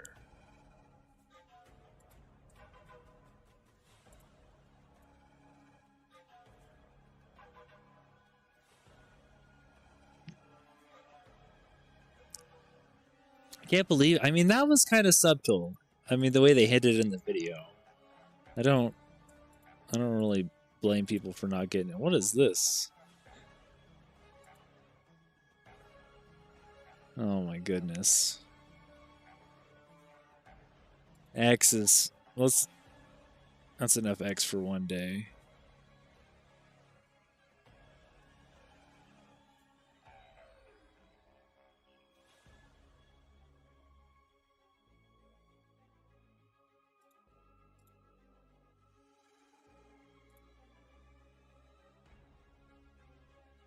I need more people following. Alright, let's go. Where are we going? Let's finish up this video and we'll call it a day. Artist. Let's start with the Huntress's new class, the Spirit Walker. The Spirit Walker has developed an affinity with the fisherman. Asmarian animal spirits.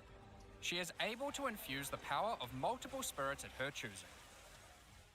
On the bottom part of the class, you will find paths for each wisp you would like to commune with, be they primal, vivid, or wild. Each one can give you different abilities that align with the stag, owl, or Do they show the gem? Each ability. This isn't the gem. This is the attack. Gives you a method to become possessed by wisps of that type, and a new ability when you spend them. The stag allows you to summon stampedes when you attack. Why is this different than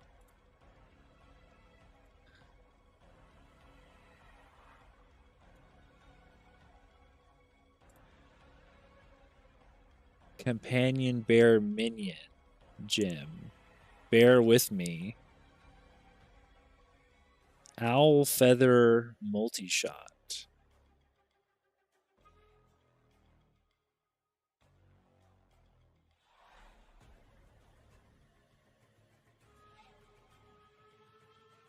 What's D&T? Do not.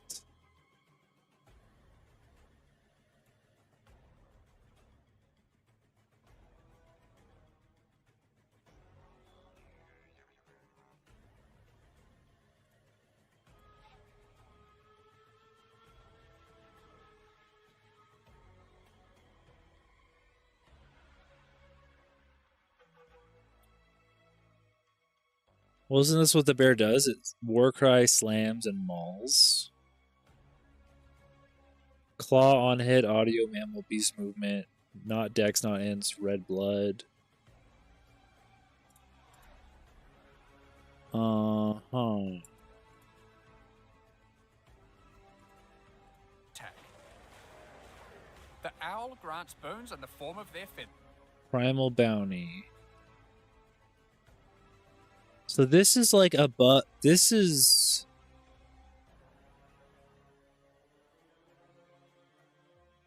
a skill gem, Ascendancy companion bear.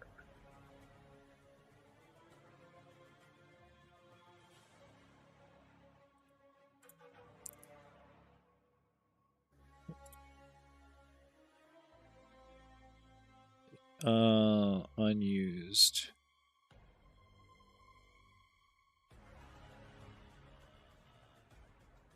Bro, they totally hinted at fishing, though.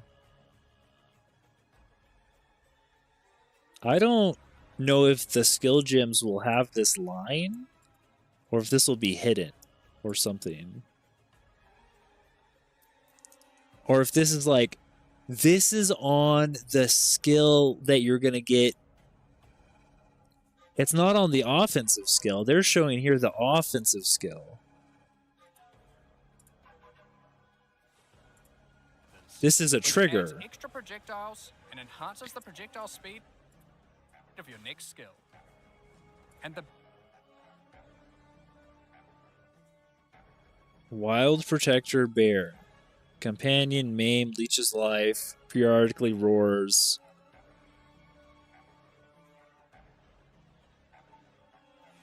Minions. I feel like this is definitely the bear, right? This purple bear symbol. It is the same bear. So they use the same icon. Minions from this skill have increased attack speed and increased damage per your strength and dex. And they changed that to well, just the whole bear. Minions from this skill. It's just scaling. And then fishing line strength. Well, they're definitely going to add the fishing pole. And they're definitely going to have fishing. I don't know if this is still going to buff the fishing. bear simply summons a giant bear companion to your side. The bear will maul, slam, leap, and do intimidating roars. I think it would make sense. Now you can specialize.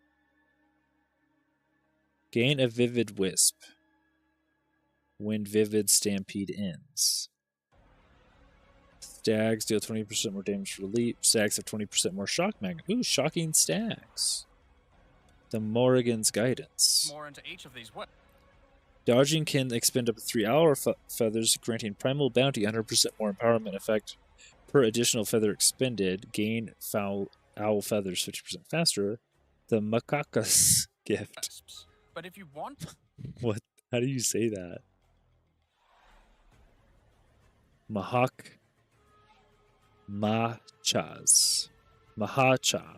If you want to combine... The Katha's Bounced. Companions deal additional attack damage equal to 60% your main hand weapon damage. Okay. All three of them, then a new hidden power will be unlocked. The power of the...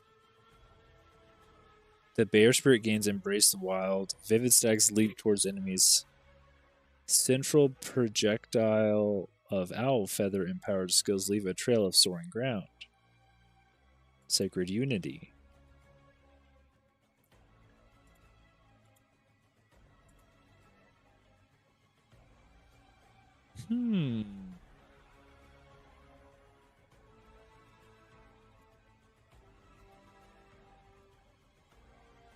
Sacred Wisps. This node is free and enhances the quality of all three of your spirit animals. I feel like this is... They still, I would imagine they still have some intent with this interacting with this Ascendancy interacting with fishing in some way. Just not directly on the skills. Leaping towards enemies. It's like this is the, what do they call this one? The Spirit Walker. I mean, I don't know if it would be the Spirit Walker or the Amazon. But both of these would make sense. Or the Pathfinder also. I'd say either one of these would make sense to have something to do with fishing. Amazon is more about a warrior thing, though.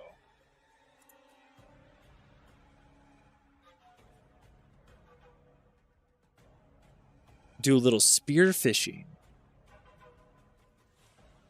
She is the spear class. A little spear fishing. That would be interesting. There's obviously no evidence of that, but that would be cool. It's just this weird line where they used to have this increasing fishing line strength, so they've wanted to do this for a while.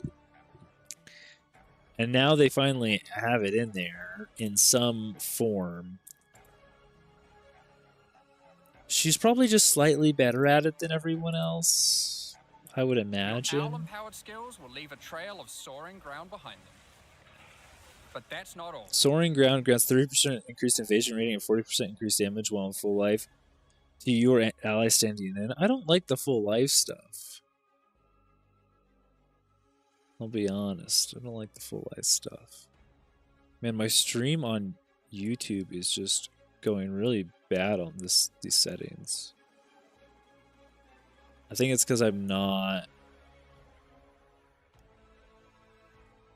reducing the resolution the right way. I'll just switch back to the other encoder. It'll be fine. It's no big deal. The Spirit Walker has other powers beyond wisps, such as Idolatry, which can give you large bonuses for using idle socketables in your equipment, which is my absolute favorite. Natural Order, you can have the unique beasts. The Spirit Walker, having attuned herself with nature, can gain the ability to tame and the Chimera Whip. Cool. Allows the martial art. Okay, we know all this stuff. We have some new uniques. Hits to grant Arctic petals that hover around.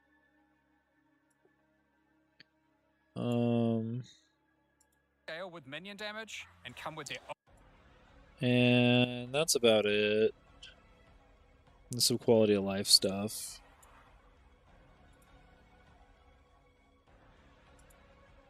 I think I just didn't write down the the expedition stuff.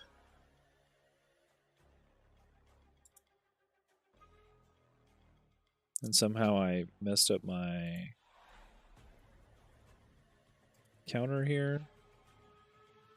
But essentially you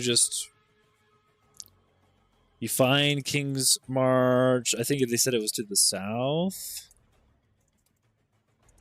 And then you explore the islands, find Gwyneth, and then you have to defeat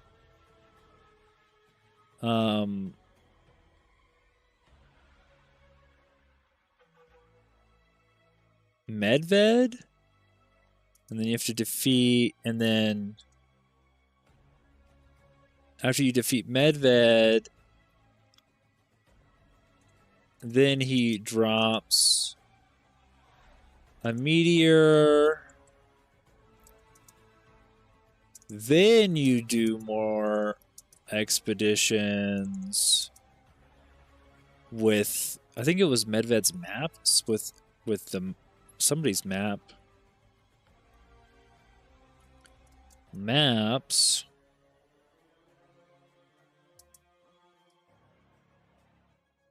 Is that what the heist thing was? Expedition? Did Expedition used to be called Heist?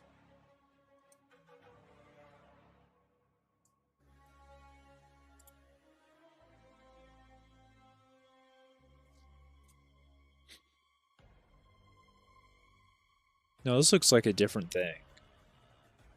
This looks like one of John's little weird mini games. You get a war table. You get a pet. They already have the MTX? Dang. What was Heist about? It was around when I looked at catalysts.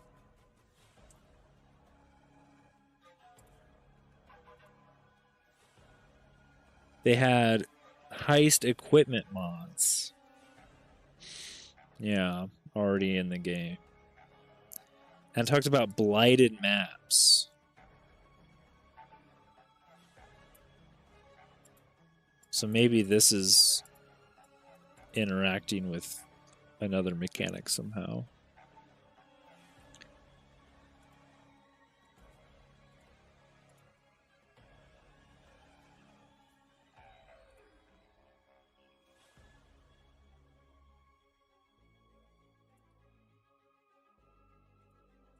Once you get to the endgame, you will find that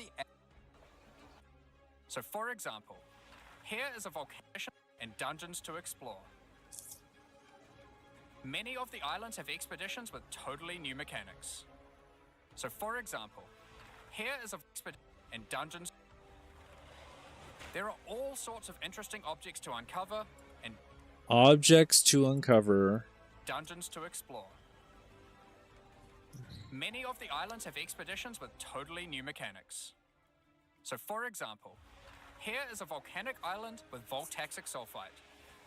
Blowing up the sulfite will unleash extra waves of enemies.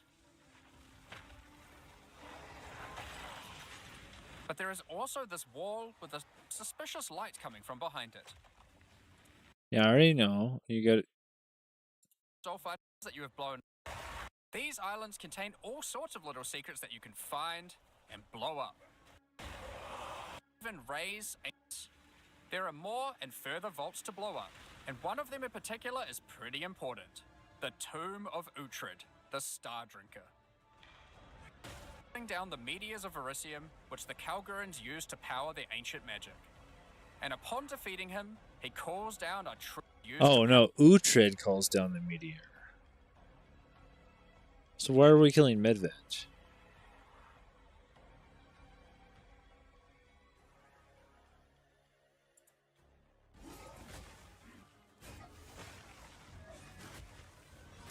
Now, after you have defeated Medved, you will find another logbook. And this time, you can use it to choose which direction you want to explore. Varana's logbook. You defeat Medved, then he drops a Varana logbook. Oh, I guess that's probably, it could be any one. Then you do... and then that... So that's a harder log.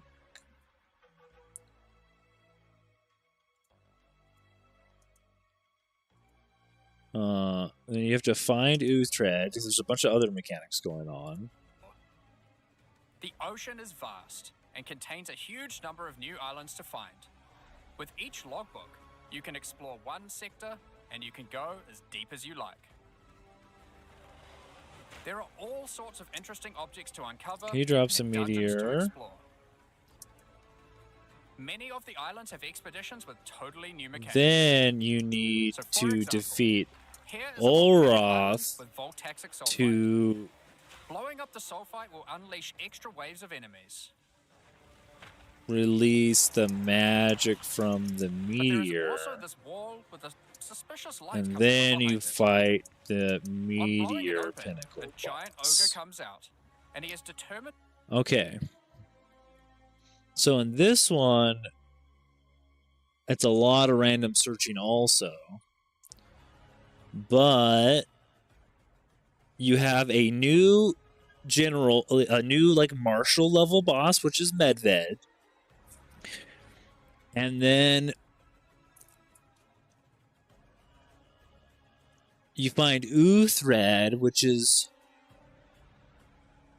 also kind of a martial level boss.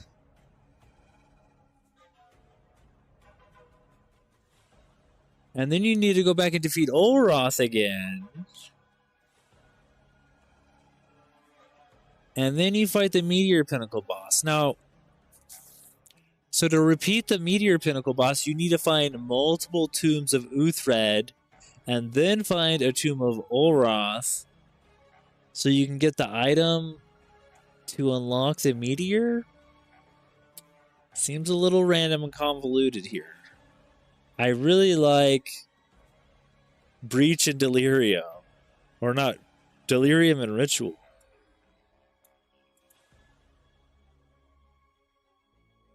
Honestly, Delirium's super giga buffed.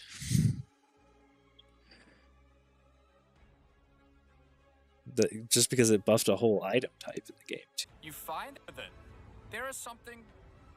Danik suggests that the Triskelion Flame, an ancient Kalguran artifact that can Triskelion absorb Flame. and cancel Right. the effects of Verisian magic, could be used to enter.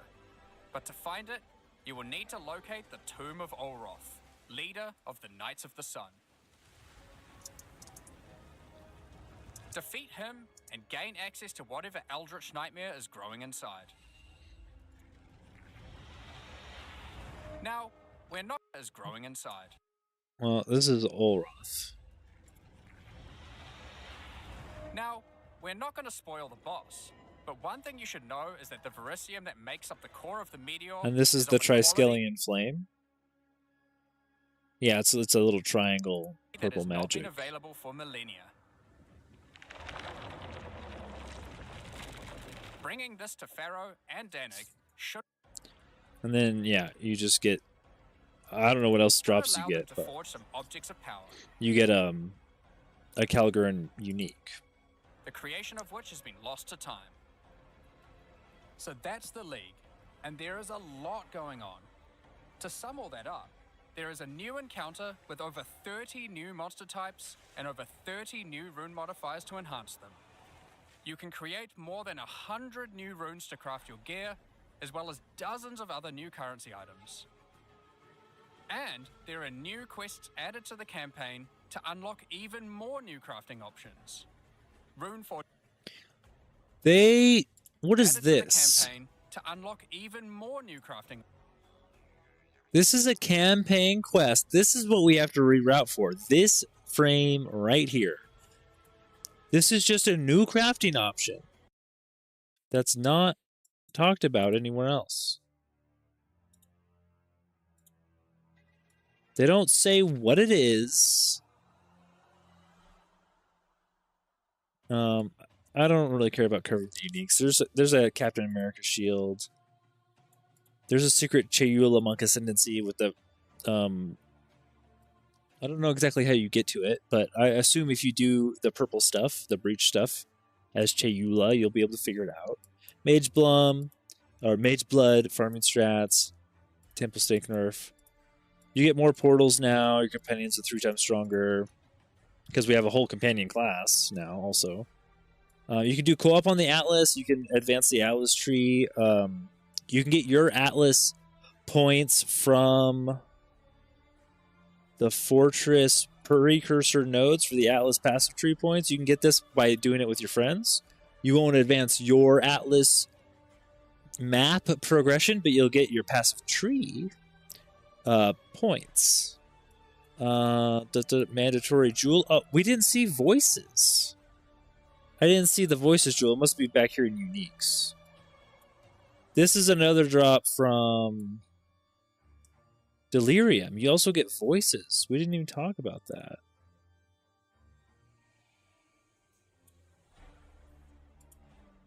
It just multiplies your jewel slots. Essentially, it takes up one of your jewel slots and it gives you 2 more, or 3 more, or 4 more. So that's... I'm pretty sure that is from the voices unique, which is like a must-have jewel. Delirium is super stacked. What the heck? Man, it's looking really good. Delirium was kind of hard, but not the hardest. Now, with so many unique rewards. What else is there? So, I was going to talk about some strats I had. Obviously, the Olroth's Legacy is going to be super strong if you can steal really good uniques from things, because you can put those runes inside of your new amulets and rings as well as the rest of your gear. And if you're playing the Martial Arts Monks, you can also put those runes in your body. So there's a lot of places to put these runes. Everybody that uses jewels, I didn't realize until doing this stream that the Varashta Jinn ascendancy and the spirit or The Ascendancy, the Lich, is also going to get buffed because the jewels get buffed. So their Ascendancies use the jewels a little bit better, not much, but a little bit better, about 40 to 100% better. And you know, it's not like totally changing, but they are getting a little love. And then we have these nodes for the Spirit Walker that hint that they might be better at fishing, and they definitely hint at fishing. I'm not getting convinced that was not a hint to fishing. When you see somebody walk down in there into a fishing trove, I don't know. And then in the game files, you also have fishing line strength and a fishing pole. And you have like corrupt fish buffs. Yeah, I'm gonna go ahead and say I'm not on copium on that one. That I was pretty dead on. Obviously, they updated and they changed it. They took it off of her nodes for fishing line strength or whatever. But oh,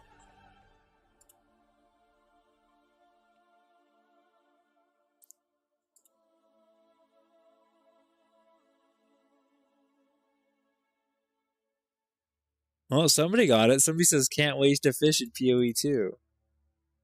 This is a knower.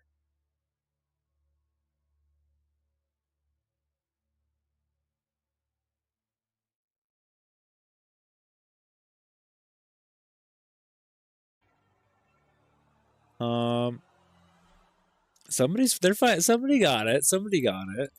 When I had to post the fishing pole instead of just the fish.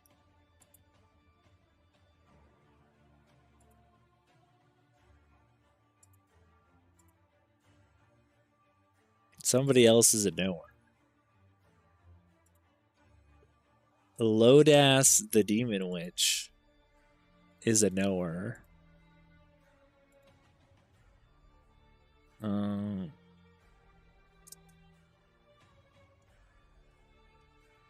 The Dreamer can dream. Huh?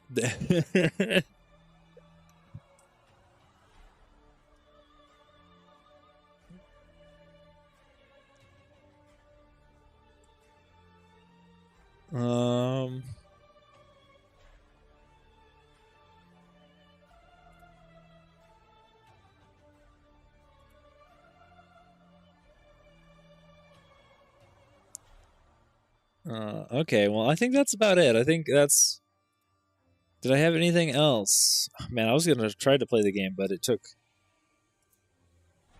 5 hours to go over all that. Oh my goodness.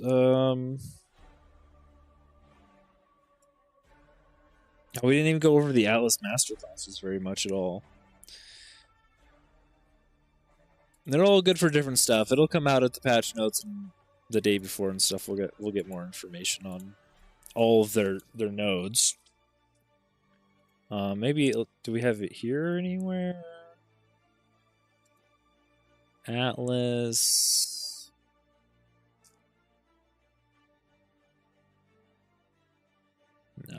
No, we don't. Fragment build, blood divinity. Is this the new boss? Or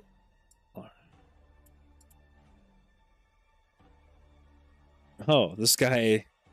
Is this the buff this guy has? He's immune to curses and takes less elemental damage.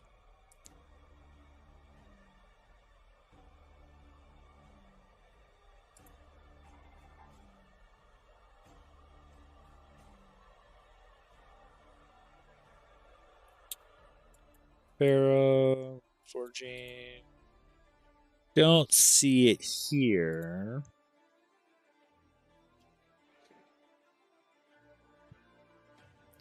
Here's some of the skills.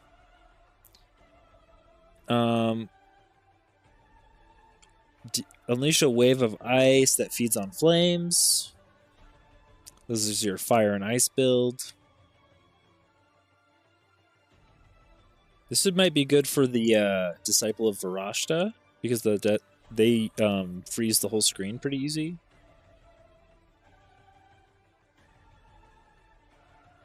Might be cool. Don't they have a ascendancy class skill here? Yeah, they have a fire one, right? Ruzan the Blazing Sword.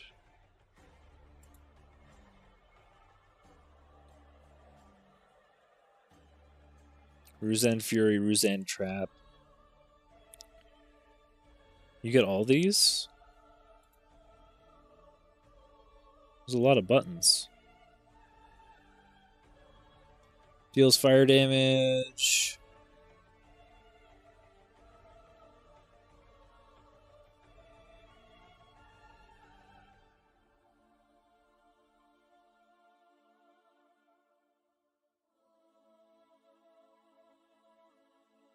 Oh, you get a bunch of armor. All elemental damage taken from mana before life. I don't like these, like, elemental ones. They're so useless.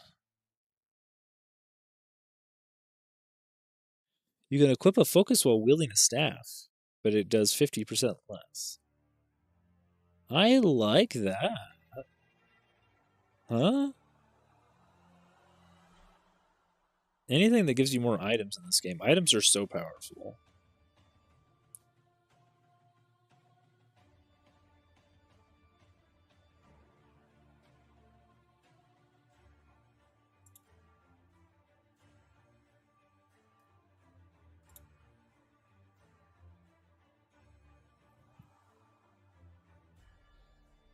I mean, this ascendancy got buffed a ton. You're going to get better ring modifiers. You're going to have better time lost jewels. The only thing is that you kind of want to do Sanctum to get those time lost jewels. I guess you can go and do all the challenges too. This one is really interesting to me. Especially now.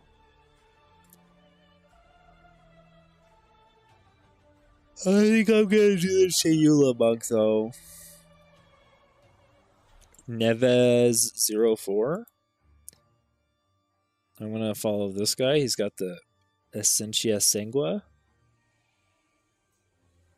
Life leech is converted to energy shield leech. Oh, that's cool. +3 man. That's good. Holy moly.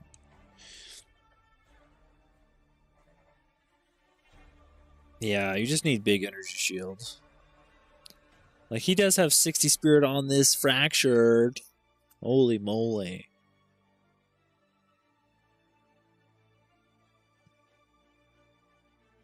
This is such an in-game body armor to go for.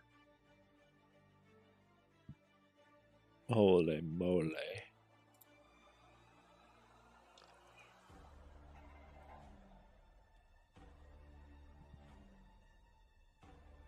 Why does he have a wand? Oh, for the ritual.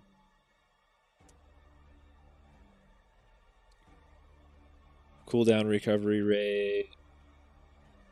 Volatility when it minions killed. Hastening. This is such a weird build. I'm so proud of this guy. This is so unique. Works really well. I mean, he got really high level. And it's basically, you know, it's a Flicker Strike with an interesting charge generation mechanic built in. I like it. He hasn't played for 2 months. But he's the only one that meets my criteria. Like, this is really easy to play. You know, his item rarity's nothing to write home about. You know, if we go over to Invoker, there's a lot more guys. When we take Comet off of here, not everybody should be using. And there's just like Ice Strike.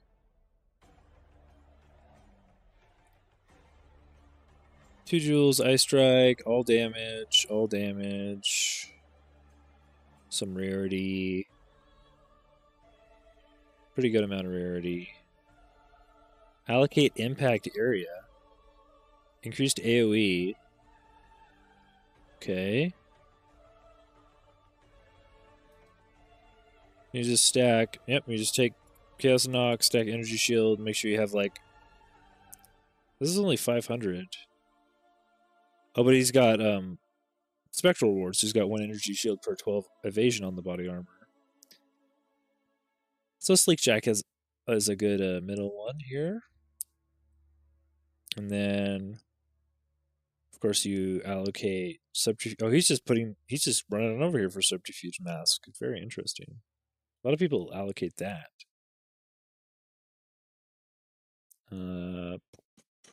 Critical hit chance on the helmet. And it's still got 646 energy shield. Ooh, 65 ecology.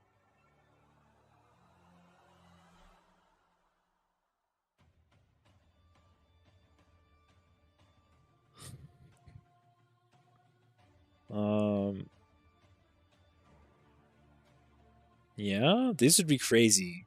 This is going to be like gain 40% damage as extra fire, gain 40% damage as extra lightning. And then the energy shield is going to go up to like 400. Yo, the martial artist is going to be stacked. I can switch between them. So it's definitely a monk league. I don't know why I would go anywhere else.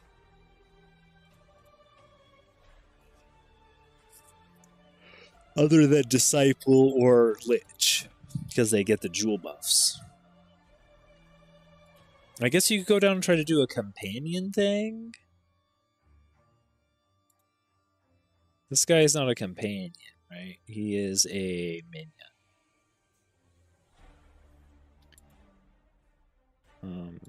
Yeah.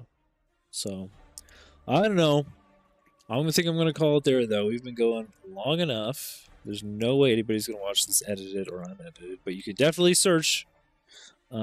If you learned anything or you enjoyed the journey, follow, like, share the video, anything like that. Anything at all. One little command on your keyboard helps it get out to more people. And that's all I need to keep doing this. Well, call it there. Oh, we got a few people on Twitch still. A 5-hour session. And maybe next time we'll do some runs. We got a little while to or we'll do some variety games. We got a little while. Subnautica 2's coming out. I have Subnautica on my to play list. Probably not going to play 2, but I could probably play something. Maybe I'll play that because there's probably some hype around it right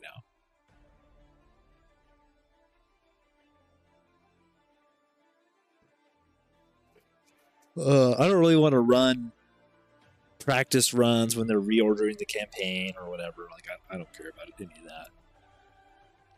The thing is, I'm going to probably burn out by the time I do all the challenges, anyways. So I don't want to play right now until we're in the next league. So with that, I'm signing off. Have a good day, morning, night, evening, afternoon, wherever you are. And stay pumped for 0.5. Return to the Ancients.